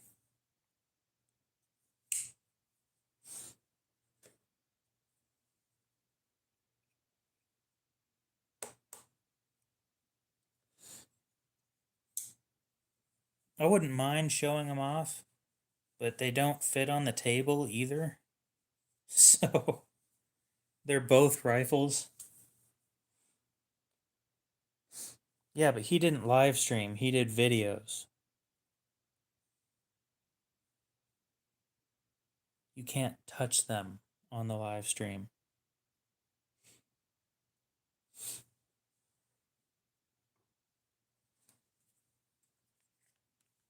And I'm not going to sit there with my rifle on the table and not play with it.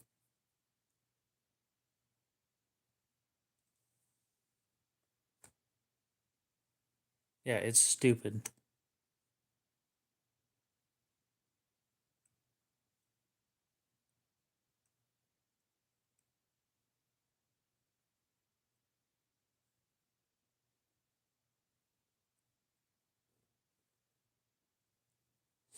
Like, it's still a small channel, but it's large enough that YouTube knows I exist now.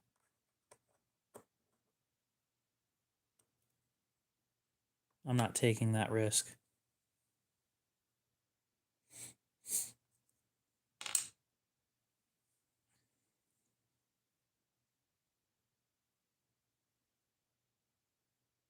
I have finally given up on Gerber.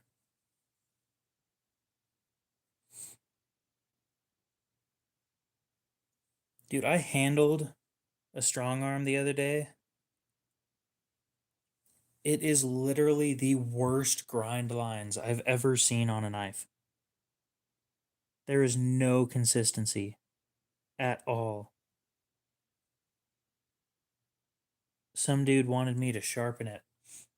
And I said, I'll give it a shot, but no promises. That is one of the few knives I actually gave up on.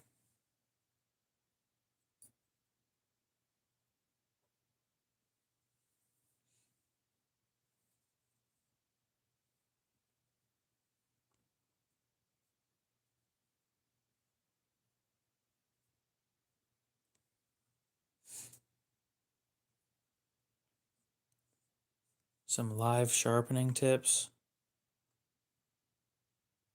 Yeah, don't hold the blade flat against the stone. You will scratch your blade.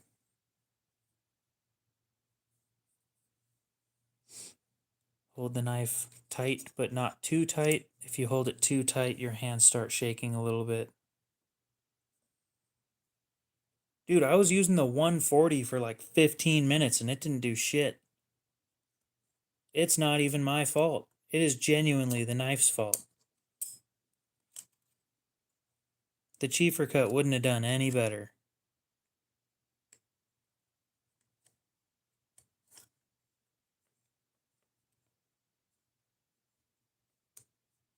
Yes, but you have to practice doing the right things. Because if you practice and you're doing the wrong things, then you're not going to learn. And you're going to sit there and do the wrong things.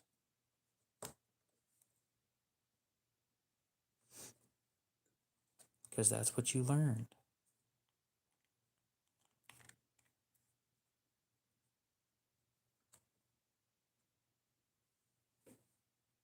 Oh. I like the Militaw, but I've never held one.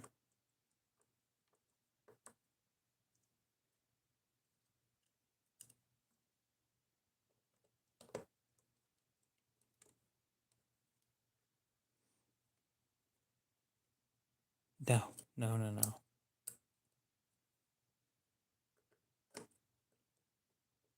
I mean, yeah, kinda. But if you can learn from other people screwing up, then that is the way of doing it. I think Spyderco has one auto.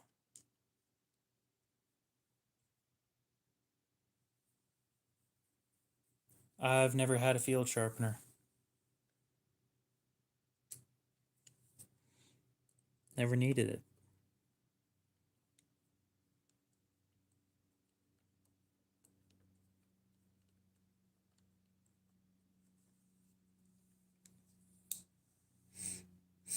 Yeah, I think the autonomy is the only one that I can think of. Does Kaiser tell you the heat treat specs?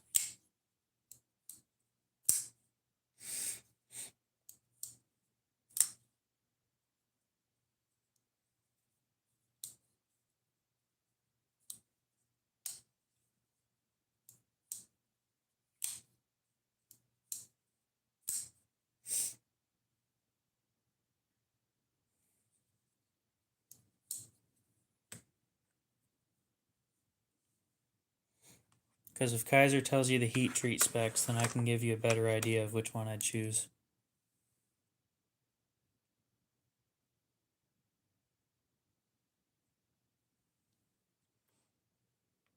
My whole sharpening, yes, that's a fun story. My whole sharpening and how I do and everything like that all started from Brad Fuckner calling me an idiot, saying that I was using his stupid little sharpening system wrong. This thing.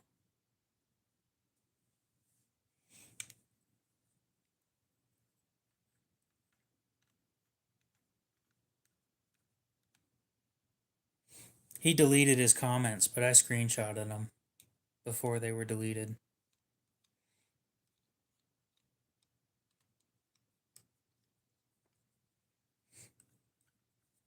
I'm just waiting for the day to call him out.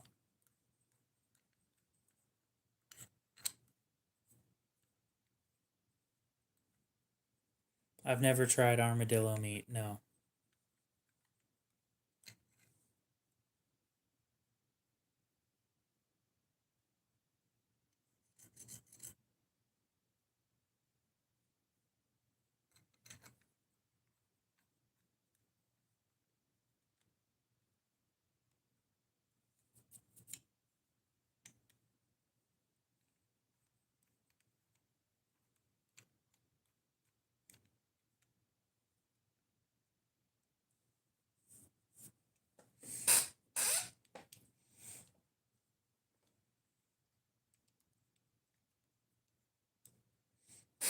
pull-through sharpeners just don't work. They don't.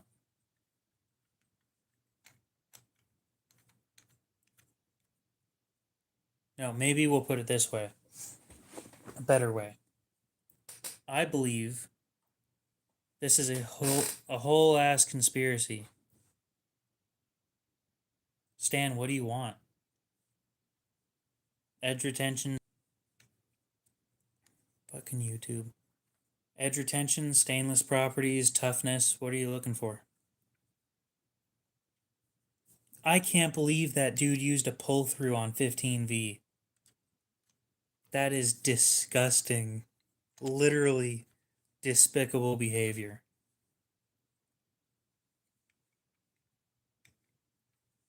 Toughness and edge retention, so you don't care if it rusts. That means you got to do more maintenance on it.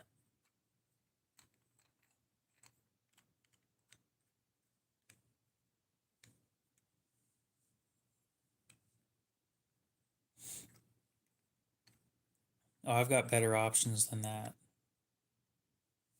Rust is a problem in the desert. If you sweat at all,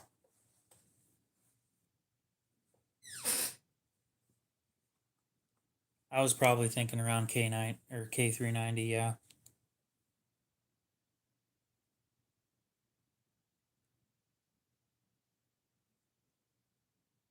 Who did what?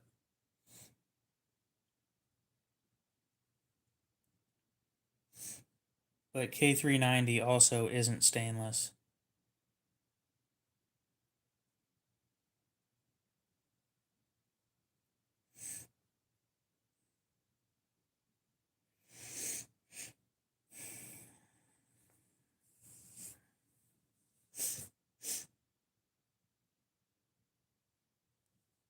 Hey, Aiden, where can you find 10V?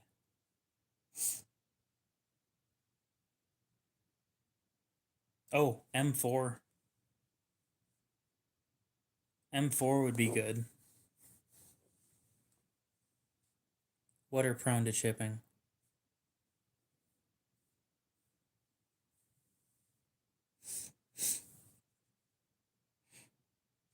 If you can get coated M4.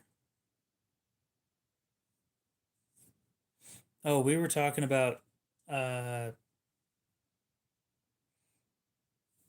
somebody complaining about their Para 3 in 15V having issues with removing the burr. Earlier on Instagram, we were talking about that. 316 is going to suck for edge retention.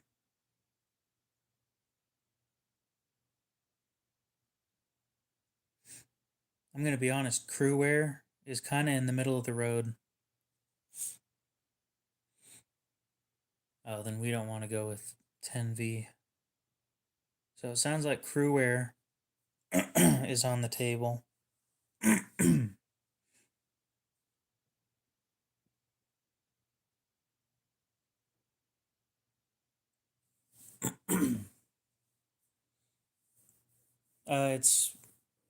It's all dependent on heat treat, really.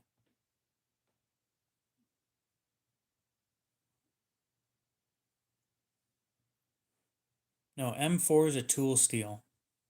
It's a high-speed tool steel. Same with M2, if I'm not mistaken.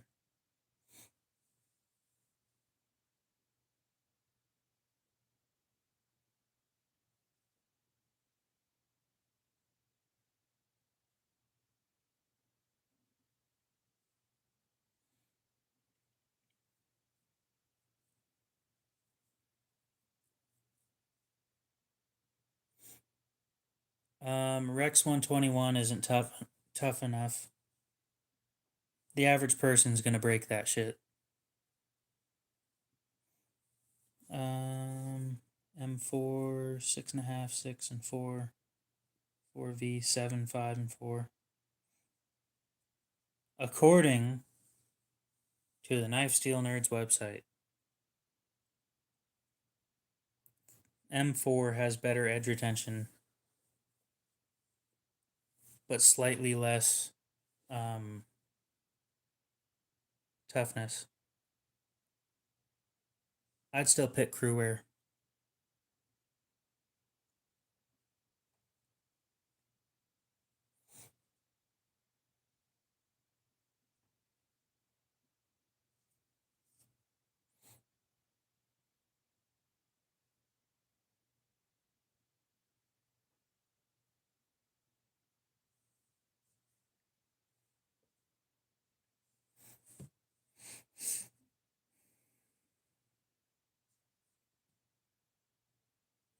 If you want edge retention and you don't really care about how it looks over time, it will rust as long as you just wipe off the rust. Um, it'll be fine. Probably K390.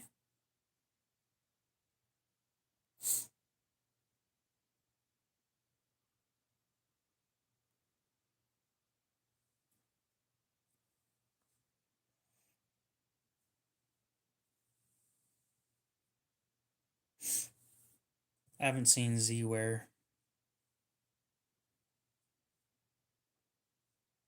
I've heard of it. I haven't seen it on anything though.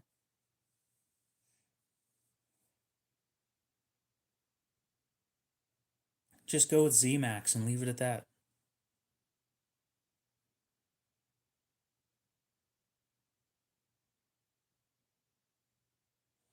Um, you have to have the right tools to sharpen them.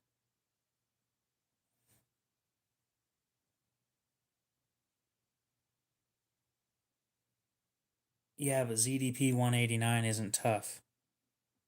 It has brittleness issues, similar to that of Maximate.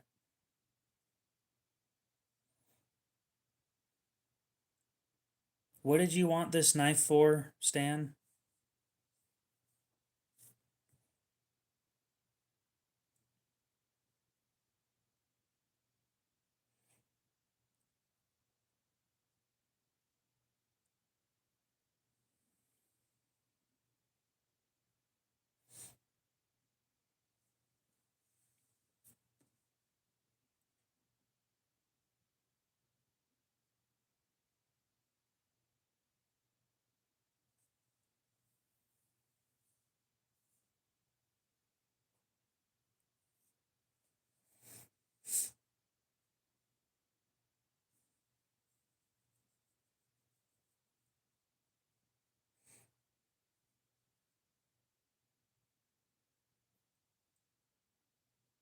So, how many of us agree that a Delica in K390 would probably be a solid option?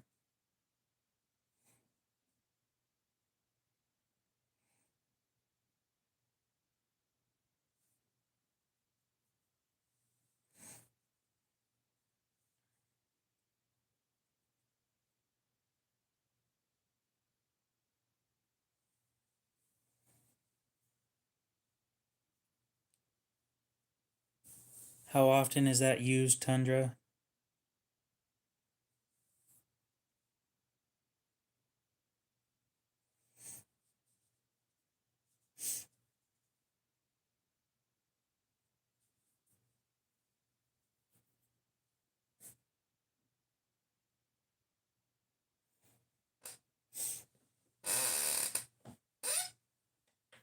We did kind of forget to ask. What's your budget, Stan?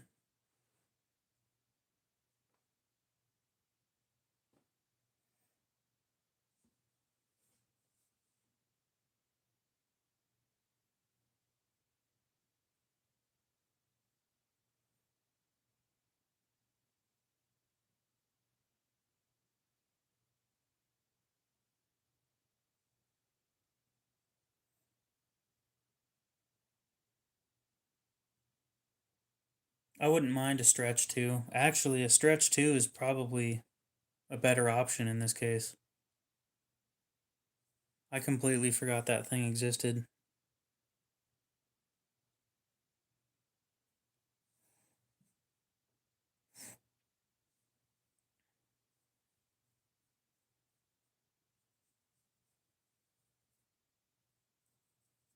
I just hate the fact that it's got the lightweight scales.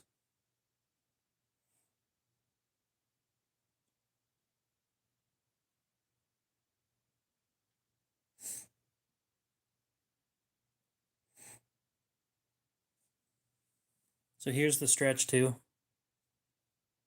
It's basically a lockback paramilitary 2.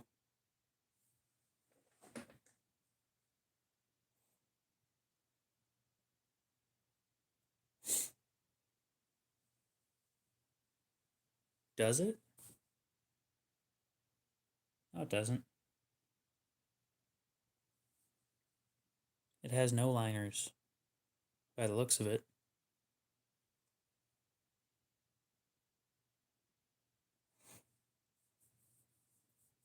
Do they make a regular stretch too?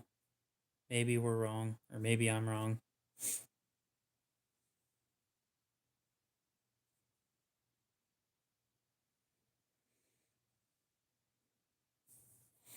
I don't know, I haven't messed with 3V very much.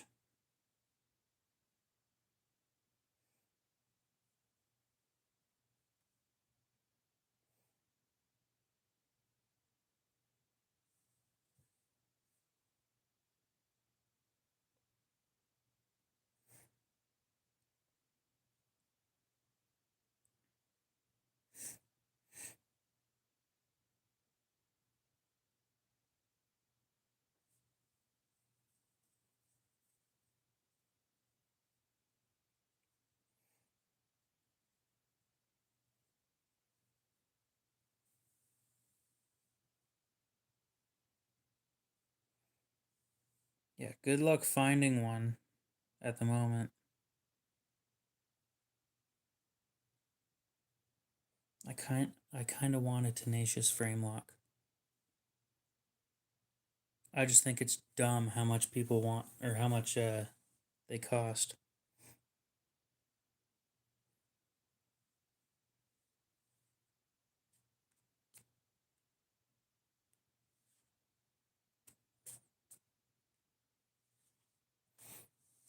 VG10 isn't bad, but it's not the best.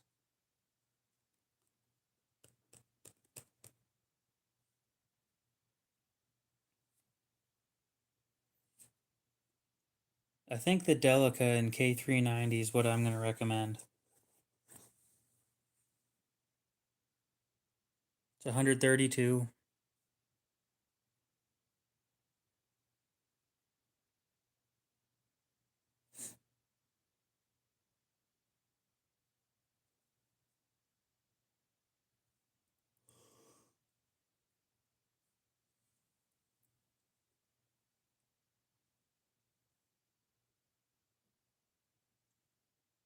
Are they?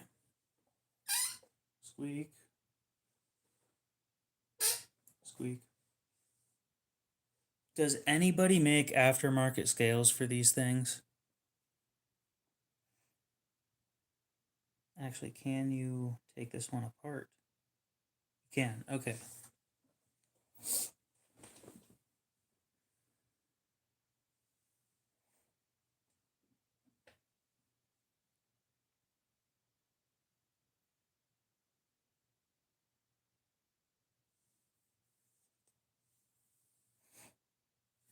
Oh, Spyderco makes them. Or not Spyderco, Flytanium makes them.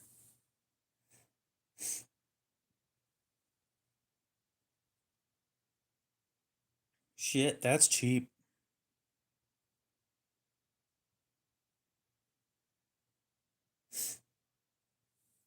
Mm.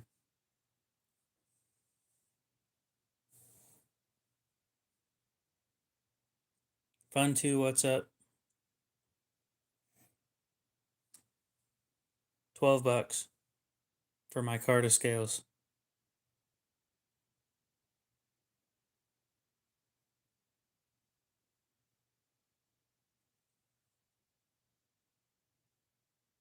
And you can get 15% off. Cool.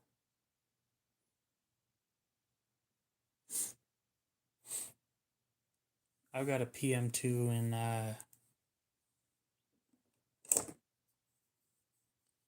Zirconium scales. Forgot what they were called for a minute.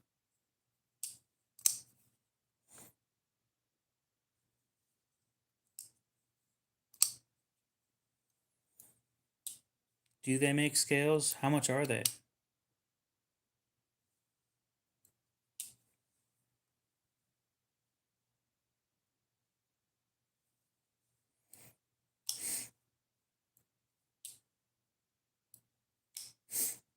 Oh, they do.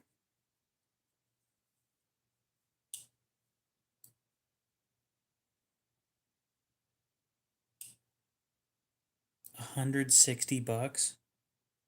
Fuck that.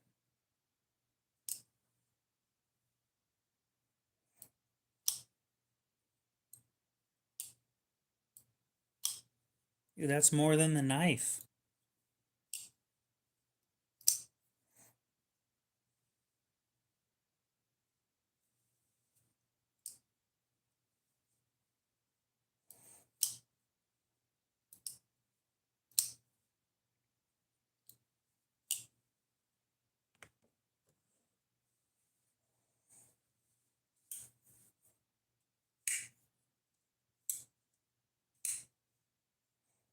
I need to see if there's a local machinist or something that can make scales for that.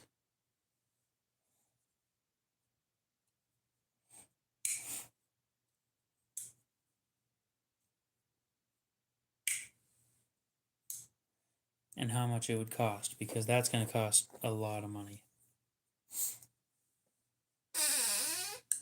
Squeak. Squeak.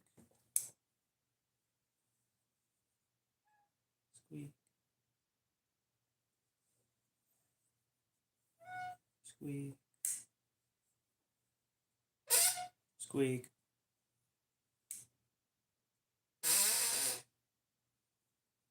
Squeak. Anyway.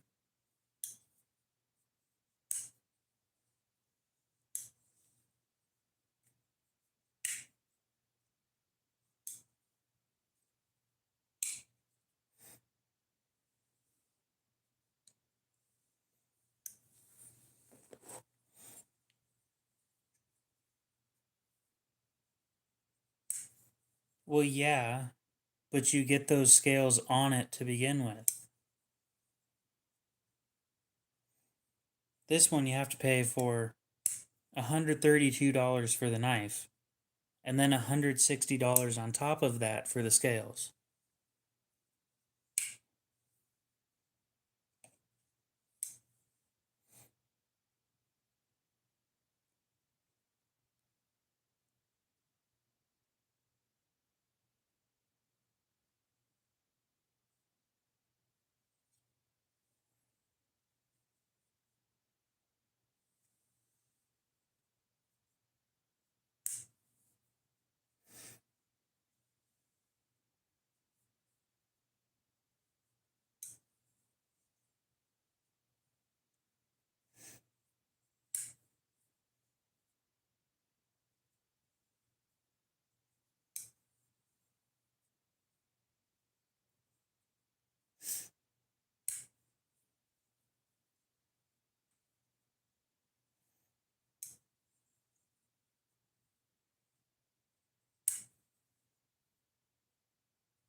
Okay, then I won't buy. I just won't buy it at all. Not all Spydercos have solid action. Most of the American made ones do, and some. Actually, I've only had issues with one. The Delica that I've got is kind of a pain.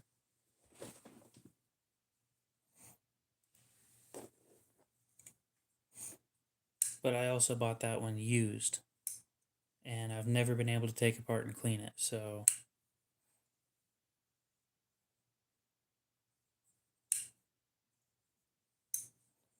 just so everything's fair and on the up and up.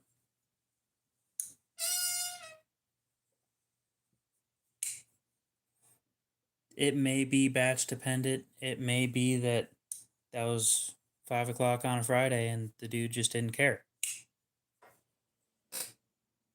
I think it's bad luck.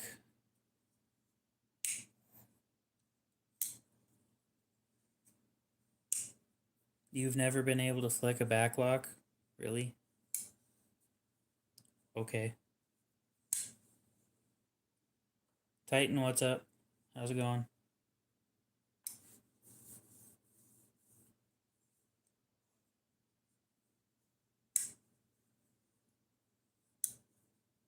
Give me just a sec. Never mind, it's in a different box. My Buck 722 has a backlock, and you can flick that thing.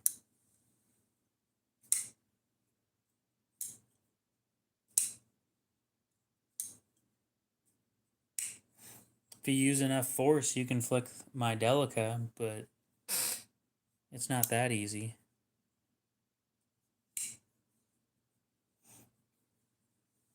Oh.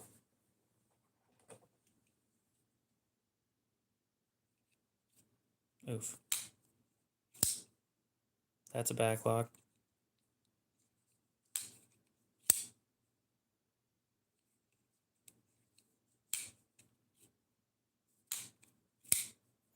I've been able to Spidey flick a Delica before.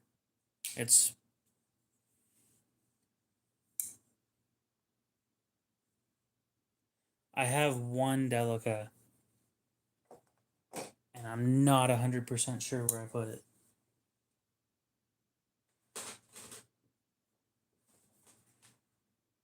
Give me a sec to look real quick. Oh. Yeah, here's mine. I forgot how light this thing is. Not sure I can flick this one. Oh, yep, just did. It's not going to happen on camera. Just a flick while flicking the wrist.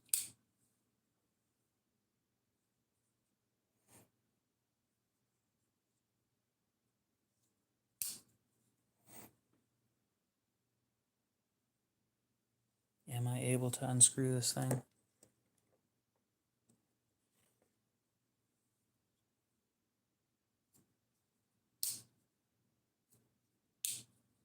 I can almost Spidey flick this. If it was a little smoother, I could. But that's not a breaking in problem. That's just the fact that that one has issues.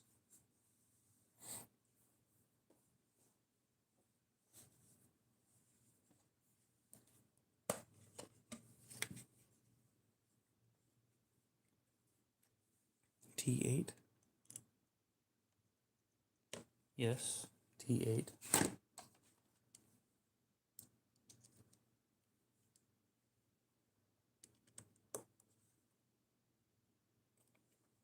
What the fuck? Oh, so you'll come loose, but...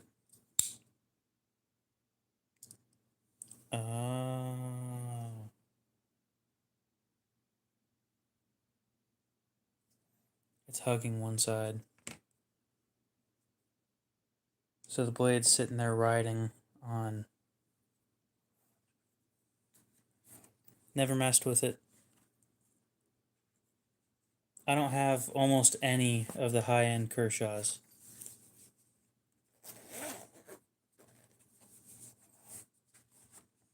The only high-end Kershaw I have is a Junkyard 2, or Junkyard Dog 2, and the Leaks. But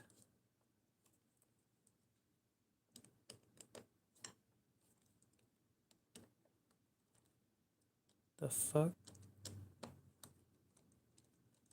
Well, shit, if I would have known this thing would come apart that easily. I swear, last time I tried taking this thing apart, I broke multiple bits.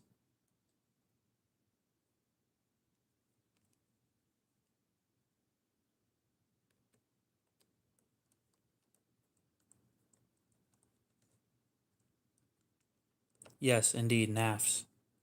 I don't have anything from NAFs, but on your leak. Oh, yeah, I forgot to send you shipping or tracking info. It shipped on Monday. Sorry about that. I'll get that sent to you when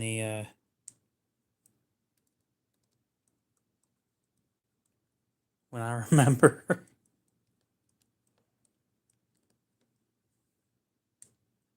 I don't know, it's like 40 here or something.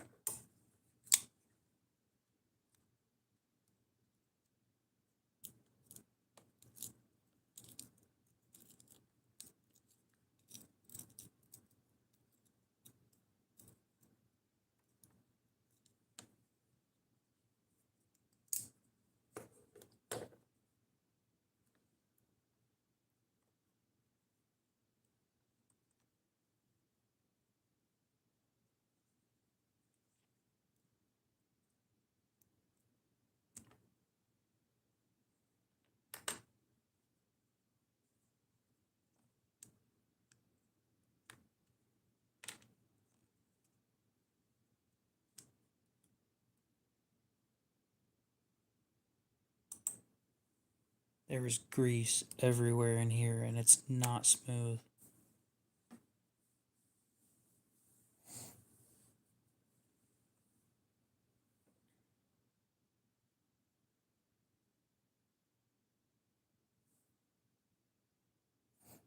No, I don't need wee hot bits. I use these cheap ones and I'm happy with them. The benefit of using the cheap, crappy bits is if you're going to break something, you're going to break the bit and then you just go get it replaced at Harbor Freight.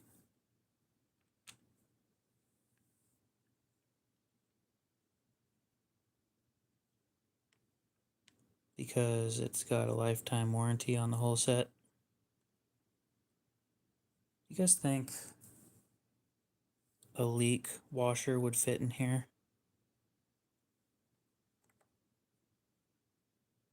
Holy shit, that thing is thin.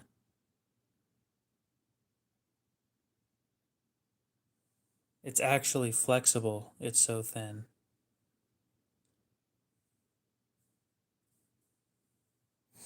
Only one way to find out. That's fair enough. All right. Where's my Kershaw parts? Maybe. I'm not sure these are thin enough. This is a VG10 version, yeah. Oh, they're done. CPM's been out of business for months. Or Crucible's been out of business for months.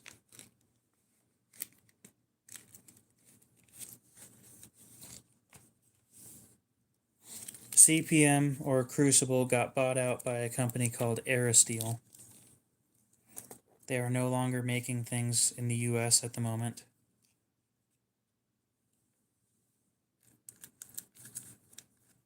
I just have a shit ton of Kershaw parts.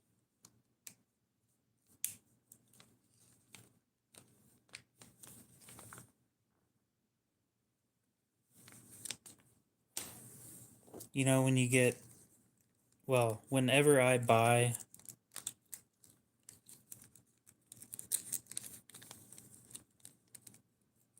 a new knife or a used Kershaw, I order parts for it. So I have a lot of spare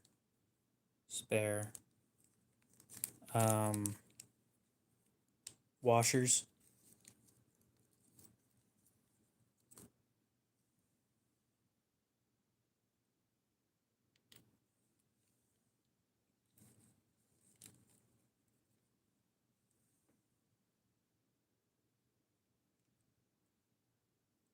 That's thicker by quite a bit.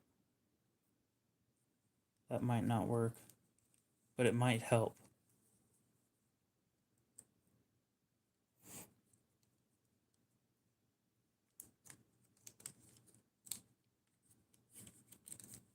They just send them to you. If you order parts, yeah. You just got to fill out a parts request form.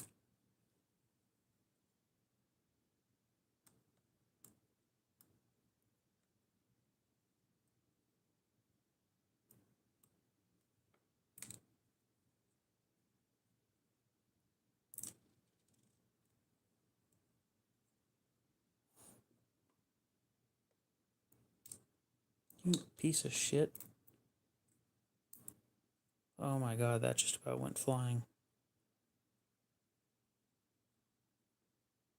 That is loose. But is it tight enough? Carpenter's fine, I guess. I know, I've never really messed with their stuff. No, I have. XHP is from Carpenter, if I'm not mistaken.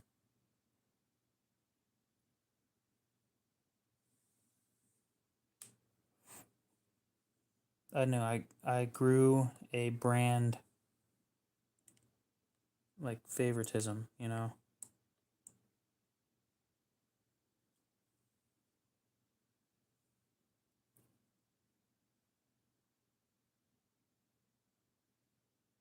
These washers are thin. Like, really thin. I'm wondering if they're worn out. They're that thin.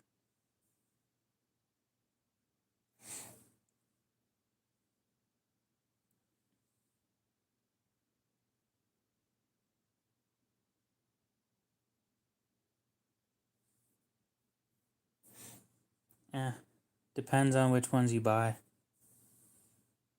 The American made stuff isn't terrible, but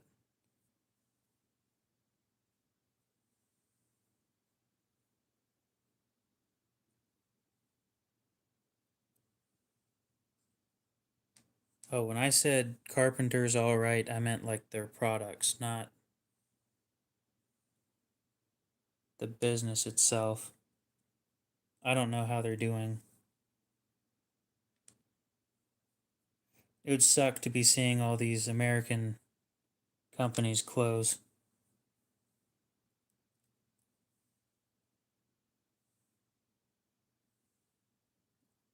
Oh, you bitch.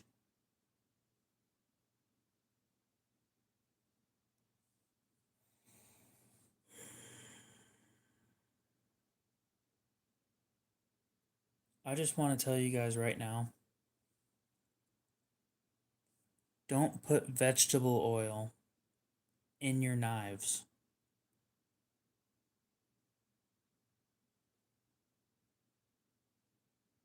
Now that we've got that out of the way, that's what happened.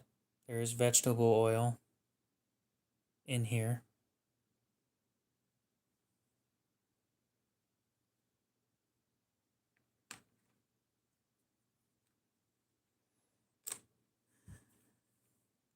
I am a special sort of pissed off right now. Just a wee bit. Food products should not be used to lubricate your knives. I've seen it before. I just know what it looks like. Fucking. Mmm.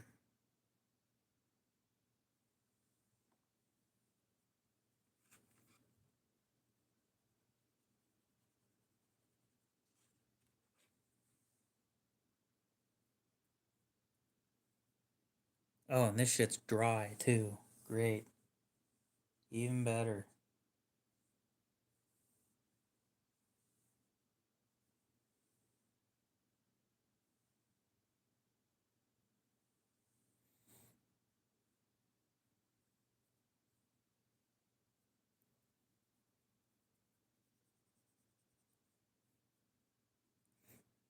The worst smelling knife that I've ever had is one of my Kershaw Junkyard Dog 2s. It's the one in 13C26. And the previous owner filled like the whole in between the scales and everything was just vegetable oil. The whole fucking thing. No, I know the smell and the look of it.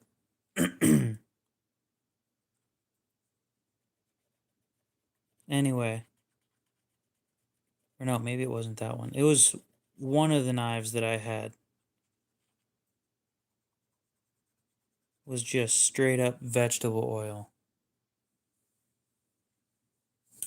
It doesn't last. The lubrication doesn't last. And then once the lubricity of this shit goes away, it sits there and it rots. And then you got to take it apart and clean it. I've seen that. There's videos of women doing that. I don't need no man. So I went to the grocery store and I bought oil because my car said I needed oil.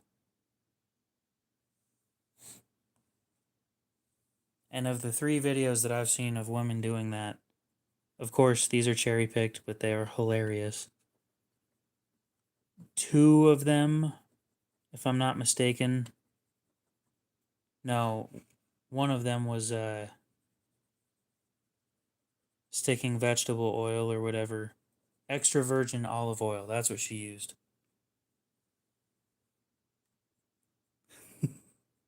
And she poured it into her engine, and it didn't run for very long after that.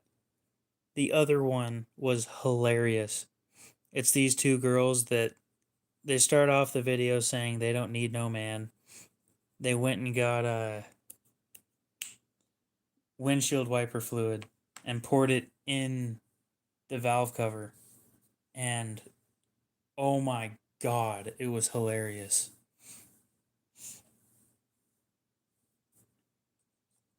Because, you know, like, not even a mile down the road, they made another video of them getting their car towed and saying they don't know what went wrong.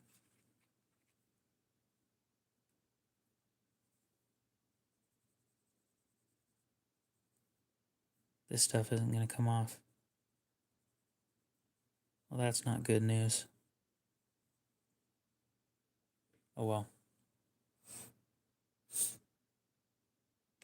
Somebody asking stuff.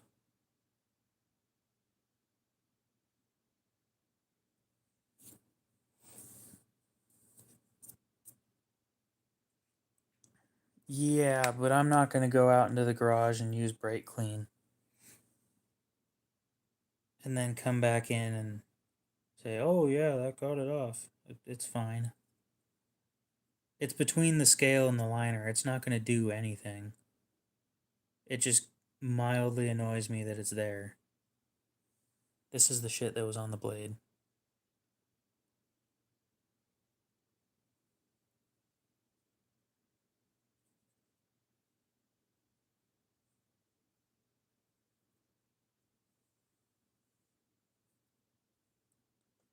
Oh my god, this is a mess.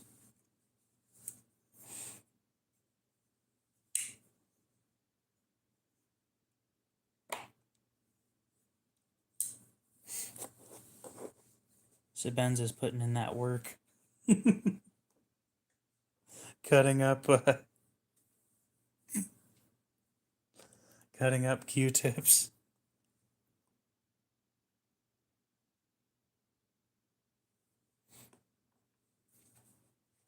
And yeah, whoever said that the Junkyard Dog 2 has an atrocious pocket clip, I agree. But it's part of that knife, and I kind of like it the way it is.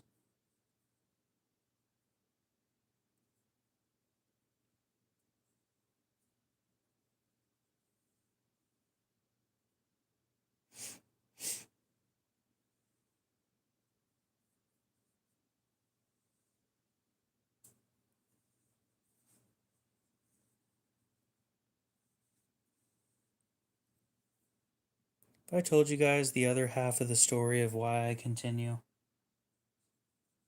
making YouTube videos, or not videos, but just continue the channel in general, It's entertaining, I promise.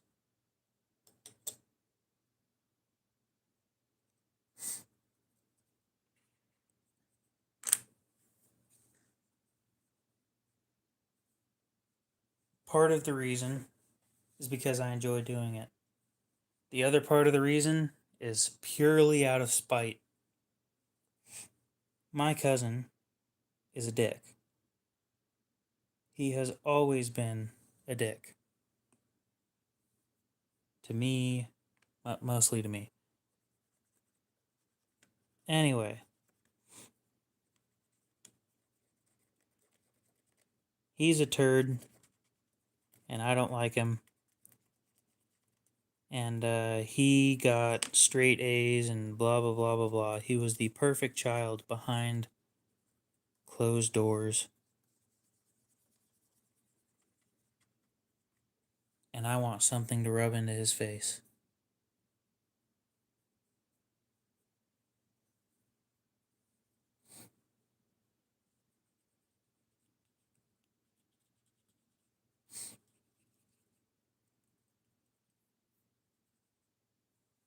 I just want something to rub into his face. That's it.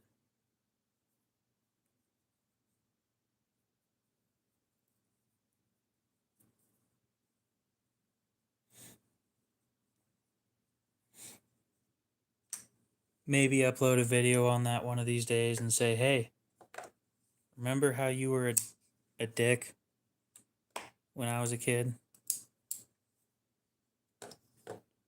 Well, guess what? This many people watched a video of me talking about what you did.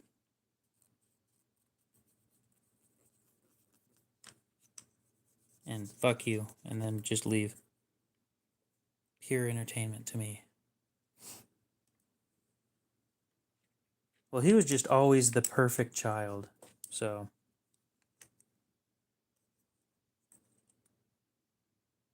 This thing's covered in grease.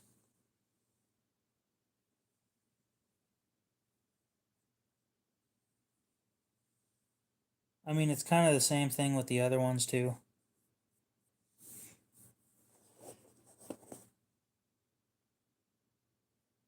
I am the black sheep of the family.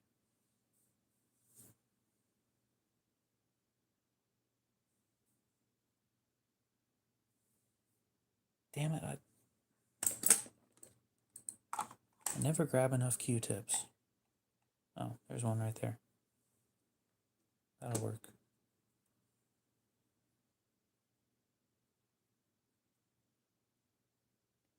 What, the perfect cousin or the people who want to get revenge by, or, the people that do shit out of spite?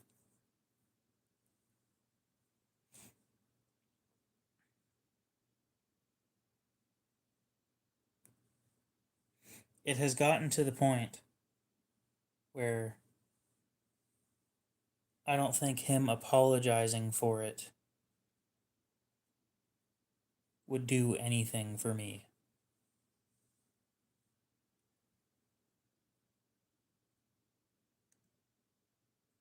Beautiful.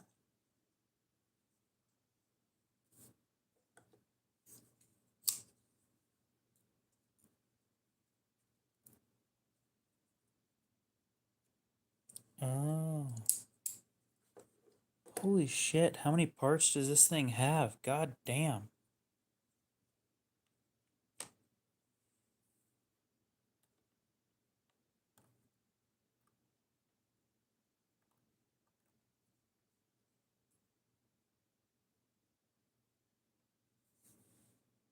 Oh, that is one of the factory parts. This one isn't. And this one isn't. I think these are too thick.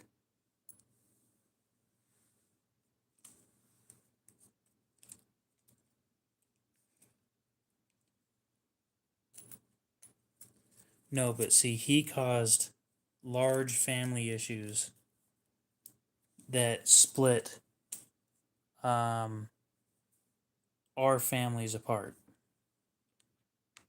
So, woohoo, I guess. Beautiful, it fits. Why can't it always be that easy?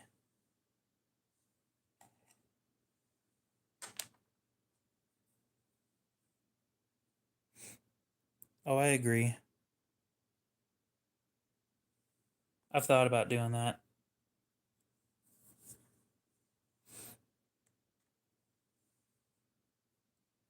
No, see, he's not a dramatic person. He just causes problems. That's like all he's been good at when it comes to family matters. And his mom sees him as this perfect little angel, and I see him as a piece of shit. Because that's what he is. I need to get the right tools to make custom shit.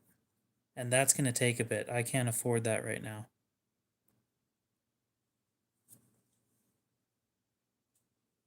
Let's go ahead and perfect this a little bit.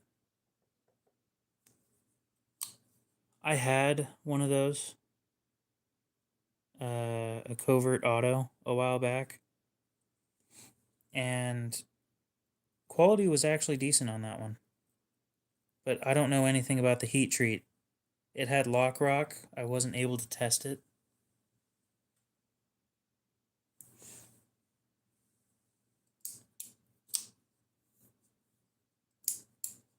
And it was discontinued when I got it. So when I sent it in, knowing completely and full well that I wanted a different knife, I didn't get to actually test it out. No.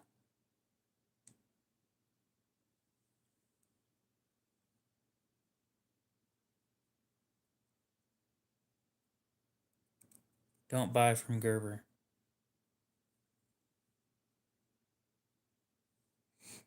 Appreciate it, Wolf.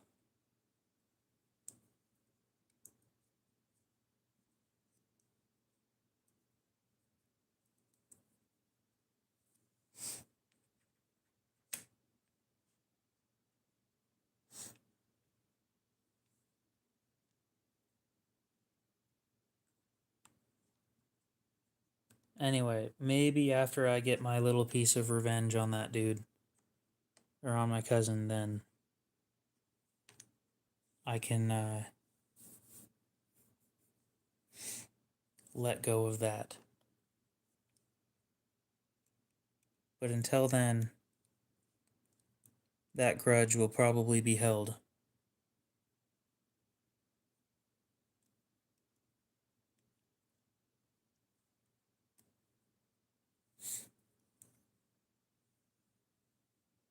Most of the time, I am pretty chill. Sometimes, interesting shit happens. But most of the time, it's a pretty relaxed stream in here.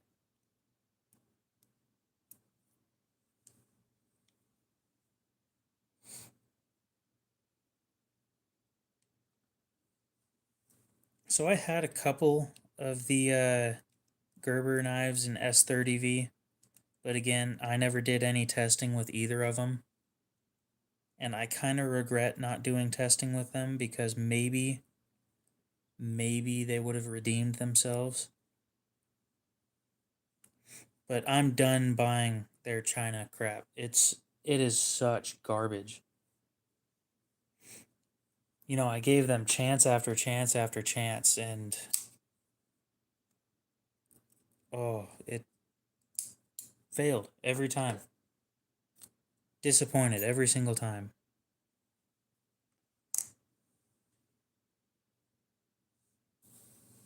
Yeah.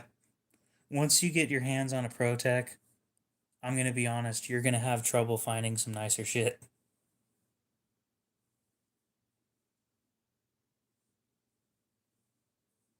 I've never owned a ProTech. I just know that they're really nice, and I've handled them.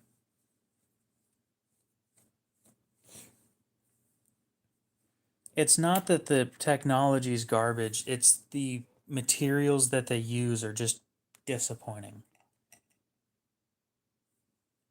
I have a bar set.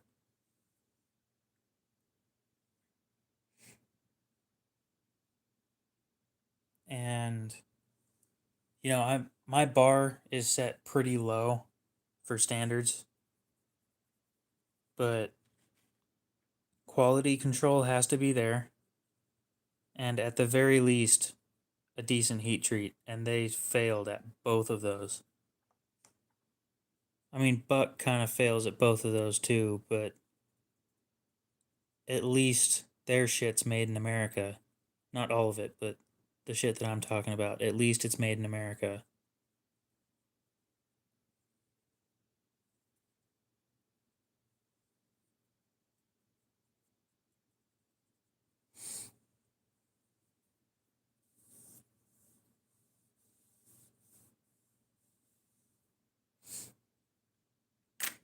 I wouldn't go there, frankly, because I don't want to.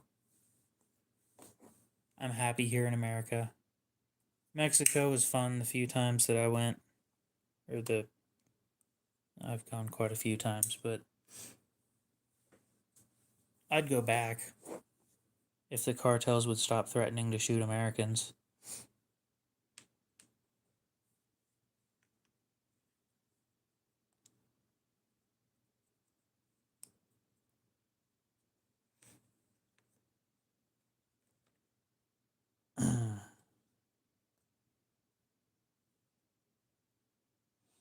I will be outsourcing, but when I do design work, I will try to keep as much of it in America as possible, though.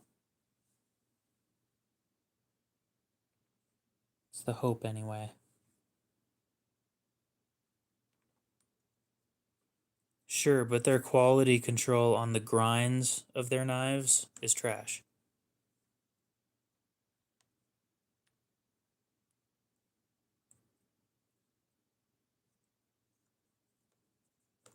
Good. Ooh, scary. Almost forgot that I'm working with a spring.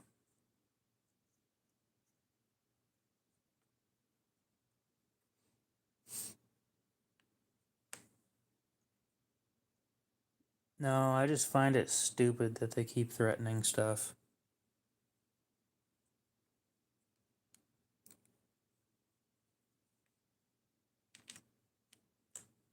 Hey, get back in there.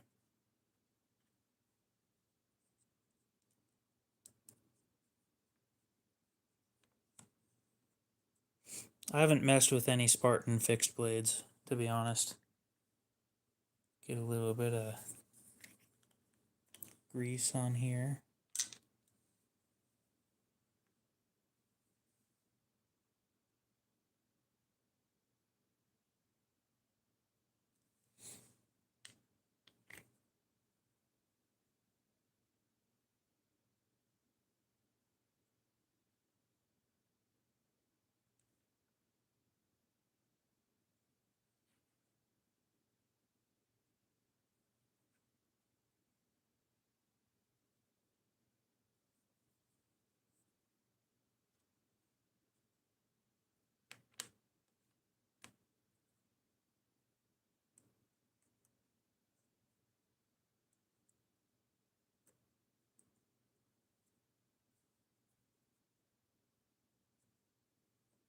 You have fun with that. I try and keep myself out of stuff like that.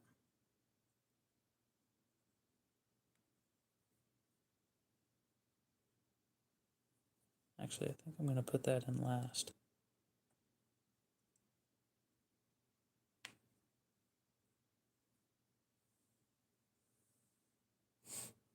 Dude, I got one of those Boker Kalashnikovs with the dagger grind, and I hate it. Like, nobody's bought it from me, so I'm likely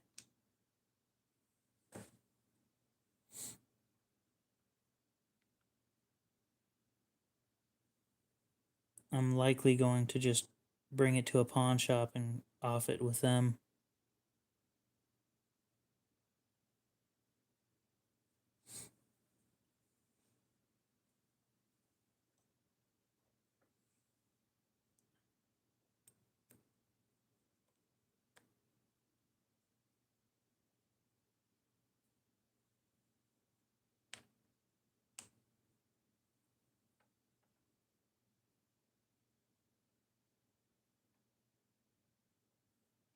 I am a mildly controversial person.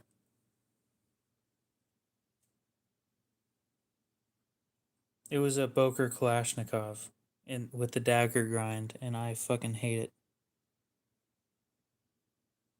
Garbage. Absolute garbage.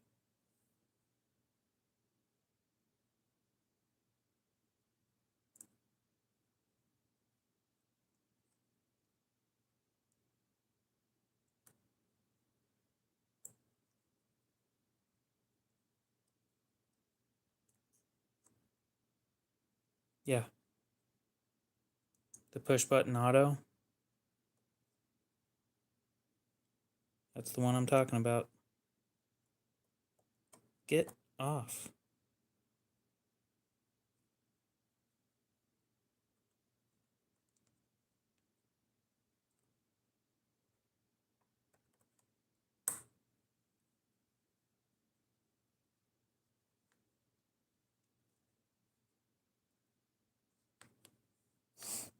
Damn. More than I've done, considering I've done 0. Mora makes solid shit. I don't know anything about their heat treats.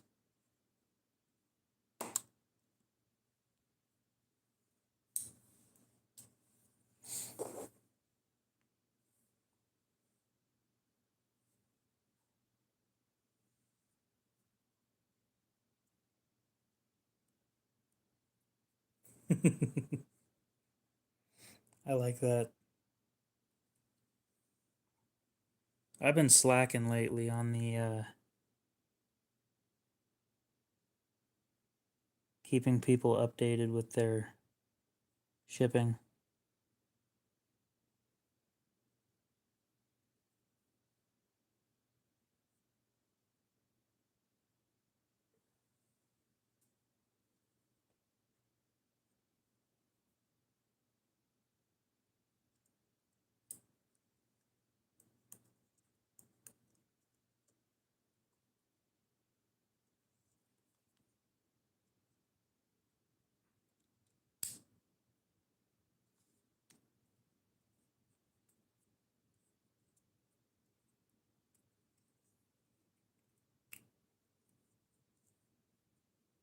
Oh, that went a lot better than I expected.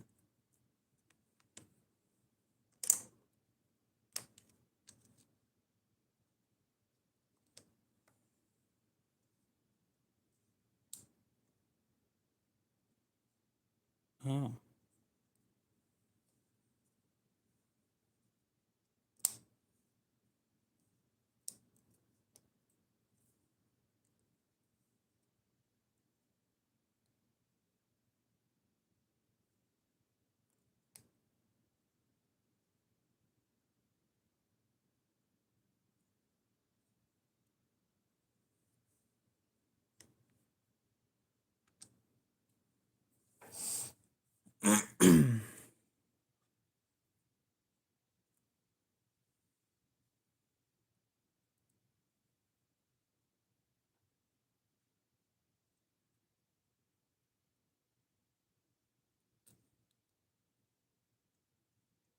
I don't think I've ever had somebody ask me why I need a knife. I've had plenty of people ask me, "You spent how much on that knife?"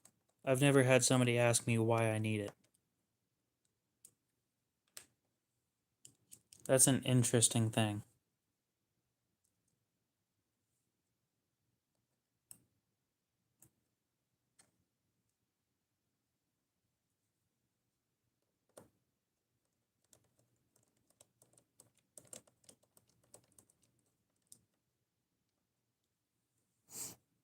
Anyway, I'm going to continue on with the regular conversations we usually have.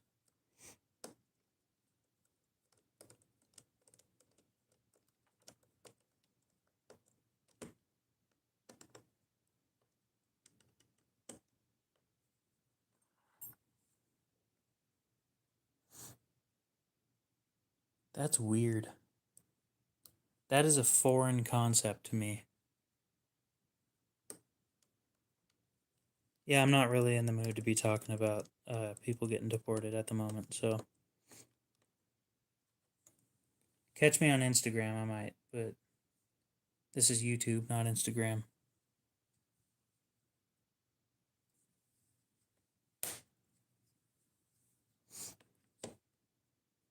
I've got at least 150, but I'm not sure exactly how many.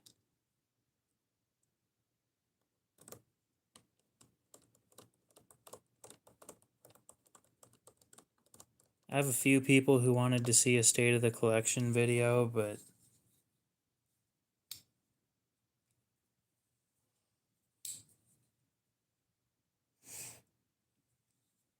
I don't have enough storage space on my phone to record all of them.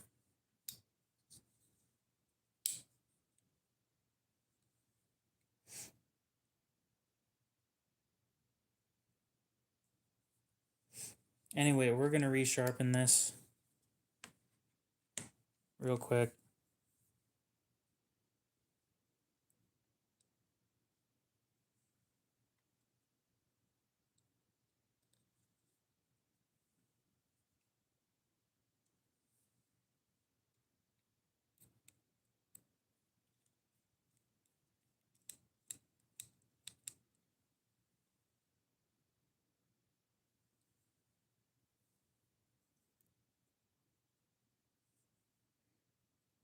Honestly, a Rockstead's probably one of those knives that I wouldn't use either.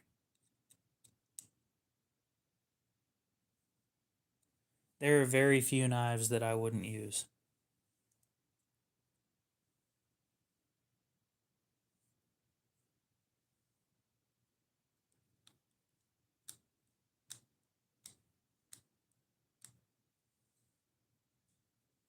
I sharpened the military last night.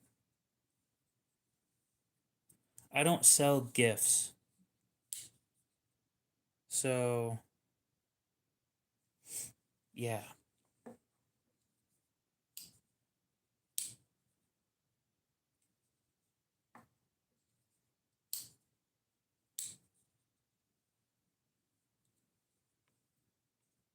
So if you look here, there's this section of blade that is unable to be used because it's not flat.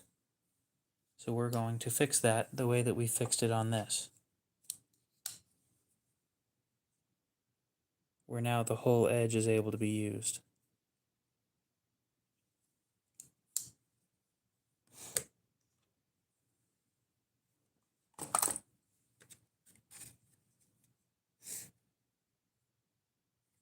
My only safe queen is that 1 of 1,000.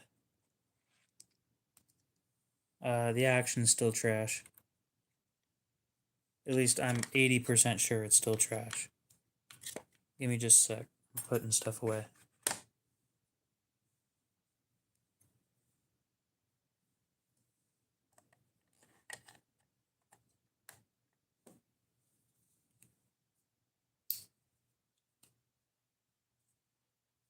It is worse now than it was before. It needs broken in again. Oh, I forgot to put grease on that. Okay, give me a sec.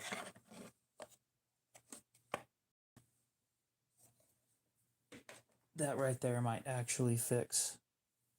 So which Rockstead did you get? Because if I'm not mistaken, there's different models.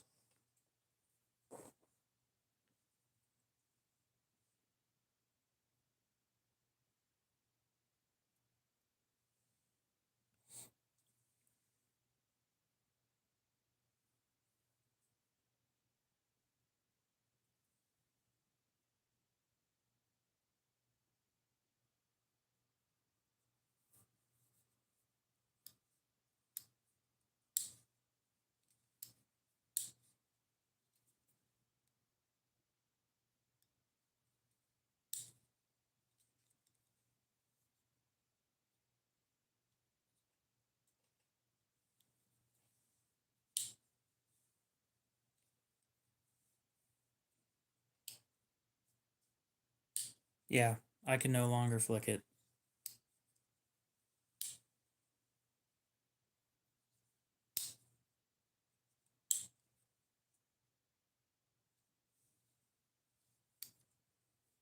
Anyway, it's up for sale for anybody who wants it. Right after I finish sharpening it. Alright, I'll look that thing up here in a sec.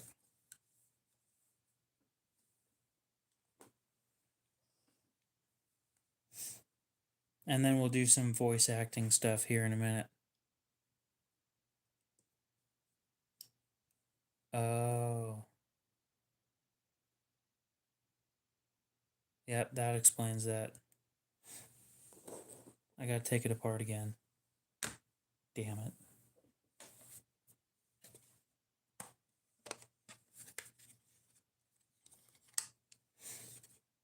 I will never try graphite lube again. That shit sucked.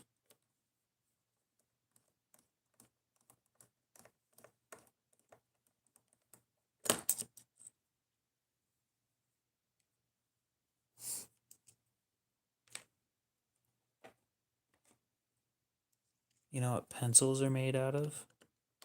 Graphite. You know what that did? It made the grittiest sound and feel on my case that I've ever felt on a knife. It's like it had sand on it. But since it's in a case and you can't take it apart. Oh yeah, we were gonna look that thing up.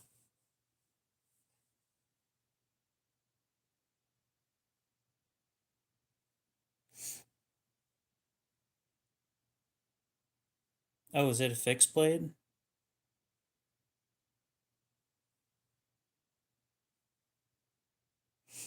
I didn't know that they made fixed blades.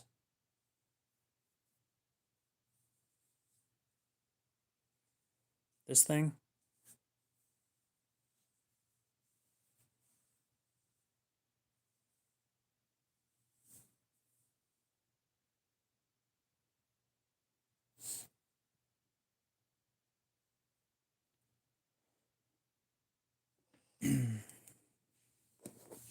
The guard's made out of sus 440C.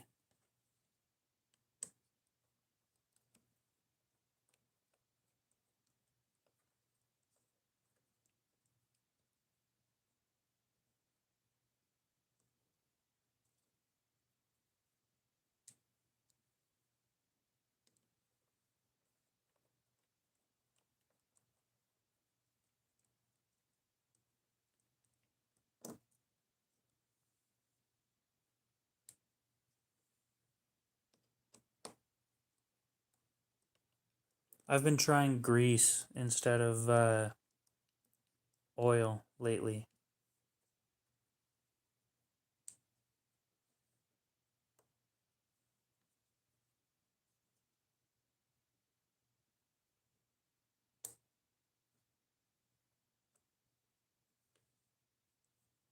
I wasn't saying that that's a bad thing.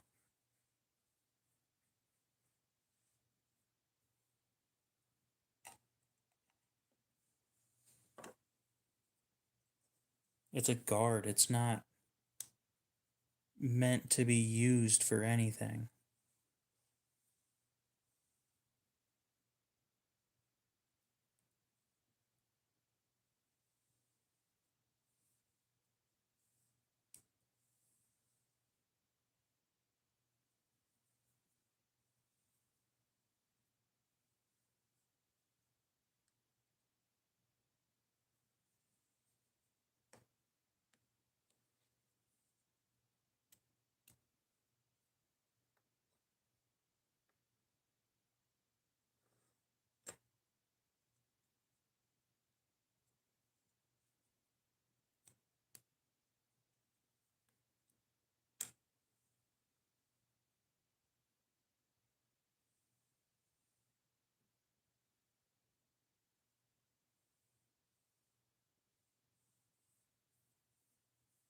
Mango, welcome back. How's it going?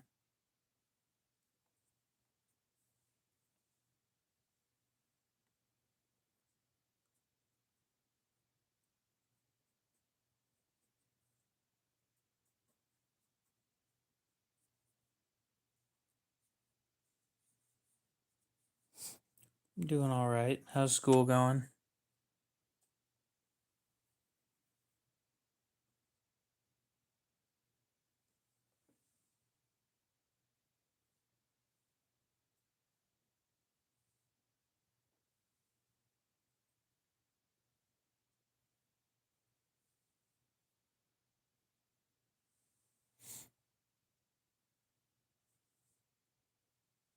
Nice.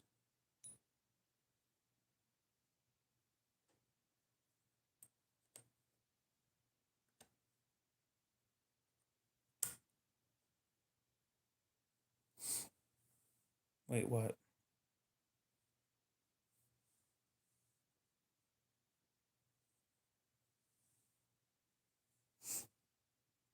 They do. You can have knives in England. They're heavily regulated, though.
Dry. Other than one spot. I put a little bit of grease on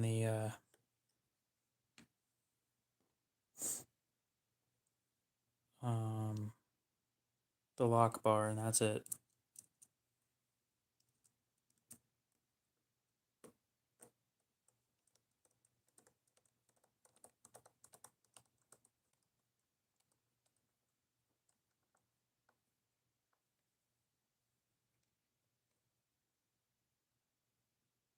I don't know what you mean by blue lube.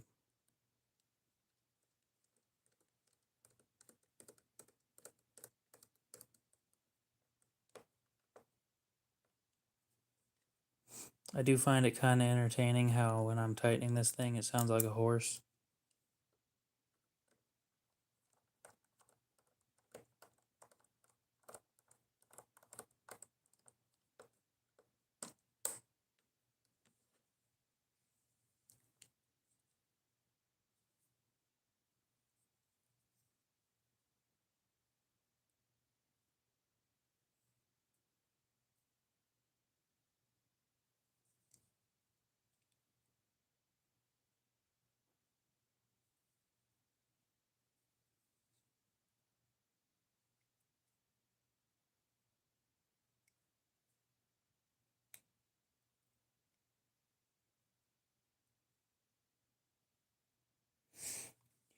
Piece of shit.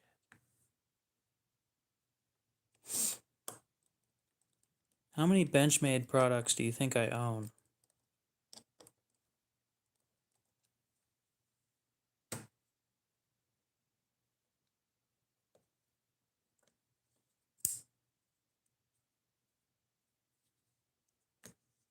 Moritz, what's up? How's it going?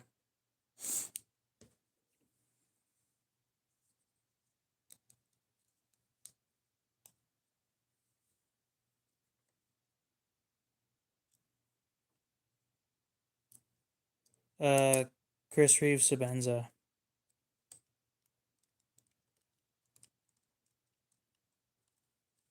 along with all the usual stuff that I usually carry.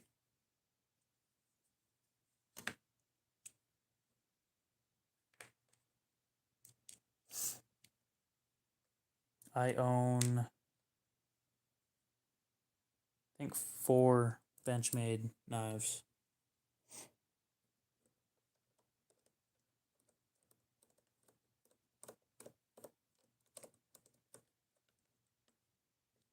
And I bought them all used.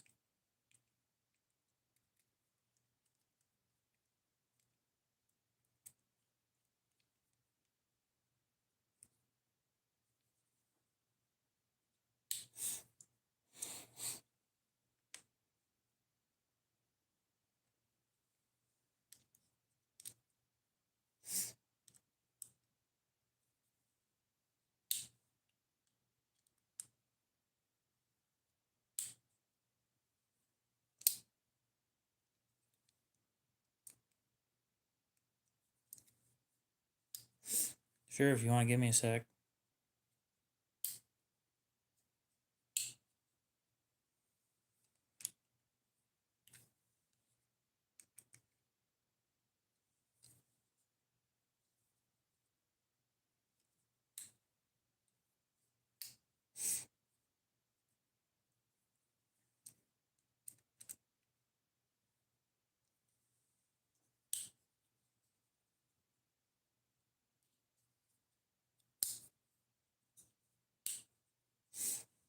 Three of them are basically the same knife, to be completely fair.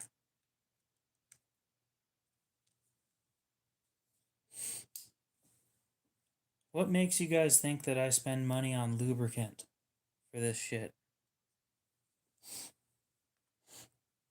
How much does a bottle of KPL cost?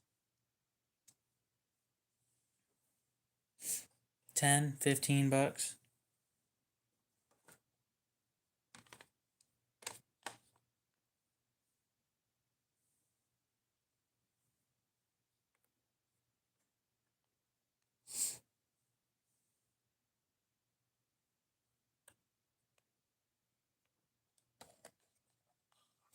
Cool. And then how much is shipping?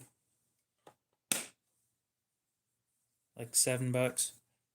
So 18 bucks for a bottle that's about the size of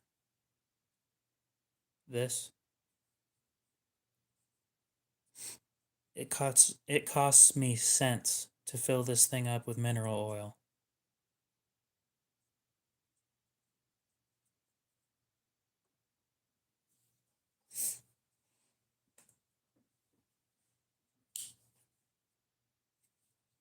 Okay, for the Benchmades, I've got a Griptilian.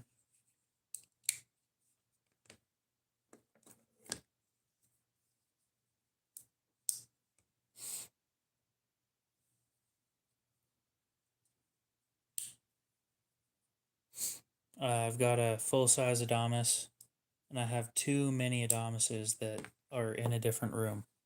Oh, one of them is in this room.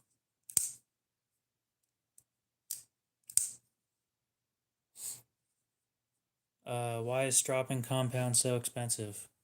I don't know. I think everything related to diamonds are expensive.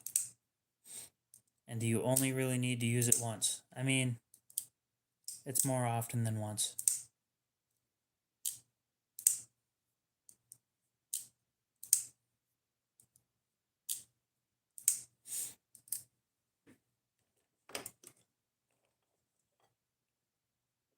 You shouldn't have to use it super often, though.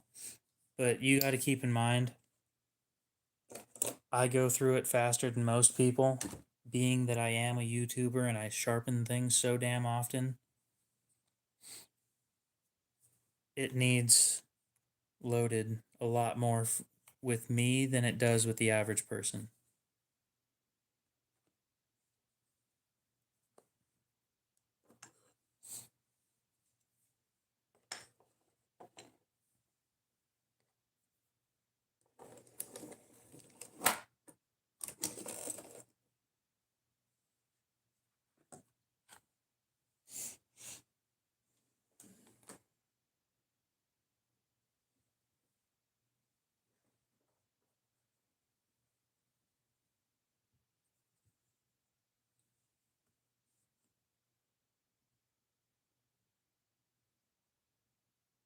It sticks around for a while.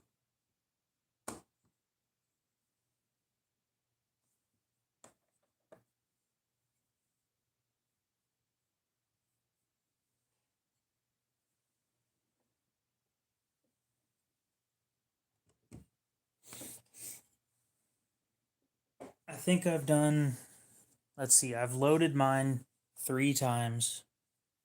And in the time that I've loaded it 3 times, I've sharpened 80 knives. And I'm not even a quarter of the way through the bottle. So,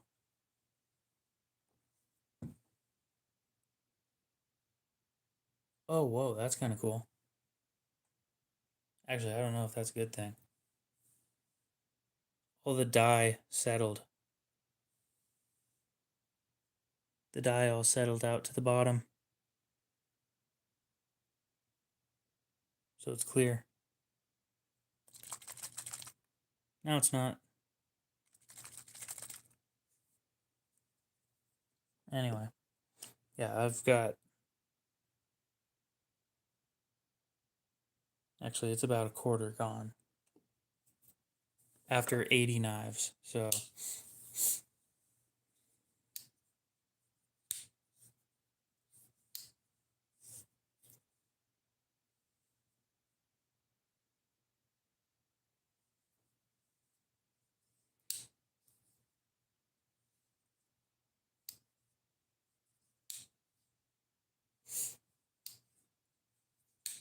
That's Lacey's stuff. I didn't go with the other guys.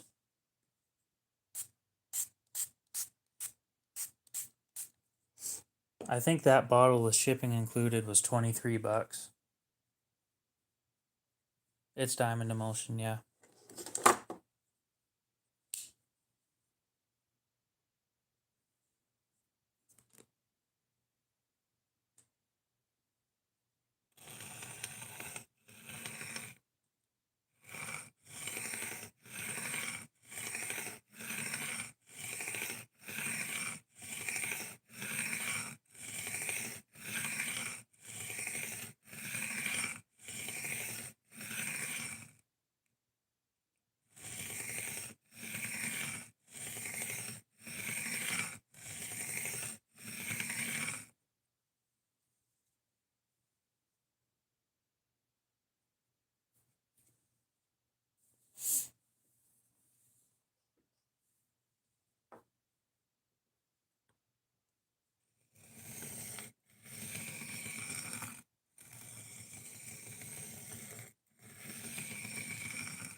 And I went with 5 micron.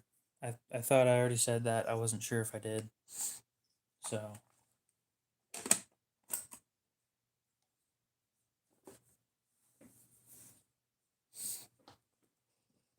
Anyway, here pretty soon I'm going to have to end the stream. We're closing in on 5 a.m., so.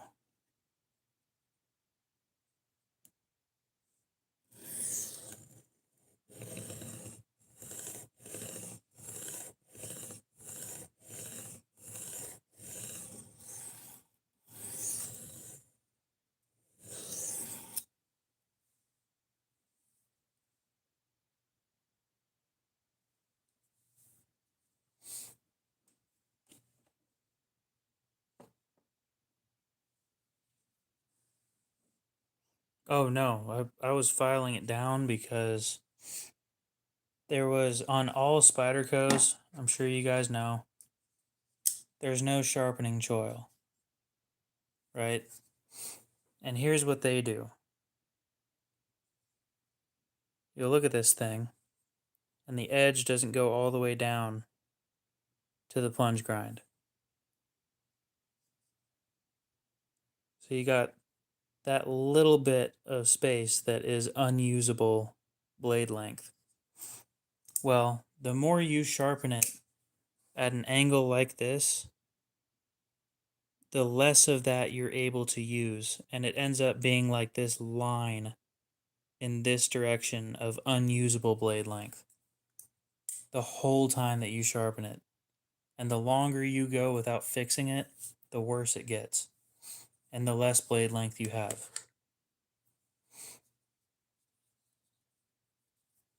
Yes, the more you sharpen, the bigger that section of unusable blade length gets. Like you can see it right here. You can see the dark line, and then it just ends, but the plunge grind's down here. This is unsharpened. So I'm fixing that. I'm making it so the whole thing's sharpened instead of having a missing section. What's the hole for? To open the knife.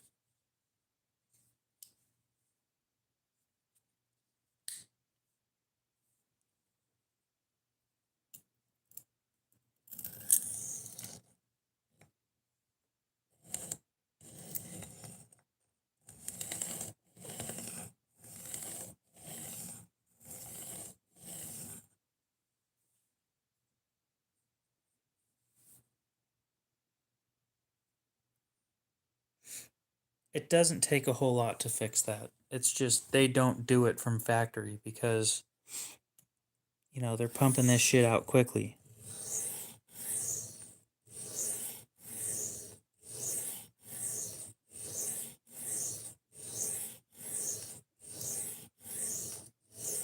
I have time to fix it. They don't.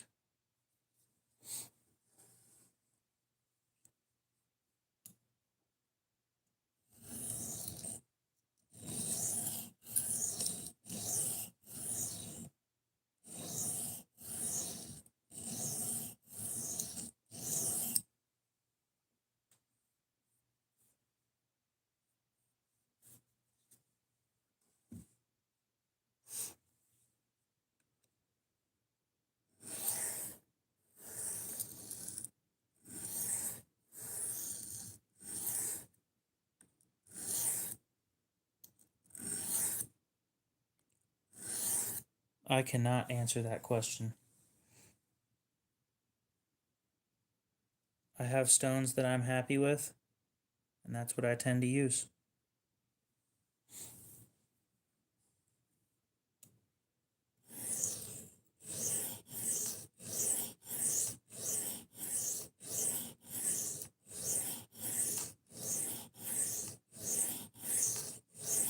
How much are you looking to spend on your stone?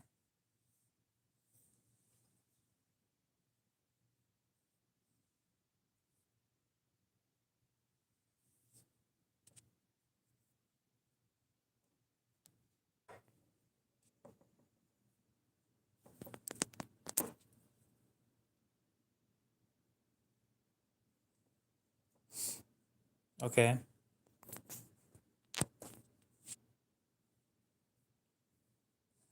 So $50 may not be as bad of a budget as you think. The one that I'm working with right now is 20 or 22 plus shipping. You can get it on Amazon. You'll need a base for it.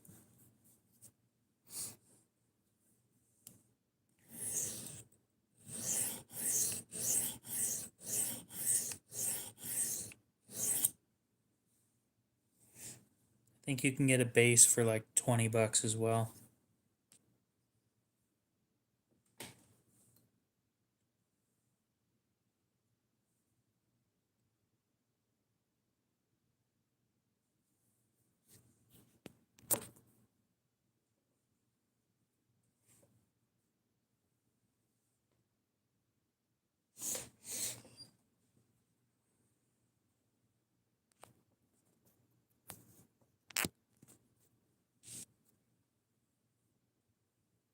I've sharpened Maximate on this thing.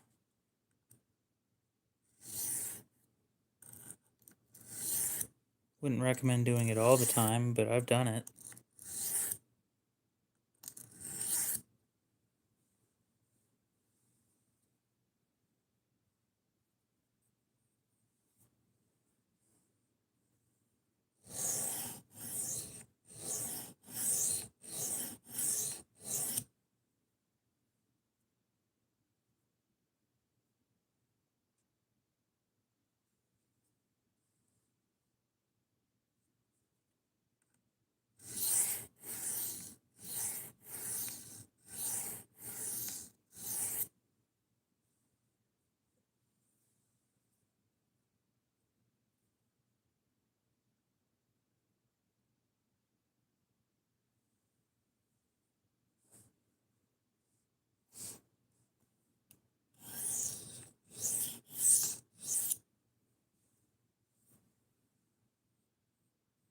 All that matters to me is the fact that it can be done.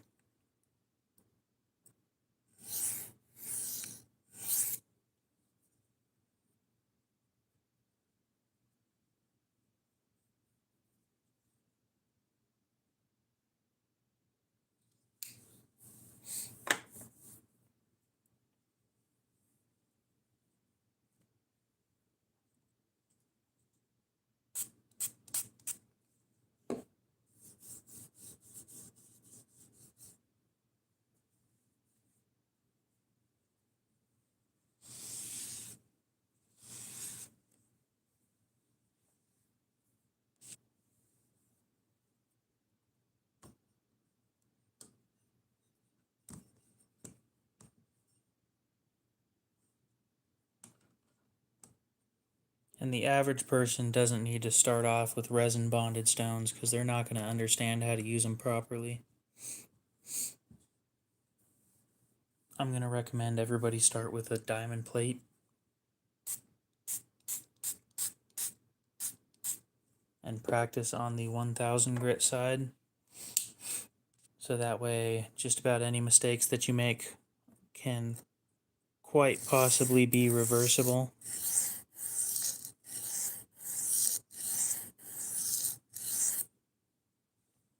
And as dumb as this may sound, I've never tried it, but I think it would help. Start with, go to your local thrift store or something, buy a butter knife, and let me explain. Oh my god, my leg.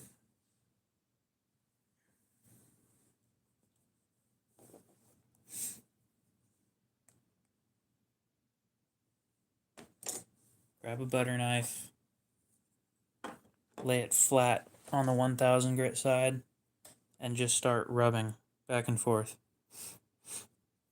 No, lay it completely flat.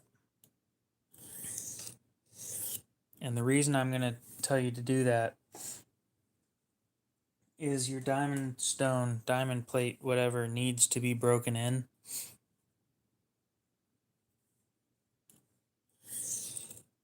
If you don't start off by breaking it in, then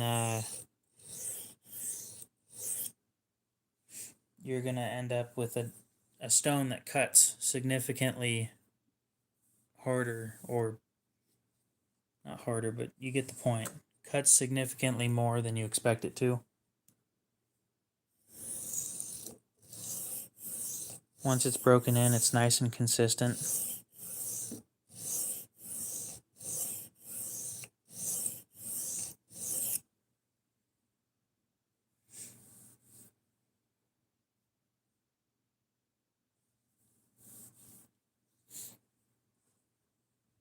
Delica. Pair of threes off screen. Both pair of threes are off screen.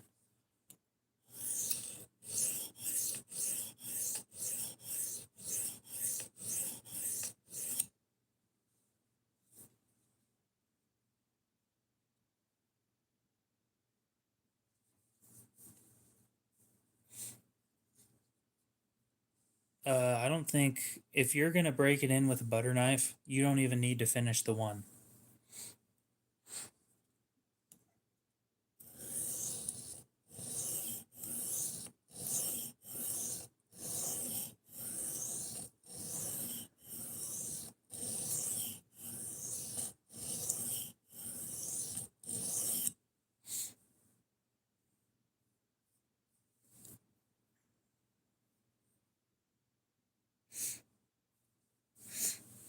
I think everybody should learn how to use a regular plate.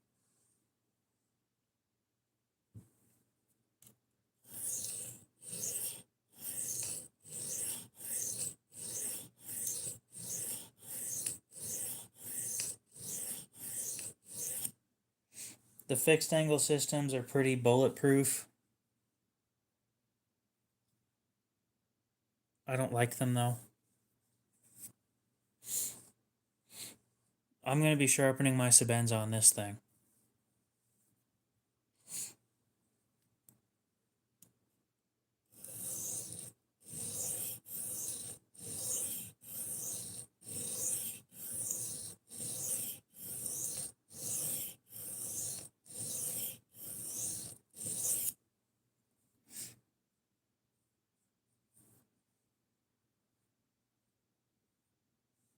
I will be using a $20 Amazon diamond plate to sharpen my Sebenza.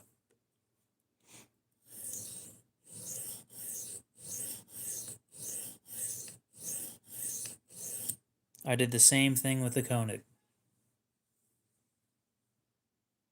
Both of those knives are over 500 bucks. Just practice. A lot.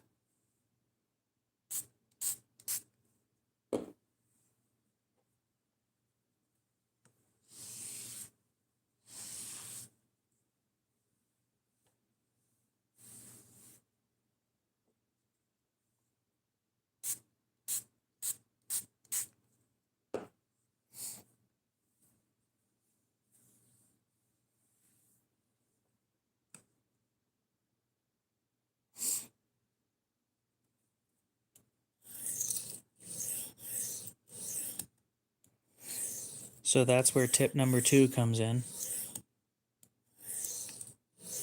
Teaching people how to find the angle that their knife already has. When I drop my my video teaching people how to use the Sharpo set, I'm going to teach people how to find their angle that the knife already has.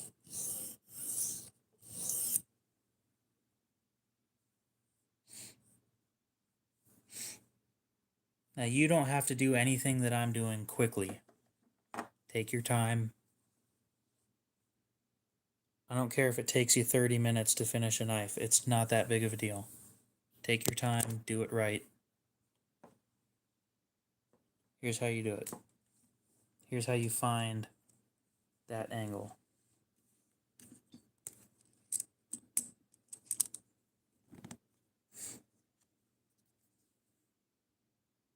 So I'm laying this knife flat.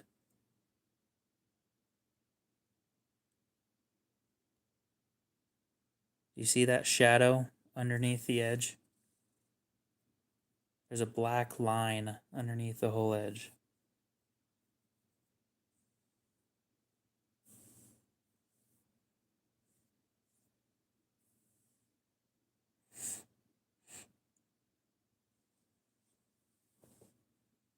So what you're going to do is you're going to lift the spine until that black line goes away.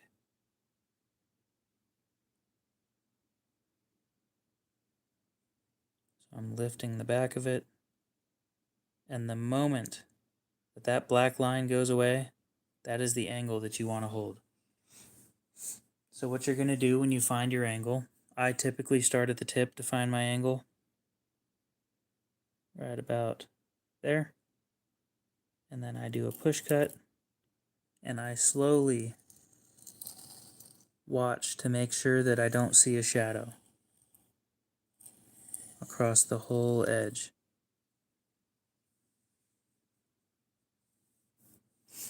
Yeah, I have no clue. That's a factory angle. Like, they factory fucked this thing up.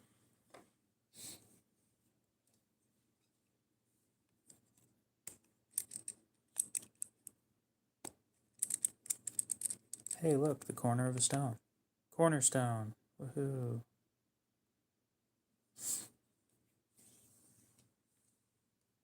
Anyway, that's how I find the angle that I use. It's typically roughly the same for every knife, right around 20. Yeah. They fucked that shit up from factory. Impressively so as well. Like on both sides.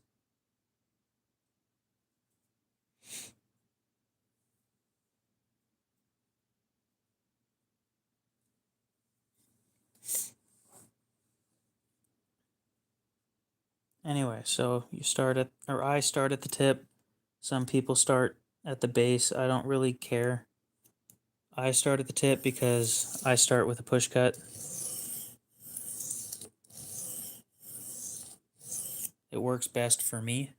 Whatever works best for you and gets you consistent results, continue with that.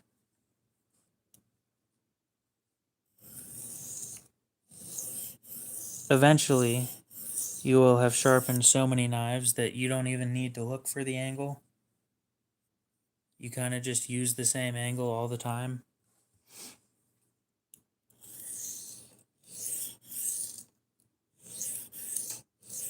Which is what I typically do. I just smack the tip down on the stone like this, and then I start.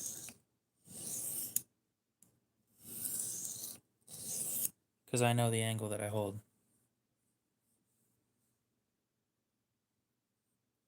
Oh, did you mean the small one?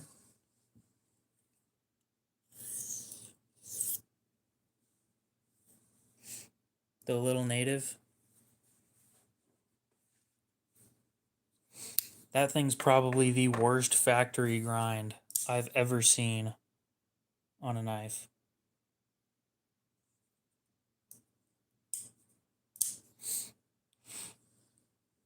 What do you mean scratch to hell? It's not that bad. I gave it a mirror polish. But if we look at this thing kind of close, I get the right angle right there and right there are fucked. That is a factory angle and they fucked up royally on both sides.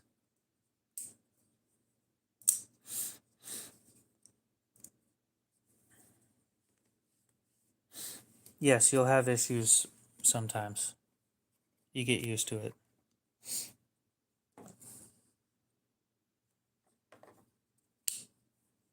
Anyway, you'll notice, or you won't notice, I guess. I don't move my wrist.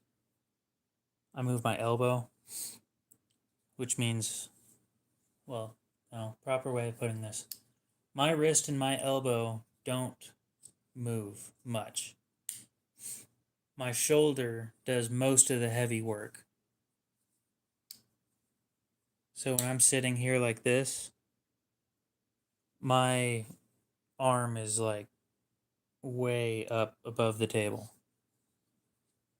And as I get down to here, it levels out with the stone. The only black Spyderco that I have. Oh.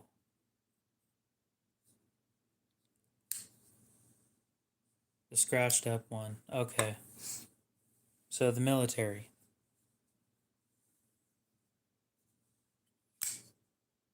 So what's wrong with this one? Nothing on this thing's factory anymore. Everything on the edge is mine.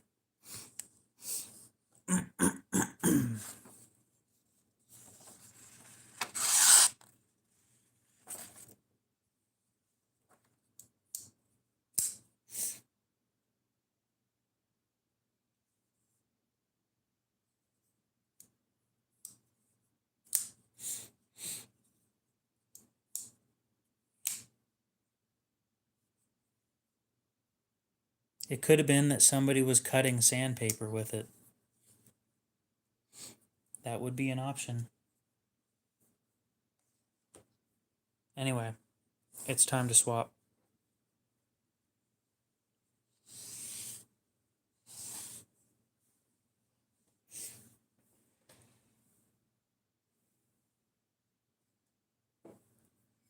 We're going to move up to 1800 grit and then we're going to leave it there. I'd go full polish, but I know it's not going to look good on this thing.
These lapping films really help with removing any burr that's left behind in a very consistent manner.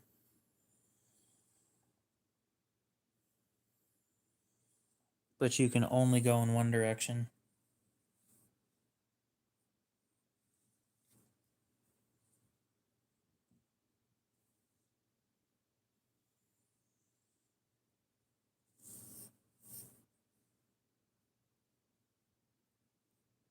DSD, what's up?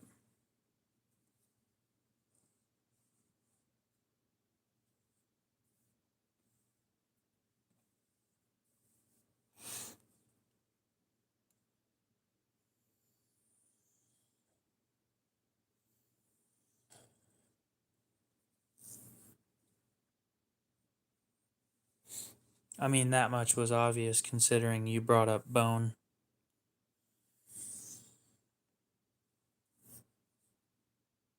This is my Sharpo lapping film. They're diamond lapping films.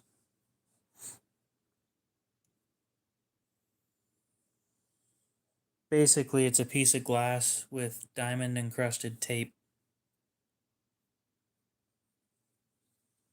So after these, you don't really need to strop.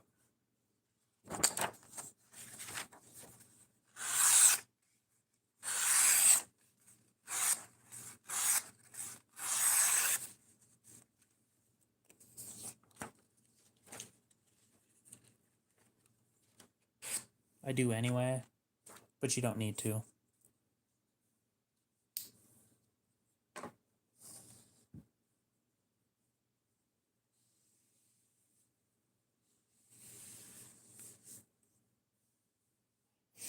So the lapping film set is 70. And if you already know how to freehand and you don't want to spend hundreds on getting polished finishes, then I'd recommend it.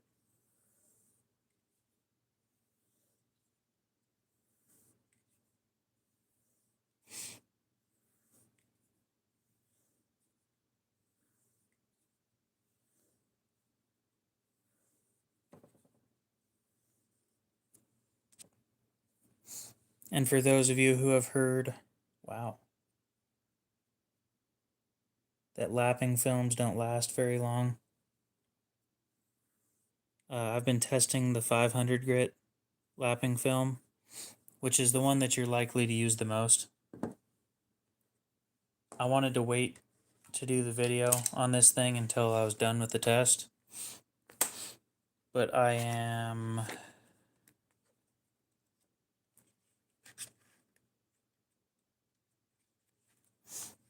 18, 36, 38, 40, 42, 44, 46, 48. I'm 48 knives in, and it's still not done, so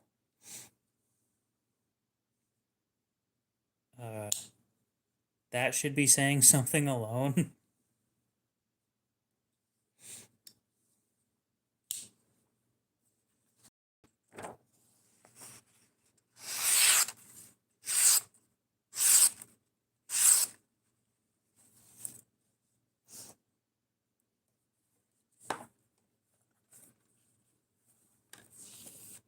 And those of you who are sticklers about printer paper's too thick, it doesn't show the fact that it's sharp, it's just fucking shut up.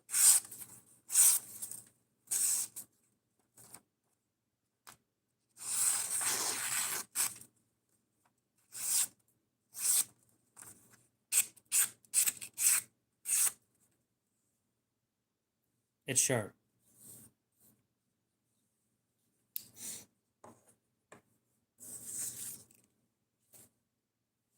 The amount of people I've had tell me that it's not sharp because I'm using printer paper is, for some reason, more than one.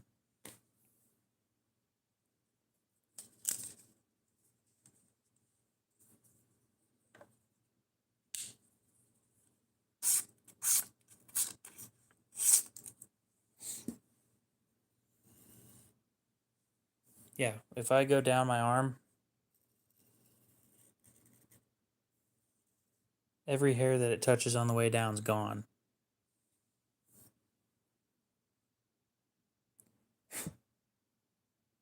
Fucking another bald spot again.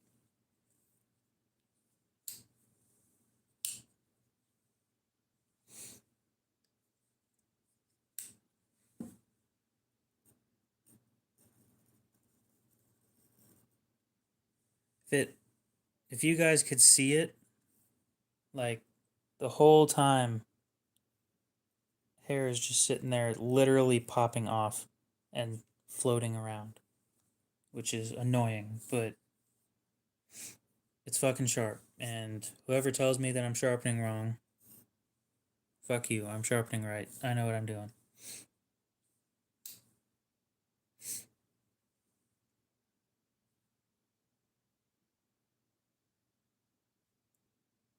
That also kind of blows my mind.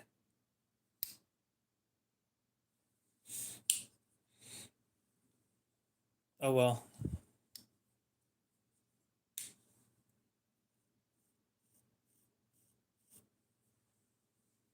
There, my cheek's bald. You happy?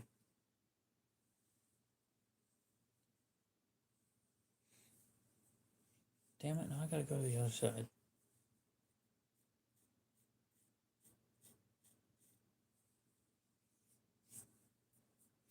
There.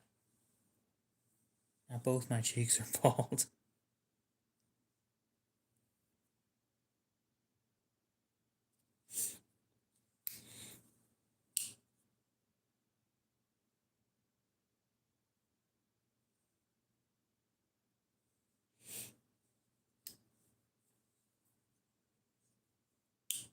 Fuck, man. It's gonna be 5 before I even end the stream.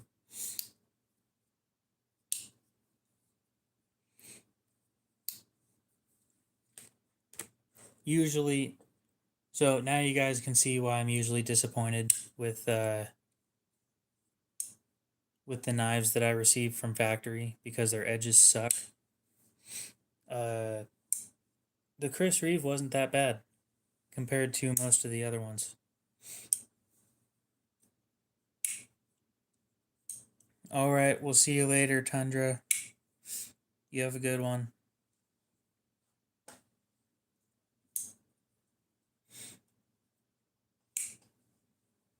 Well, shit, I might just end the stream early then. Yep. Oh, did you want to write down the stone that I was using?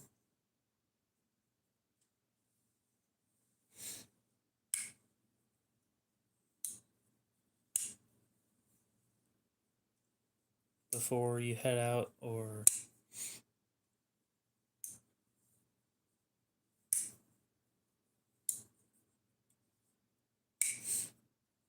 Oh, the blue one. So that set's going to be 70, and I don't recommend starting with that. But,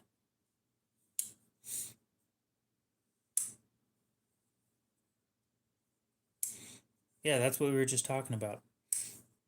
The beginner stuff. That diamond plate that I use is an SATC 400/1000. And if you look that up on Blade, or not Blade Bench, if you look that up on Amazon, it should be 22. And then you'll need a rubber base or something for it. And those are around 20. So whole setup's going to be about $44 plus tax, maybe like 46.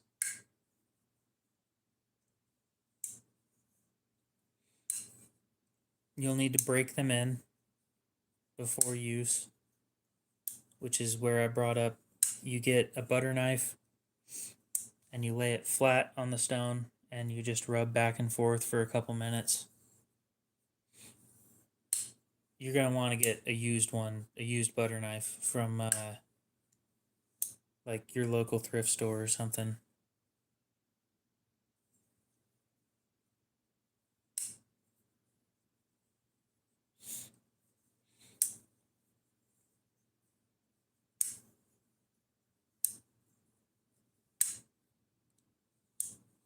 Okay.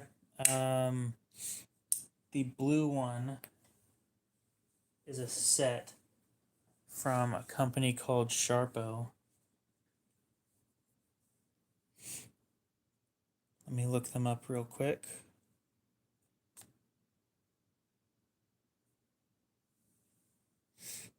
SHARPO.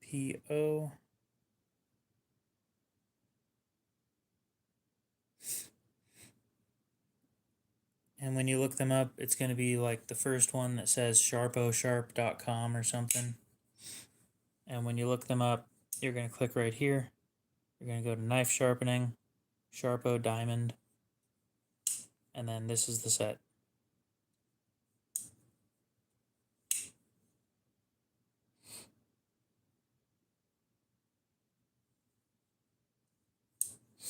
They never need flattened, but you cannot sharpen in both directions with these. The profiler, appreciate you showing up. So as you may have noticed, I was sharpening away the whole time that I was doing it on those. You have to do that.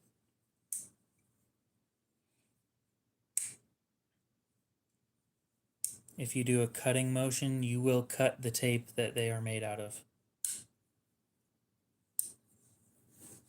It is a lot more complex. You have to hold a near perfect angle for it to work out.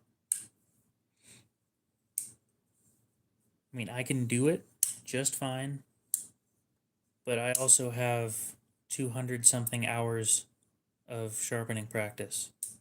So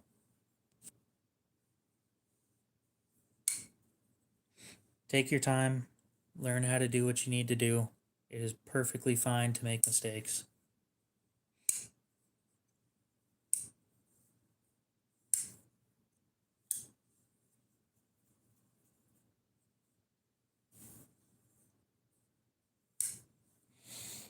I guarantee you that the Chris Reeve is not sharp anymore.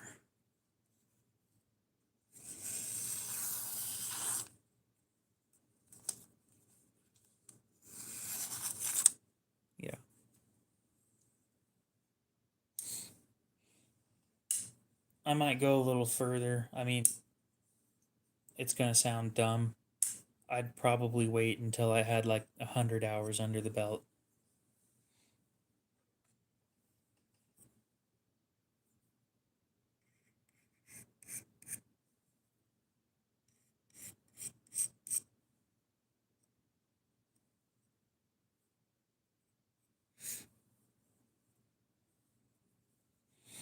Um, I don't know.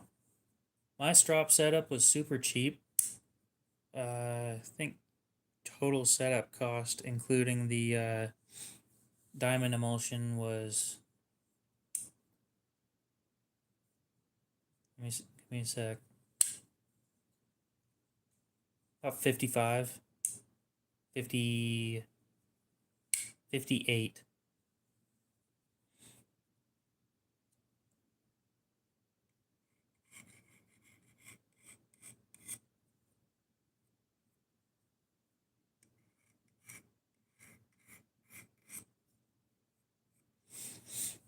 And the strop setup that I have, you cut your own lengths. The stone that it's sitting on, it's a perfectly fine stone, but you don't need to use that. I just do because it fits perfect.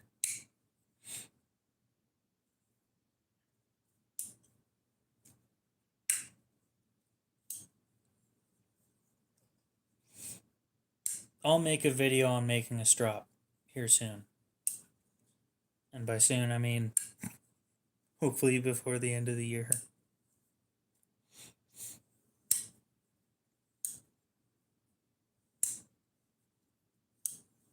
I swear I'm not lazy.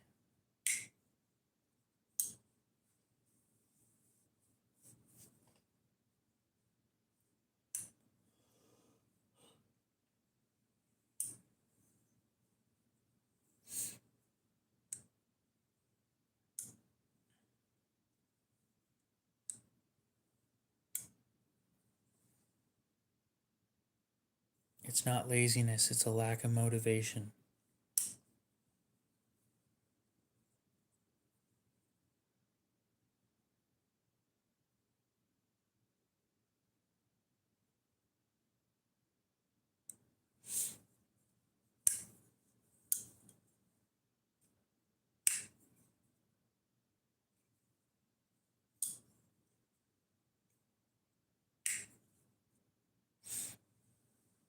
Fair enough. Here in about 10 minutes, 9 minutes, I'm going to go ahead and end the stream.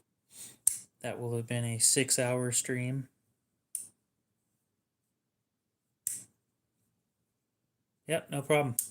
If you have any questions tomorrow, feel free to ask. I live stream just about daily. Tomorrow's stream, well, later today's stream, it's Thursday, right? Okay, so it's usual time, around 11 p.m. Mountain Time. Yeah, you have a good one, Stan. We'll see you later.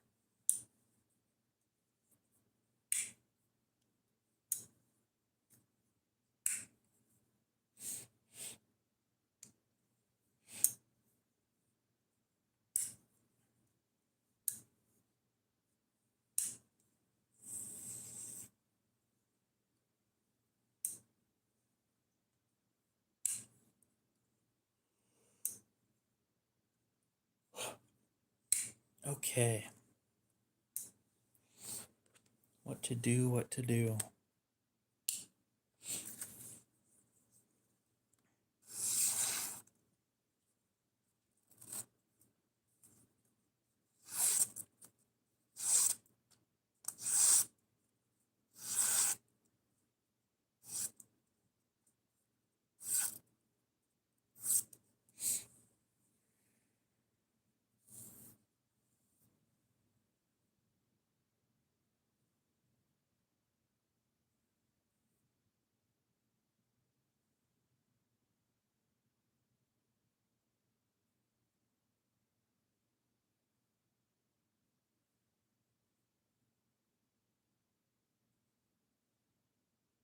Hey, a hair. There we go.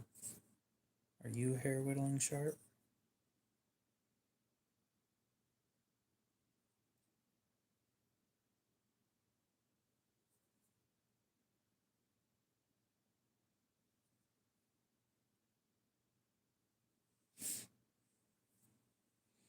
If I strop you, will you be hair whittling sharp?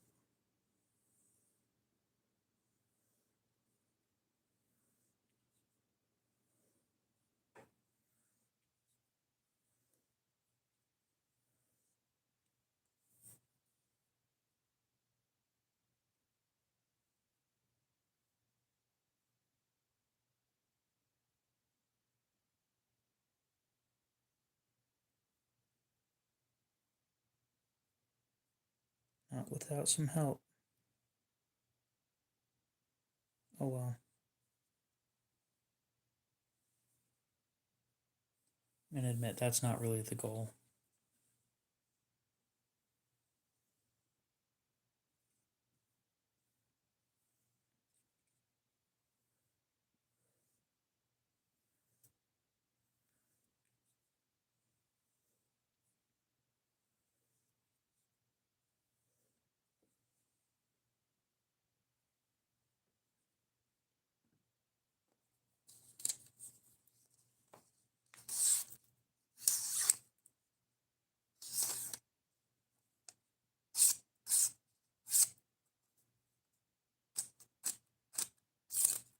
Oof.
I gotta be careful with who I sell that thing to.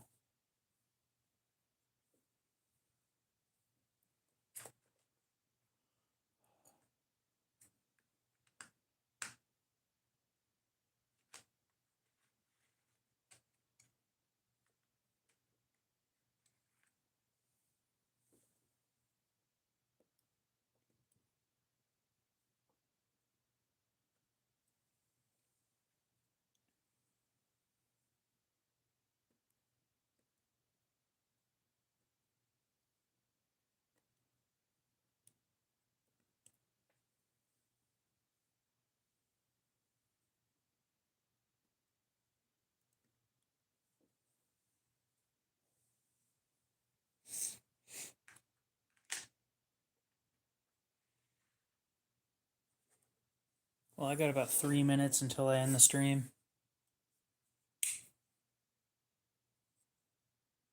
Because I have nothing better to do. It's a miracle we hit 100 likes. I always find it amazing when we do that.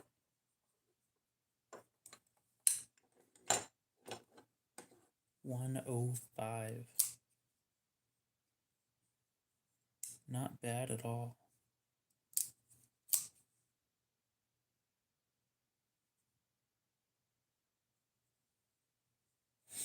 Yes, I'm still live.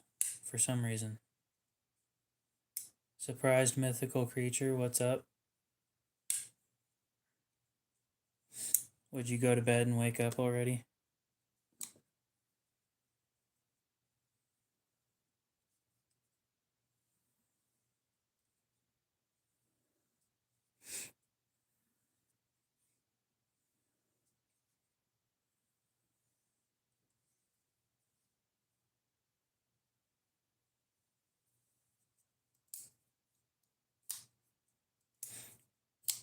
Well, you didn't sleep very long.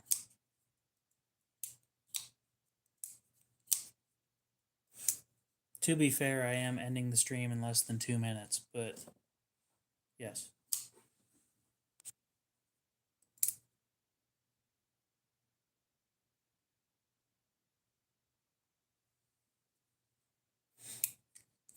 Yes, I am dedicated to making this channel grow.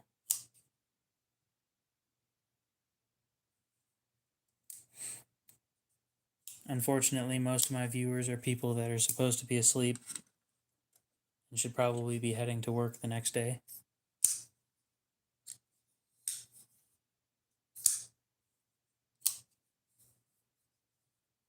And me keeping them up probably isn't the best.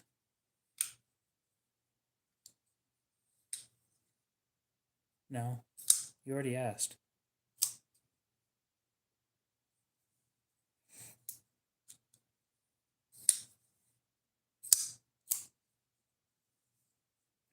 It's not my fault that people decide to stick around that long.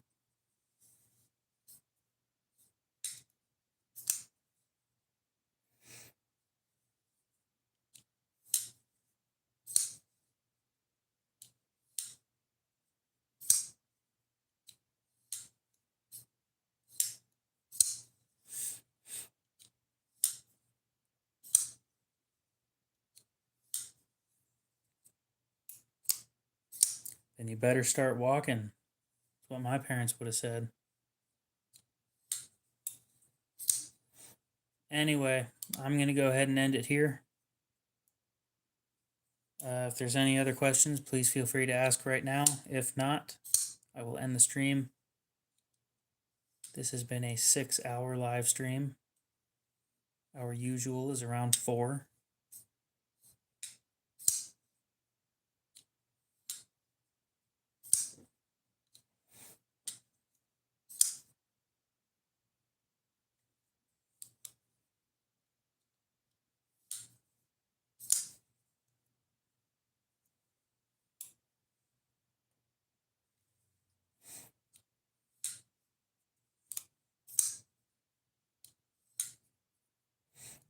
Oh, you missed the bus again? Well, too damn bad. You're walking this time.